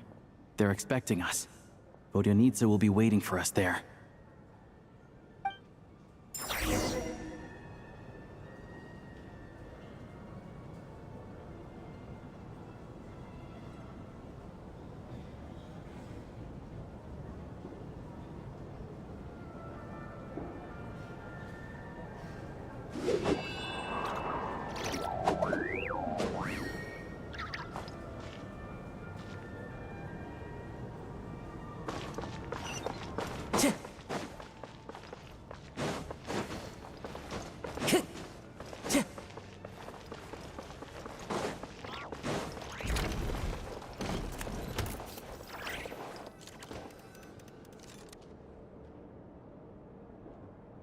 Hey there. Excuse me. Ugh! Can you believe it? I'm so mad right now. Come in. Oh, it's you two.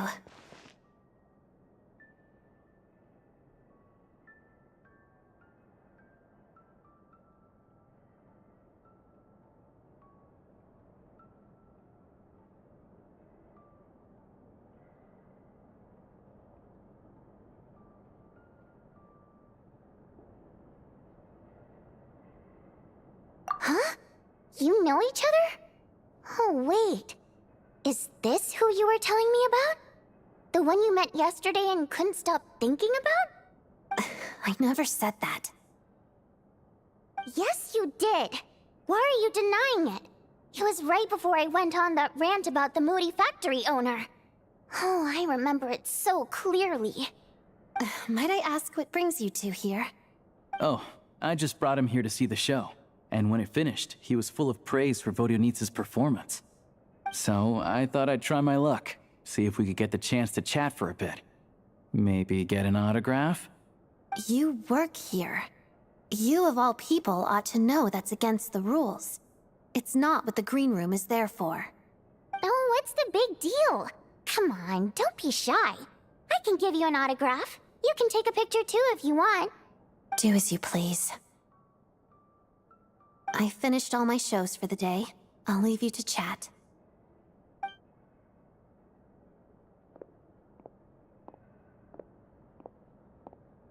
I wasn't making that stuff up, you know. Odette's just too proud to admit it. She thinks very highly of you, and so do I. You did the right thing in Svietloladovka. We're good. Odette's out of earshot. I'll lock the door.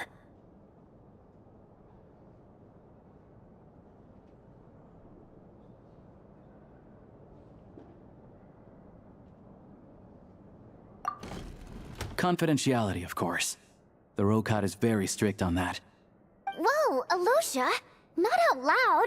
Not with an outsider here! Relax, I've taken care of it. Look at this. The President's reply sent this morning. Wait, so he's been approved to join?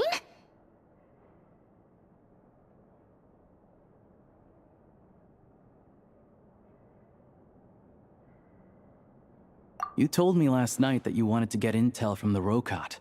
Unfortunately, Rokot intel is only available to members. But ever since you set foot in Snezhnaya, we've been working together. I've seen the way you work, your character, and your motives. Everything about you is perfectly in alignment with what we're trying to achieve in the Rokot. So I figured I might as well cut to the chase. I wrote a letter to the President explaining your situation, including just the right amount of detail. His approval came very quickly. Of course, it's still your decision whether you want to join or not. We'll respect your choice. Well, assuming Odette was telling the truth and she didn't misjudge you, I guess we don't need to worry about you blowing our cover. Still, you gave me a real fright. I didn't know that's why you came looking for me. So, that stuff you said about admiring my performance, was that just because Odette was here? Did you actually mean it?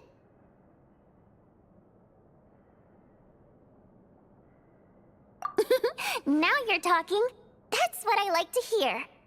Anyway, let me give you a quick rundown of how things work. Like I said, the Rokot is a covert organization, and we hide our identities.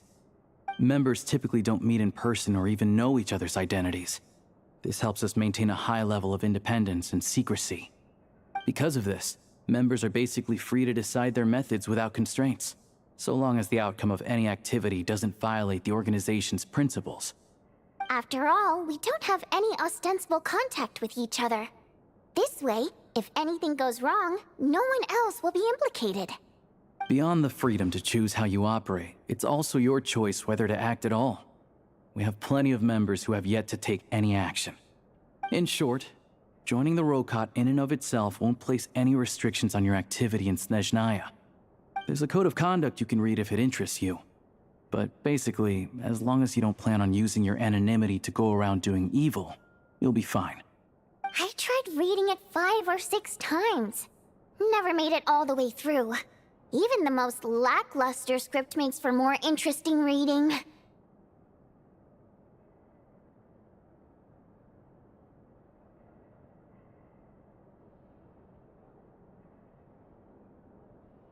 Great. Then I'll go grab an official application form.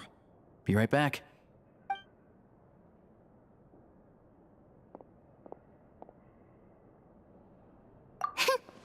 Well, Alosha has this pet dog, you see.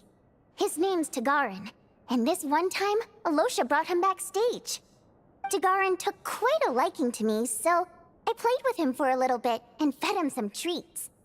Then, the Rokot was out on a mission one day, and even though we were all in disguise, Tagarin recognized me right away.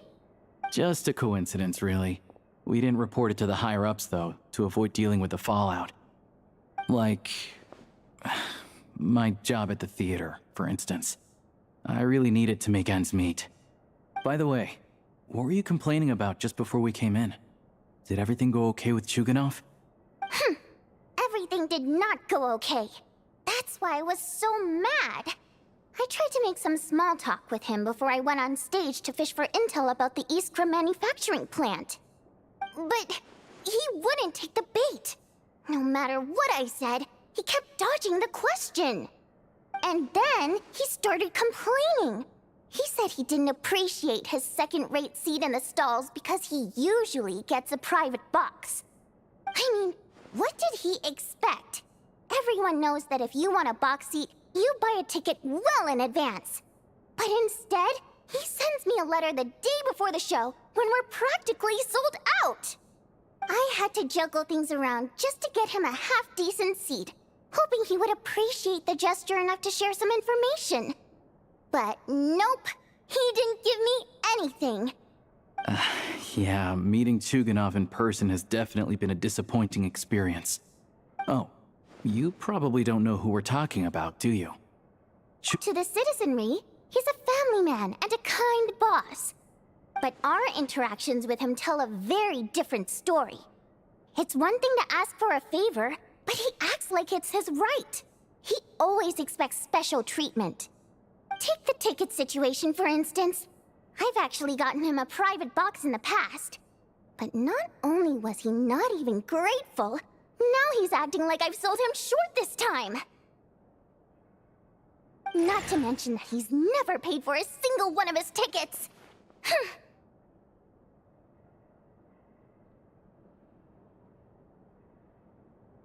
And another thing, if he's such a big family man, why doesn't he bring his wife and daughter to see the show once in a while? I've never seen them here, not even once. Calm down, Vodyanitsa. If you won't do it the easy way, we'll have to try the hard way. But first things first, here's your application form. Go ahead and fill it out.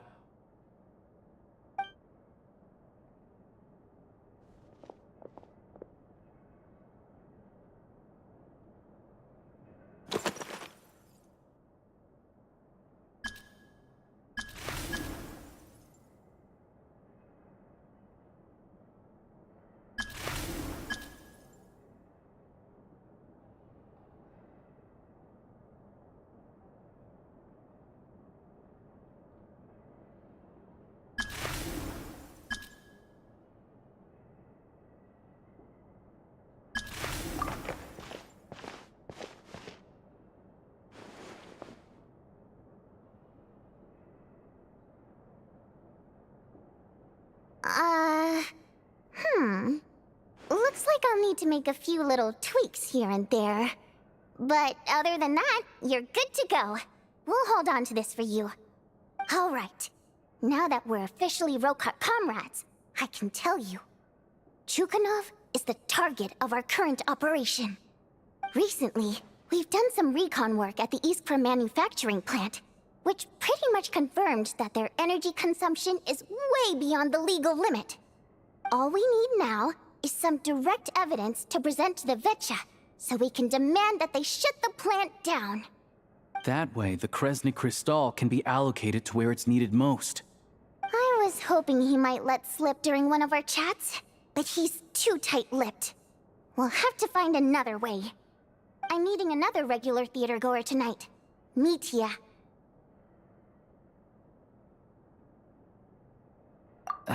But Valeri's here too, and he's probably looking for Mitya, so he may end up being a no-show. Don't you worry. He must know how to dodge Valeri, or he wouldn't be showing up on time for every performance. Mitya is a renowned energy expert. Although we can't get any direct evidence of the excessive energy consumption at the plant, we can accidentally let the information slip to him. The authorities should take someone like him seriously. So if he starts raising questions about energy use at the Iskra manufacturing plant, there will be a proper investigation. Also, we're not allowed on site, but he has clearance. So all we need is his cooperation.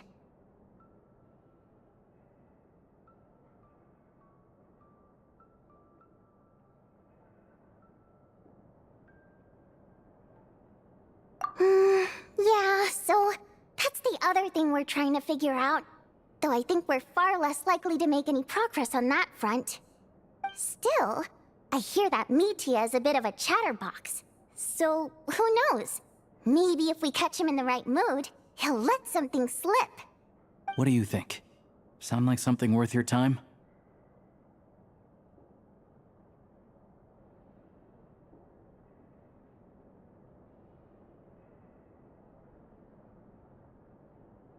Okay, in that case, you guys find a seat somewhere nearby.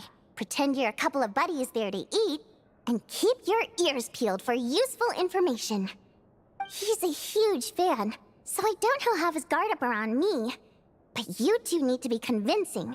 If he suspects anything at all, he might stop talking. Sure. Don't worry. We'll make a believable pair of buddies.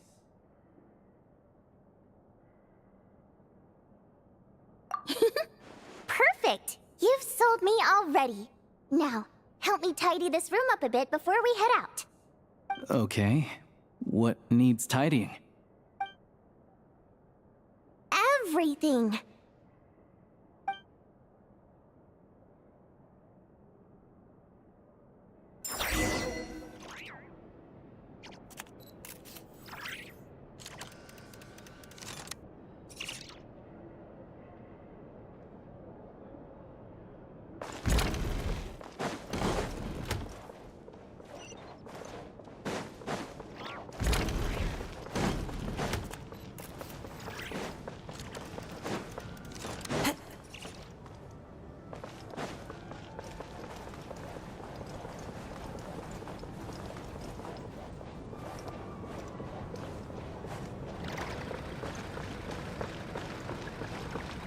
Time to go.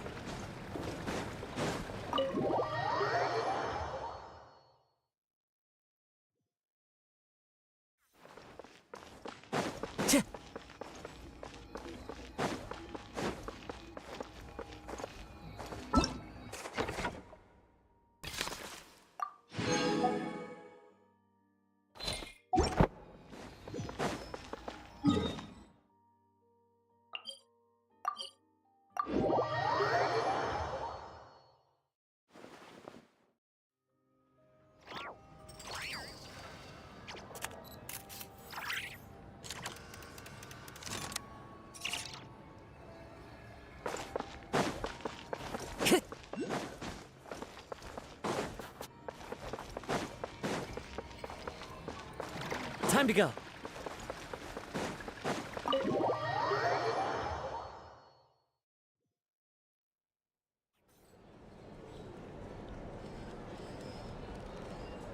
We come here often, so we shouldn't stand out.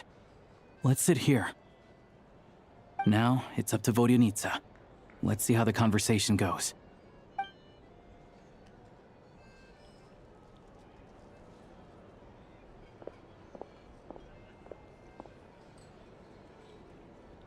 Mr. Mitya! Over here! Over here! Oh, sorry. I got a little held up on my way here. Now we have even less time than we planned.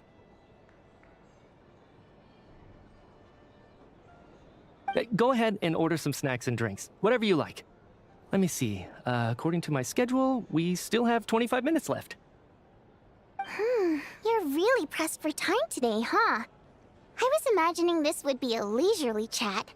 If you'd prefer, we can always reschedule for another afternoon when you have more time. No need.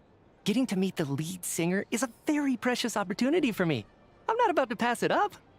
I've already had to decline your invitation several times because our schedules rarely align. If I don't grab this chance while it's here, who knows when the next one will come around? Well, it's very kind of you to make time just for me.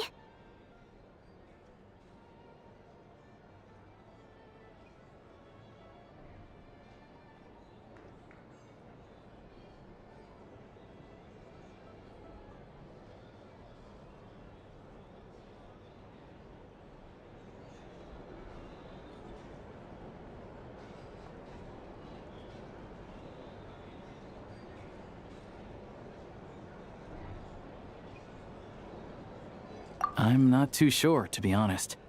But Snezhnaya is full of weird and wonderful things like that, so people tend not to bat an eye. I'm sure the same will go for the Eye of Grey and Paimon.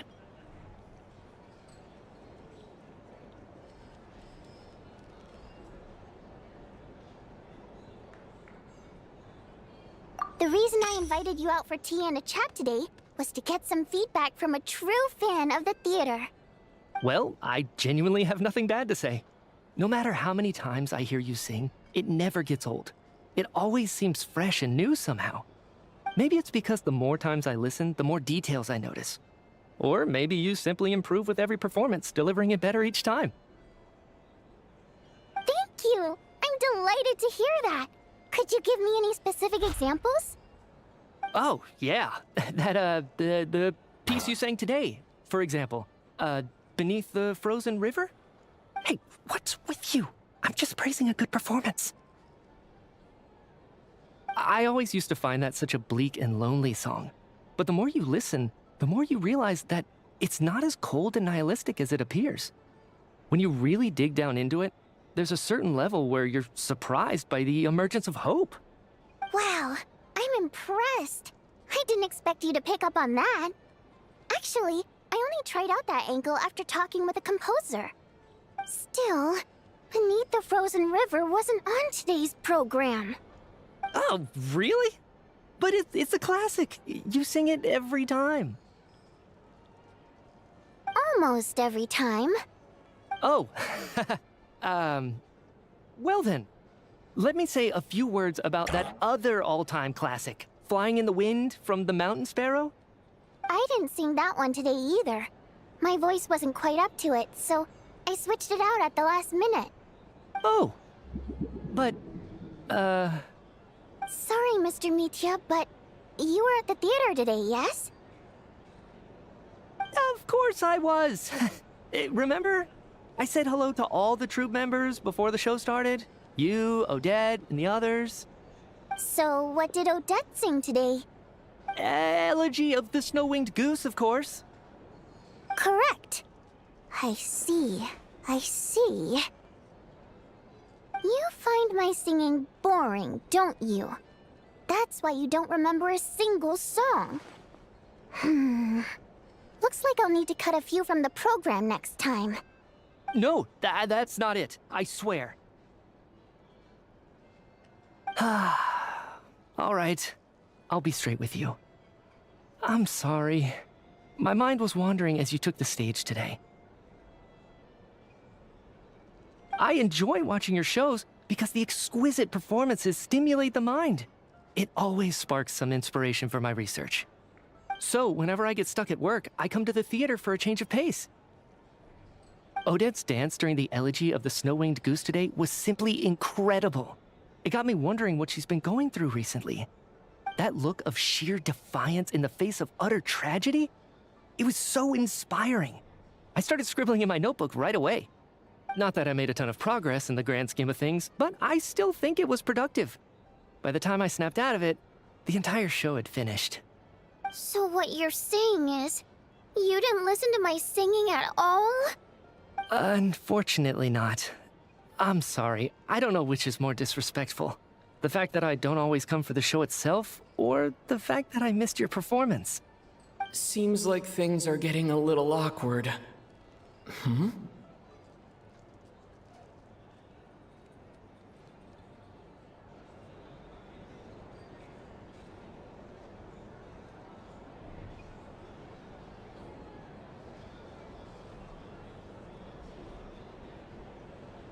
Mitya just stepped into a conversational minefield. If there's one thing Vodyanitsa doesn't like, it's people who show disrespect for her performance. This meeting was so hard to set up. Don't tell me it's already falling apart. It's fine. I suppose this is affirming in its own way. At least, it shows that our performance really touches people's hearts, right? Don't let it bother you. It certainly doesn't bother me. She's showing a lot of restraint.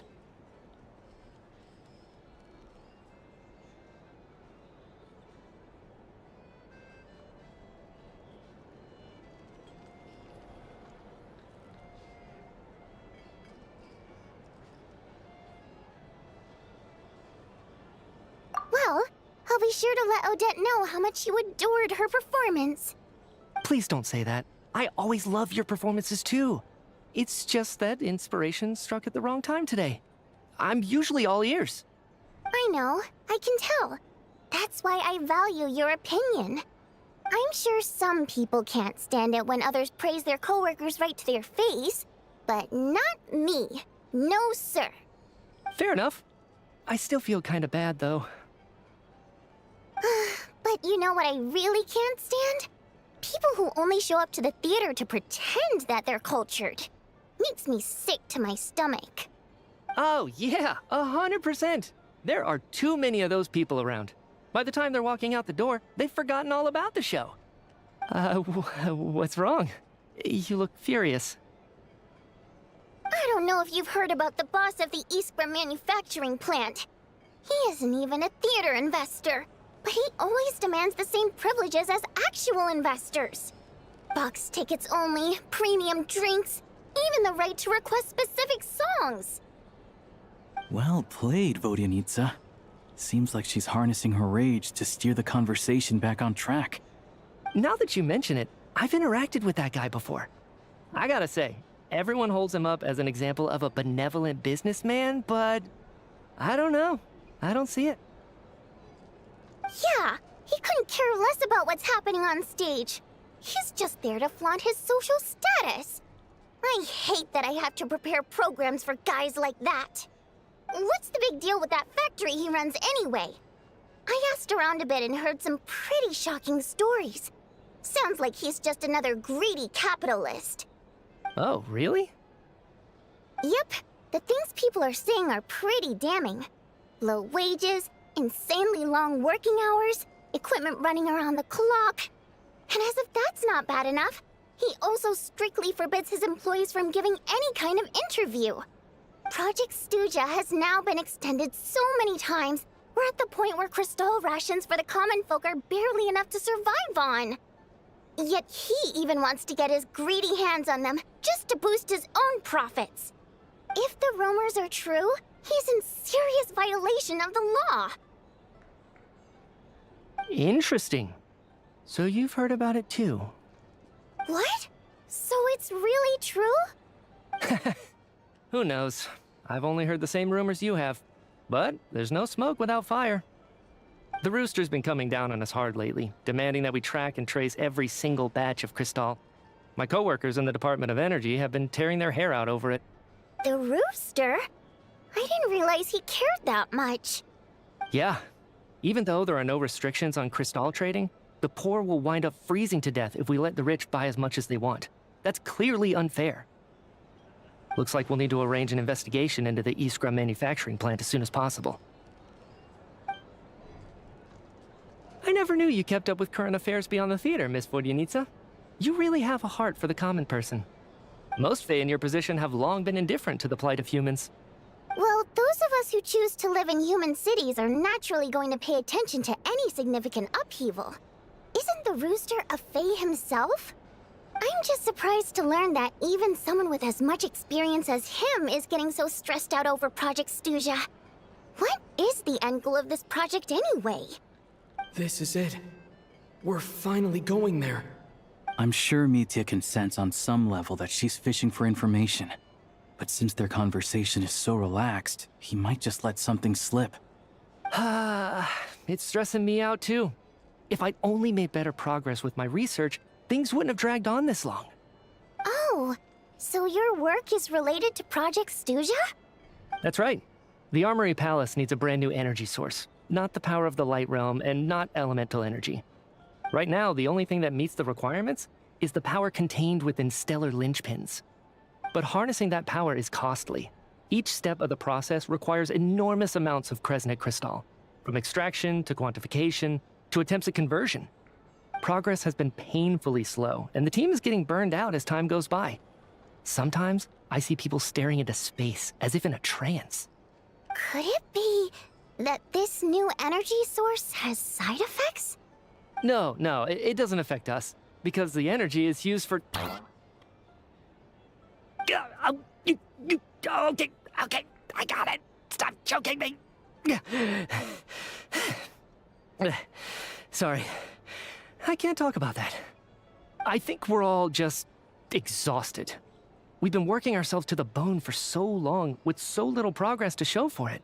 It's no wonder people are struggling to stay motivated. Seems like I owe you an apology. I shouldn't have gotten so mad at you for not paying attention during the show. Don't worry about it. I count myself lucky, to be honest. I don't envy the people who work closely with the Tsaritsa herself. I'd much rather be in my current position. At least I don't have to shoulder any major responsibilities. So they're trying to develop a completely new kind of energy.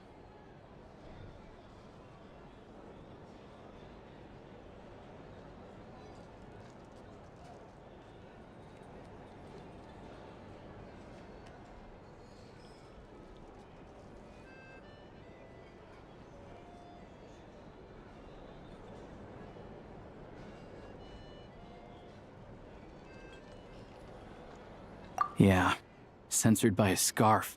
Who would have thought? Oh, dear. It looks like my time is up. I'm afraid I have to leave. I'm so sorry. We ended up barely talking about the theater. That's okay. It was a pleasure chatting with you, really. Let's make up for it next time. Yeah, hopefully once the work pressure eases up a little, I'll be able to focus more on the performance, and then we'll have more to discuss. We touched on some confidential issues today. I'd be grateful if you could keep it between us. That could have gone worse. Nice job. Why was Mitya in such a hurry to leave, though? Sorry, routine inspection.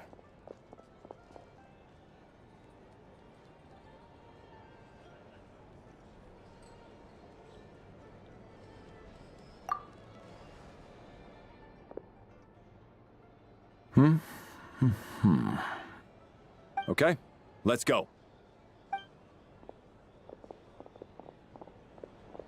So he wasn't rushing to get back to work. He must have calculated that Valeri would find him here in exactly 25 minutes. That's frighteningly accurate.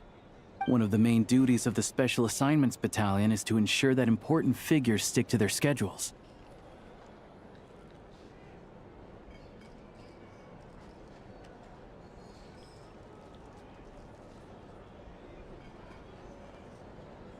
All right, time for us to get going too. Excuse me, check please. We'll settle our check too, then. Oh, hello there. Mr. Mitya paid the check before leaving. He also asked me to pass on a message.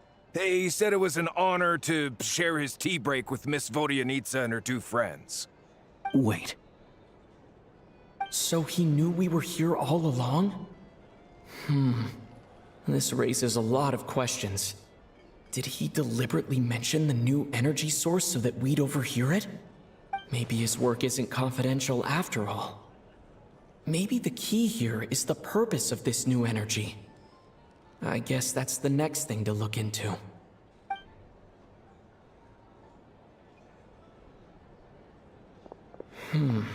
Vodyanitsa and Alosha have left.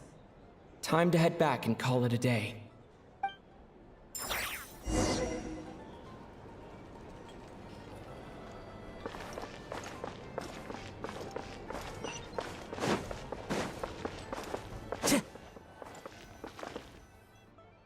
You're back! You're pretty early today.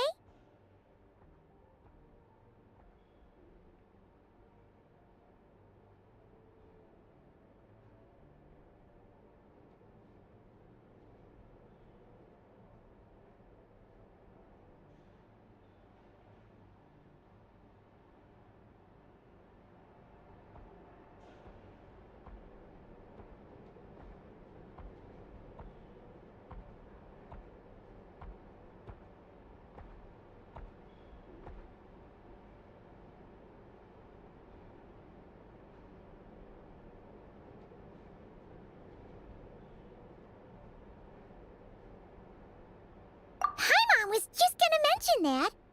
After she woke up today, Paimon felt like her temperature was completely back to normal. But her strength still hasn't returned. Still, there's some good news. Paimon thinks she might have figured out the source of the problem. It's like there's some kind of mysterious power affecting Paimon. Paimon's never felt this way before during any of her travels. She only started feeling this way since we arrived in Snezhnaya.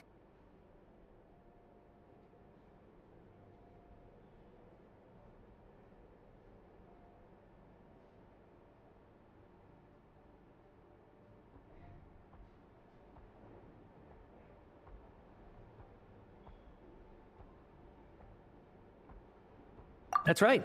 The Armory Palace needs a brand new energy source. Could that have something to do with this? What is it? You're making that face again. You know, the one you get whenever you have a light bulb moment?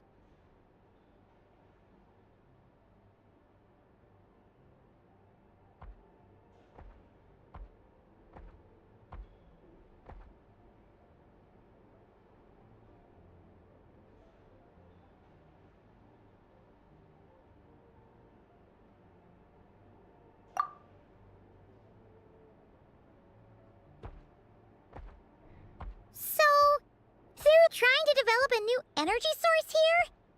And you think that might be why Paimon's feeling unwell?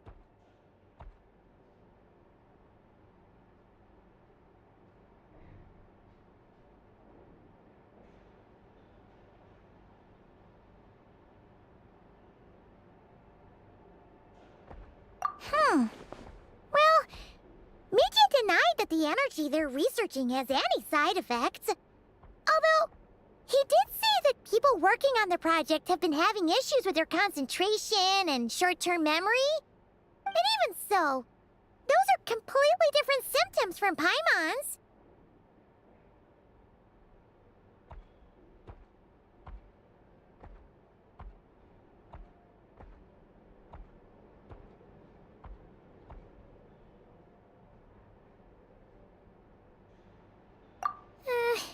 It's pretty faint, so it's kind of hard to tell. But if anything, it seems like it's coming from roughly the same direction as the Armory Palace.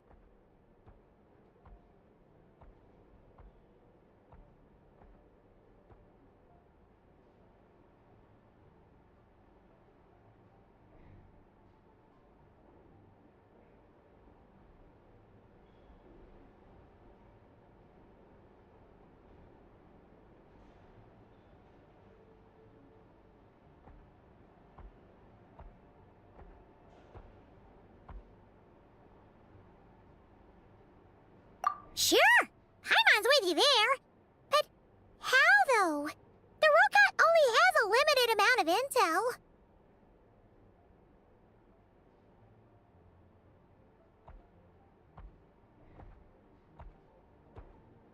Oh, great point! They argue about Project Stuja every day. If we could sit in on one of their sessions, we might pick up some new leads.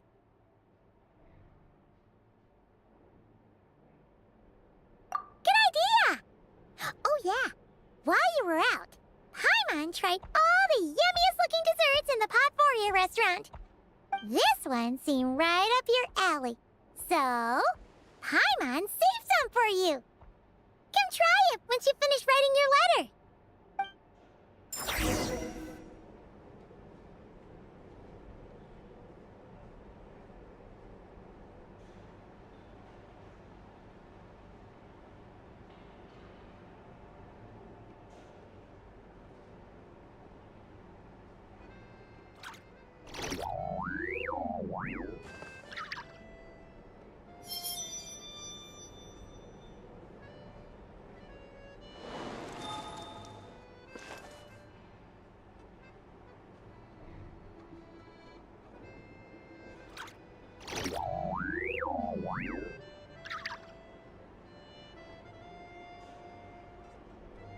Wherever in this world I roam, I carry memories of my home.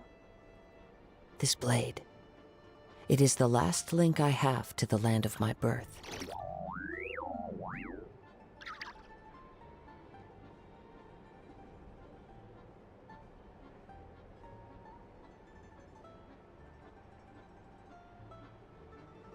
This scenery is wonderful. Surely enough to convince anyone to become a wanderer.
There are leaves around, and I know just the tune to accompany them, if you wish to hear it.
Wherever in this world I roam, I carry memories of my home. This blade, It is the last link I have to the land of my birth.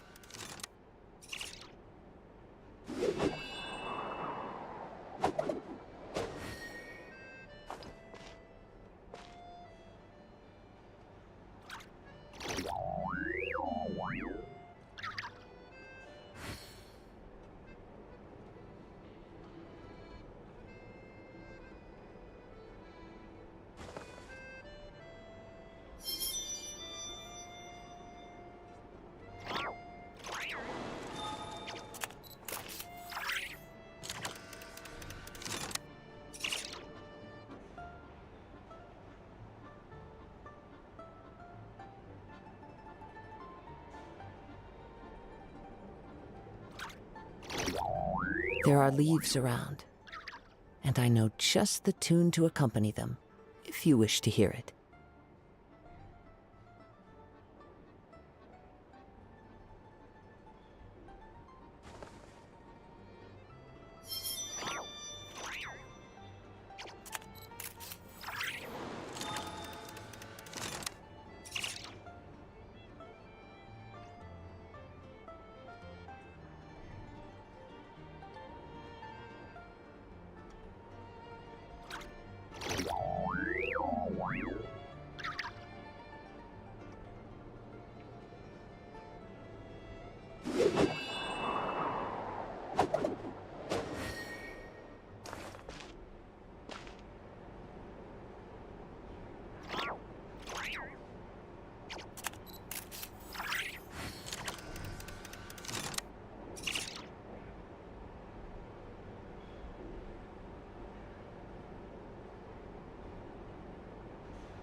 This scenery is wonderful.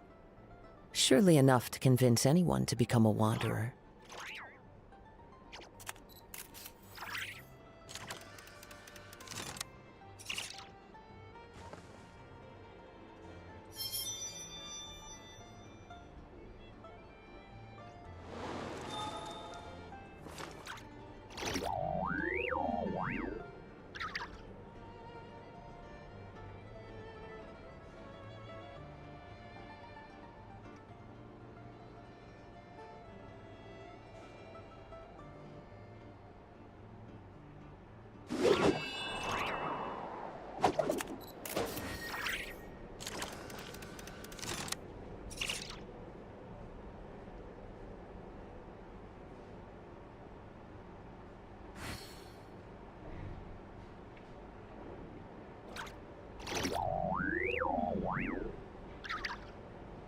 Wherever in this world I roam, I carry memories of my home.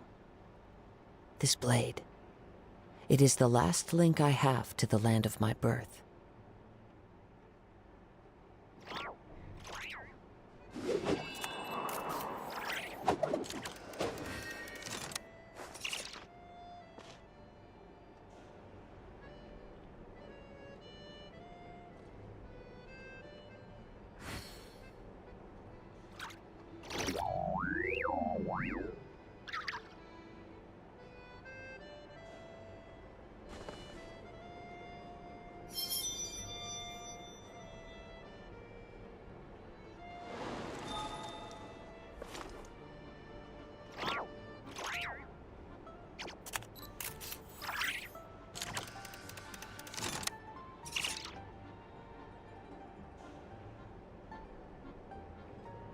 There are leaves around, and I know just the tune to accompany them, if you wish to hear it.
This scenery is wonderful. Surely enough to convince anyone to become a wanderer.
Wherever in this world I roam, I carry memories of my home.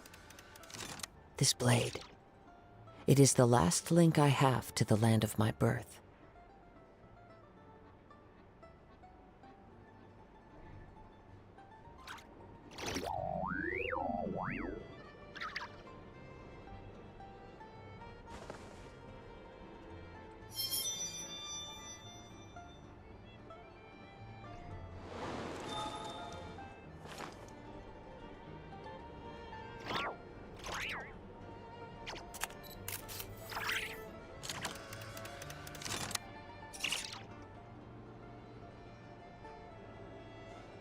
There are leaves around, And I know just the tune to accompany them, if you wish to hear it.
Alosha replied. He says that we won't be able to speak at the Vetcha, but he can arrange for us to attend as visitors. Time to get ready. Then head to the Snezhnaya Vetcha. You're back! Paimon's been working on the crossword. Oh!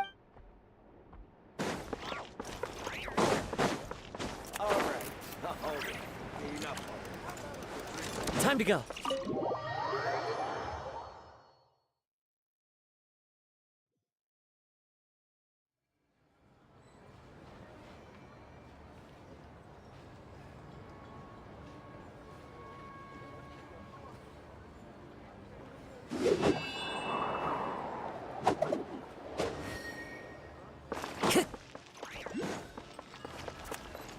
Time to go.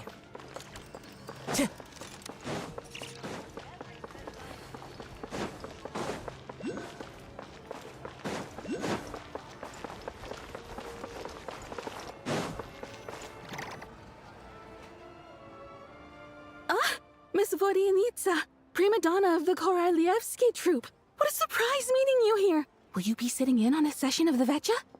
Sorry, I'm not taking interviews today. Oh good, you're here. The session's about to begin. Let's get inside. Please wait, Miss Vodyanitsa. Could you introduce me to your new friend?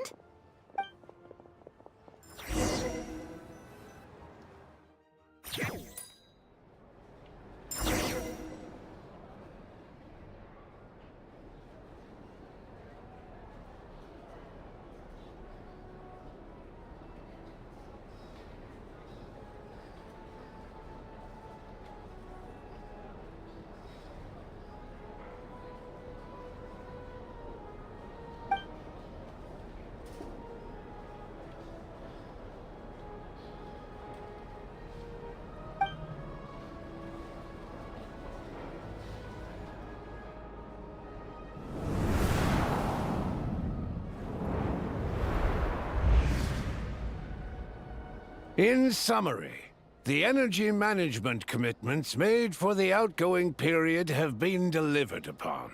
Furthermore, both the production and consumption of Kresnik Crystal show clear signs of stabilizing. The relevant agencies have assessed the present circumstances and determine that the status quo can be sustained until the next period. For detailed statistics, I would refer you to the industry reports that have been distributed to all persons present. It should also be noted that while the recent blizzards have led to a significant increase in people's energy expenses, this is strictly a short-term phenomenon associated with a remotely located monster. Her Majesty the Tsaritsa is giving her full attention to this matter. We should have every confidence that it will be dealt with swiftly and conclusively. A financial report on disaster relief is also present in this report, courtesy of Pantalone. They cover the same old ground every single time. The rooster never seems to mind, but everyone else is getting tired of it. There's a general lack of trust. People aren't seeing any tangible benefits that affect them directly. Of course, none of that will be reflected in any of the reports on the table. Yeah, if it weren't for these hard copy documents, I could have at least made something up.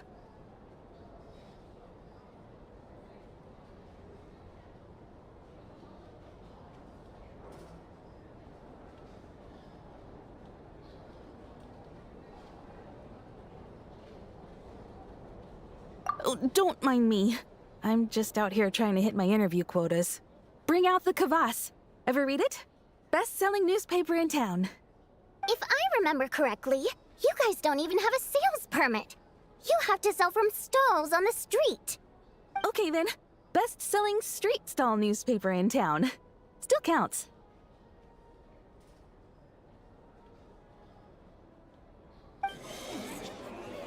Order! We will now open the floor to the representatives. If there are no further substantive issues to discuss, we will then proceed to a vote on this motion. Snezhnaya has a long tradition of treating members of the Fatui armed forces and their dependents favorably. But recent surveys shows that Fatui families in remote areas have access to 15% less crystal than the average civilian family in Snezhnograd. It's been said many times before, but it bears repeating now. There needs to be a clear and consistent rationale behind how crystal is allocated, or we will soon face immense public backlash. Perhaps you wouldn't need to keep repeating yourself if you would hear me out for once. I say again, true consistency exists only in principle. In the real world, fairness is relative. You appear to treat resource allocation as a simple function of production and population. So what about when the equipment used in production breaks down? Have you factored that into your equation? And do you even know how long it's been since Snezhnaya last conducted a census? If I knew the answers to questions like that, I'm sure I'd be a very wealthy man. And I doubt I'd be going by child. I'd like to bring the focus back to the specific issue I raised. Or do you wish to deny that favorable treatment for Fatui dependents is our long-standing policy? It's easy to be a critic when there's no accountability. That seems to be a running theme in the anti-Project Stuja cohort. Defeat the ringleader and all other problems will magically resolve themselves. That's what they seem to think. But in case you aren't aware, not one jot in my report would change whether Project Stuja continues or not. So you have no intention whatsoever of finding a solution to this problem? On the contrary, I'm the only one here who ever brings solutions. Child opened by speaking up for the armed forces. Regrator struck back with style and a war of words ensued.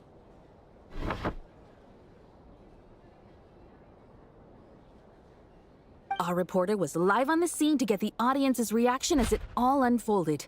Who do you support? The people have spoken! Child received raucous applause from the crowd as he pushed Regrator onto his back foot with a relentless barrage of questions. It had to be seen to be believed. Now you see why they don't have a sales permit.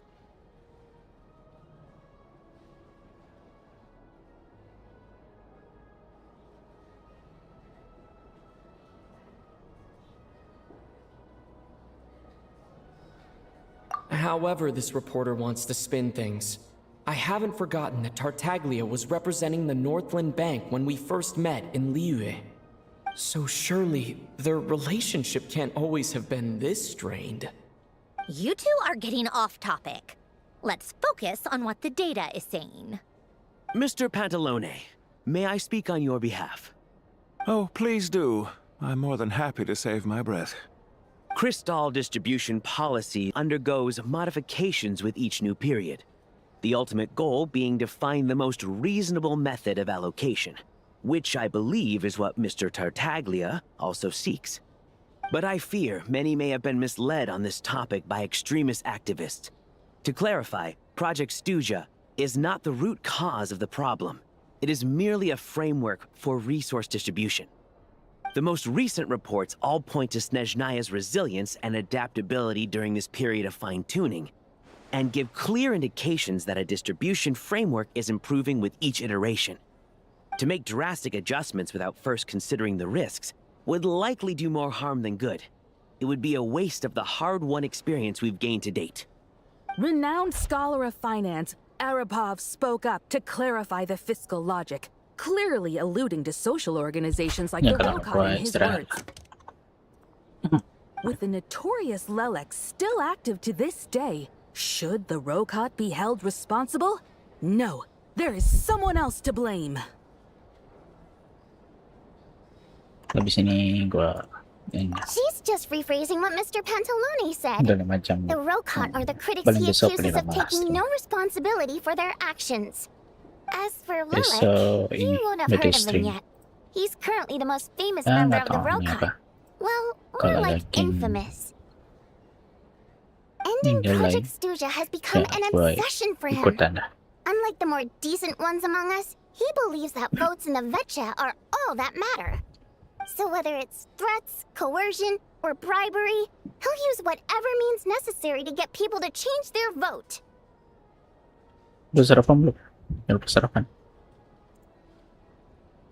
And since we're already on the subject, what do you think of Lelex's methods? Are you for or against?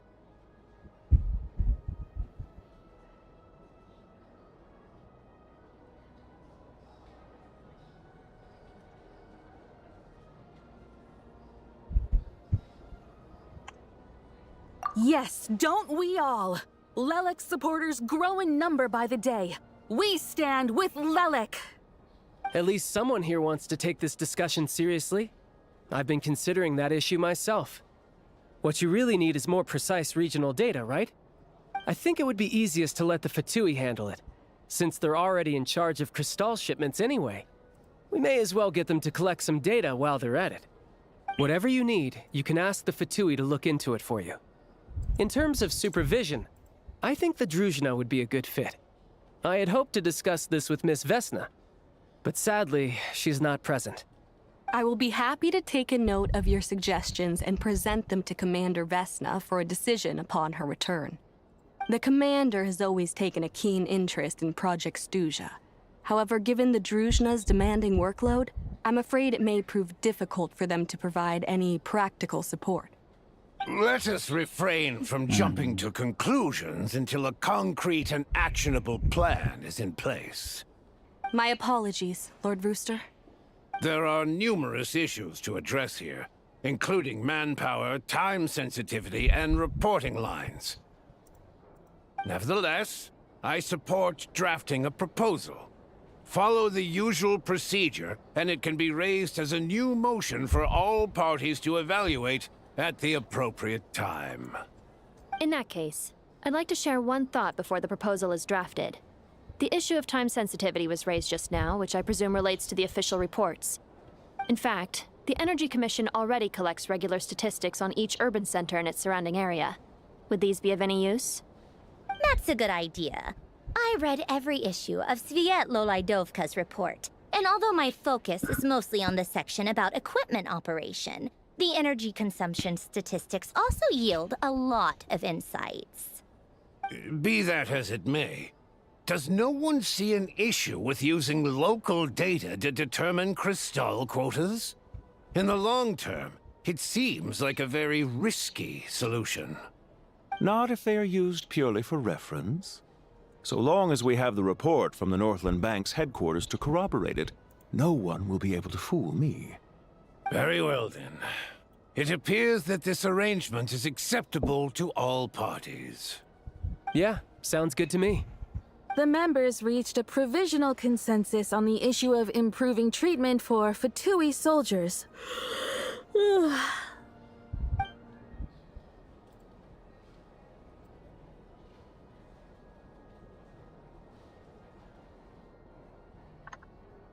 Today, the prima donna of the Korailievsky troupe attended a session of the Snezhnaya in the company of a dashing young man. The question on all our minds is, what is the true nature of their relationship?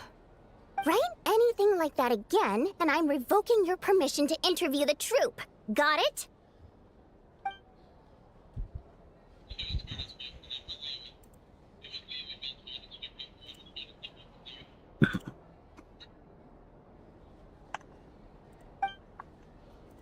Now then, if there are no further contributions from those present, we shall proceed to the final vote. Hey, check it out!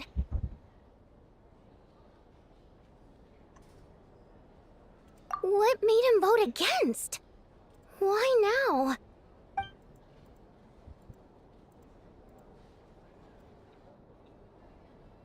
The votes have been tallied. Those in favor of continuing Project Snezhnaya total 61%, securing a clear majority. That was too close. The margin has shrunk yet again. Chuganov was a huge loss. I'll bet Lelik is behind this. I wonder how Pulcinella will respond this time. Chuganov. I see. Lelik strikes again. Yes, go, Lelik. Once Project Snezhnaya is defeated, our unwavering support at Bring Out the Kvass will finally pay off when we make our comeback. I can taste our victory already! In accordance with the result of this vote, Project Snezhnaya will remain in effect until the next Vecha period. Finally, may I remind us all, we debate only for the greater glory and solidarity of our nation. May the aurora shine ever on, and the tundra always stand firm. The session is concluded.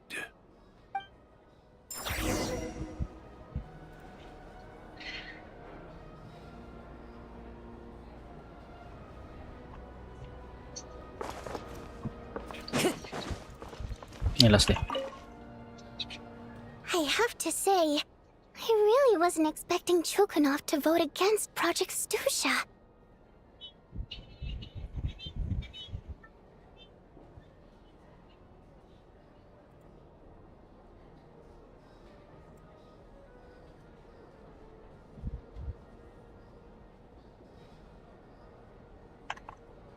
Well, in principle, Snezhnaya's business and political elites ought to be the ones least likely to oppose it.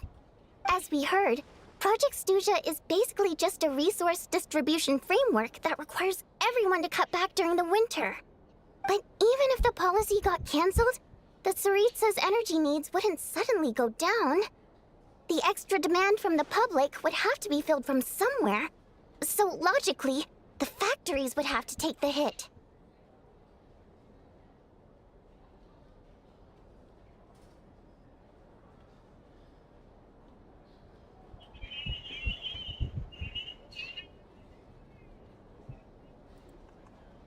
I got a letter from Mr. Mitya just before today's session.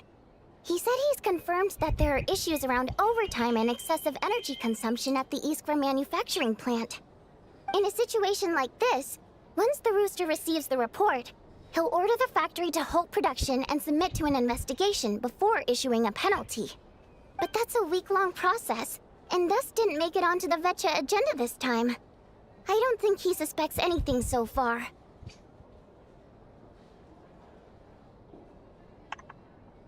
Exactly. And as you know, he's a very selfish person. I was originally gonna try and flip him after he received notice of the official sanctions. My plan was to convince him that the whole thing was completely unfair.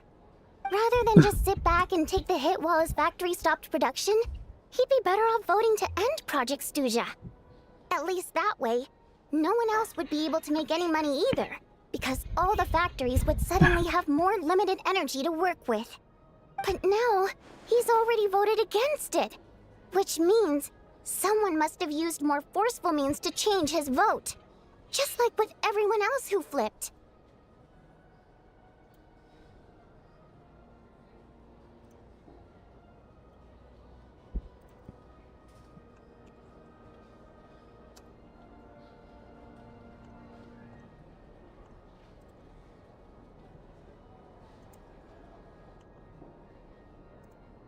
Yeah, no one knows why Lilac is so obsessed with ending Project Stuja, but by the looks of it, he's inching closer and closer to success. Lilac must have strong motivations, given how he'll stop at nothing to achieve his goal. Maybe he knows the full truth of Project Stuja. Maybe my next step should be to focus on him. Oh, right. What are your plans for the rest of the day? Shall we head out? Hey, comrade. I noticed you were here during the debate. I didn't take you for a political enthusiast. Greetings, Harbingers. I just happened to have some free time today, and my new friend here thought it might be fun to check out the Vetcha. Ah, Odette must have introduced you. Looks like you two are getting along pretty well. I'll leave you to catch up. I should head back to the troop. Sure. Break a leg and all that.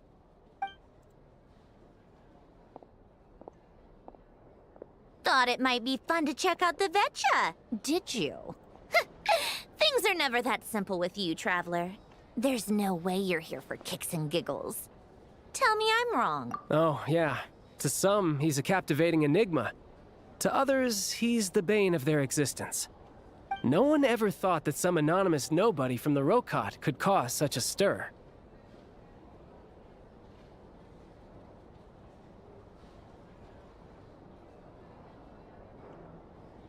Huh? You want to look into Lelik? Then I'm sure his days of anonymity are numbered. What do you think, Sandrone? Fine by me, I guess. If the Traveler actually manages to expose Lelik, it'll be doing Pulcinella a favor. In return, it seems fair to let him in on what we've learned so far. My thoughts exactly. Sharing is caring, after all. Head back to Glupov and grab the files on Lelik. It's easier to just pull the records than go through the rigmarole of getting the Traveler a visitor's permit. As you command, child, sir. In that case, since we're going to be waiting anyway, I'll have someone brew a pot of black tea.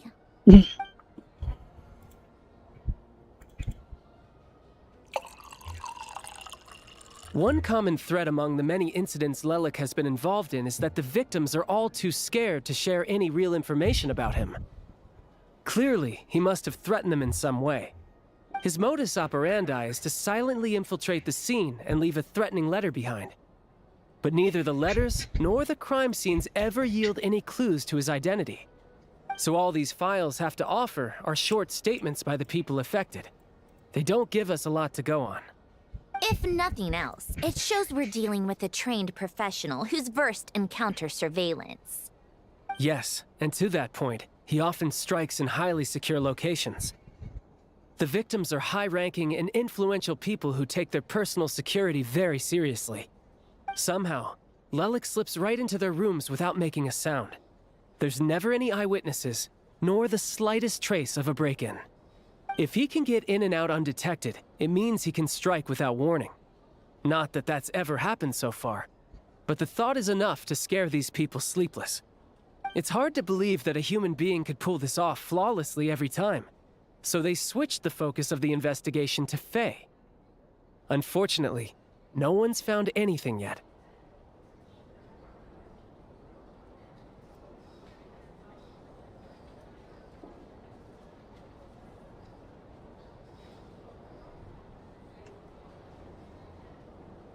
Careful.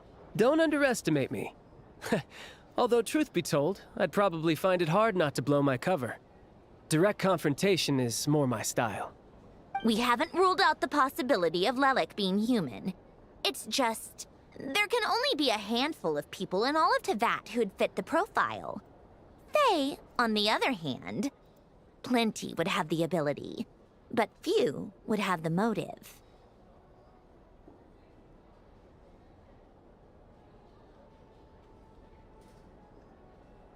No, not as strong as me. You'll never find the culprit with criteria like that. Let's go with a little weaker than me.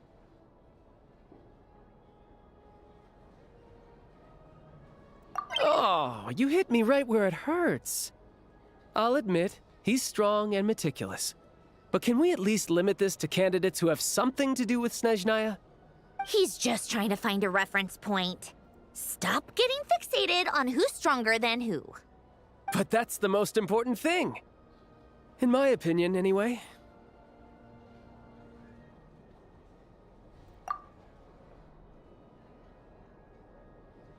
Odette?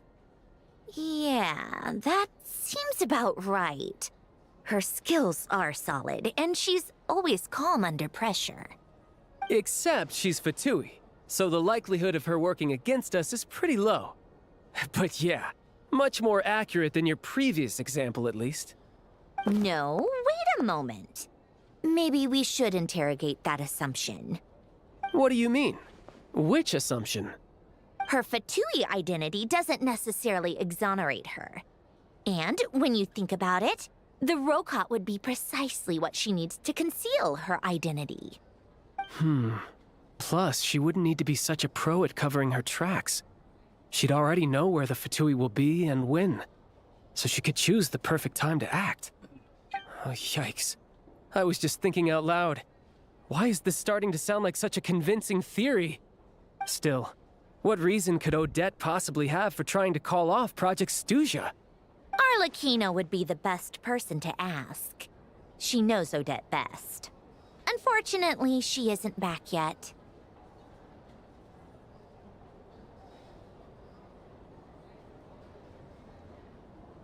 Rosaline used to open up to her in private about her struggles with Odette.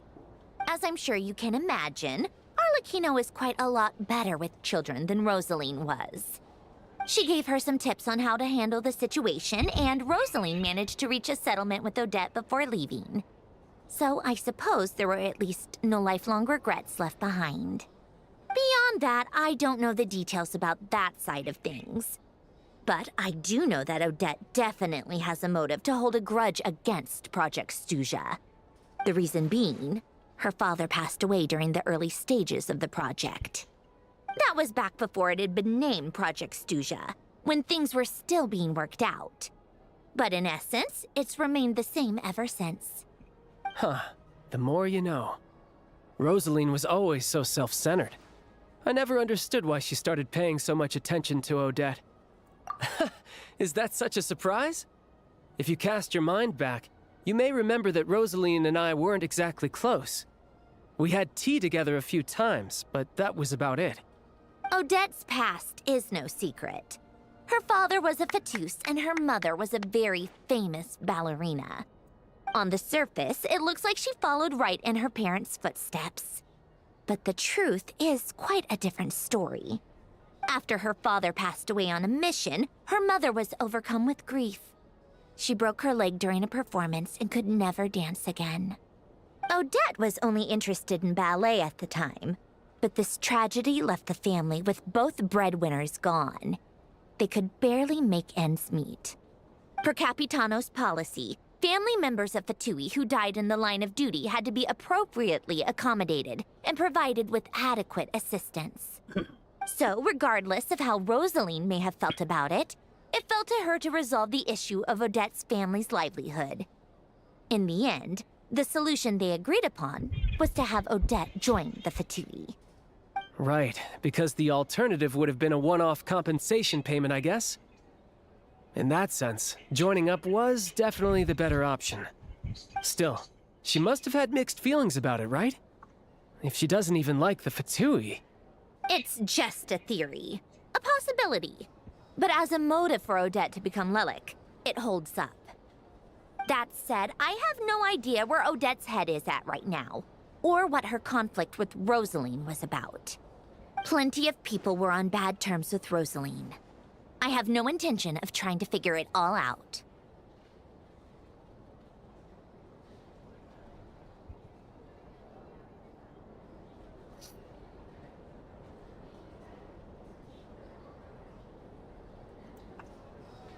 Yes, but there's not much point in discussing that now. Yeah, back to Lelik. Since our investigations so far have turned up next to nothing, we've got nothing to lose by trying a new angle. Funnily enough, Tonya and I had actually made plans to go to the theater tomorrow to watch Odette's rehearsal. Unfortunately, thanks to this Lelik situation, I'll be stuck working overtime again. Which means you can go in my place. No point wasting the ticket. Plus, you'll get to meet Tonya.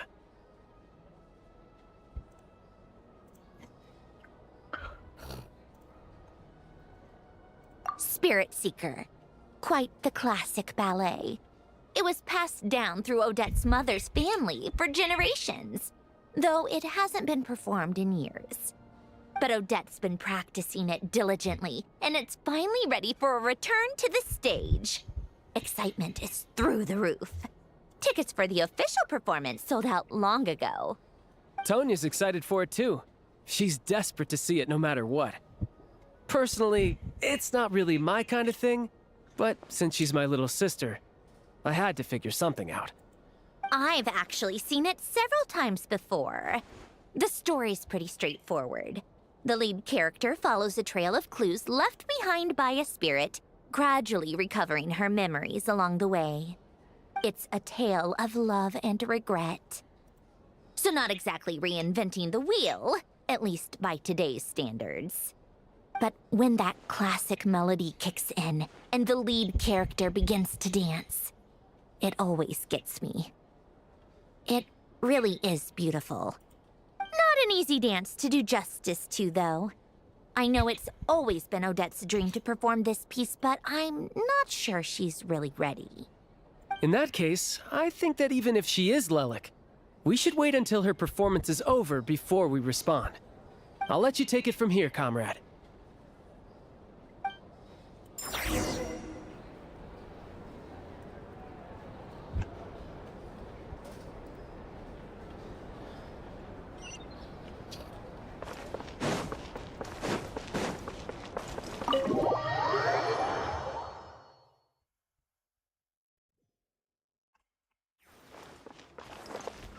Yes.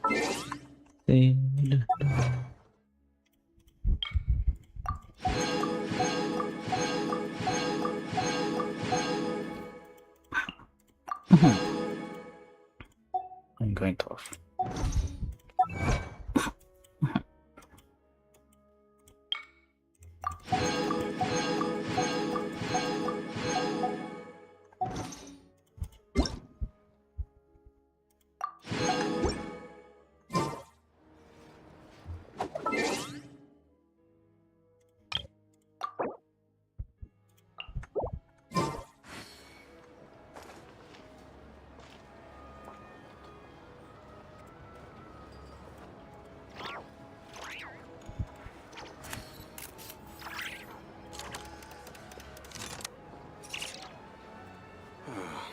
This scenery is wonderful. Surely enough to convince anyone to become a wanderer.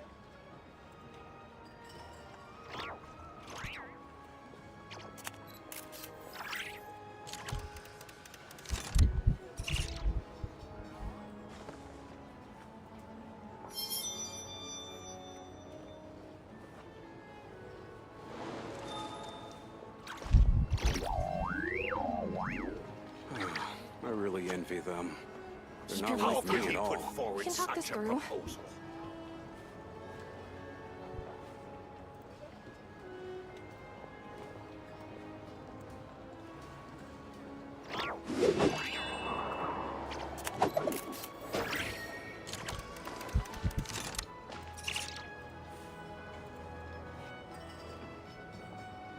Keep your voice down.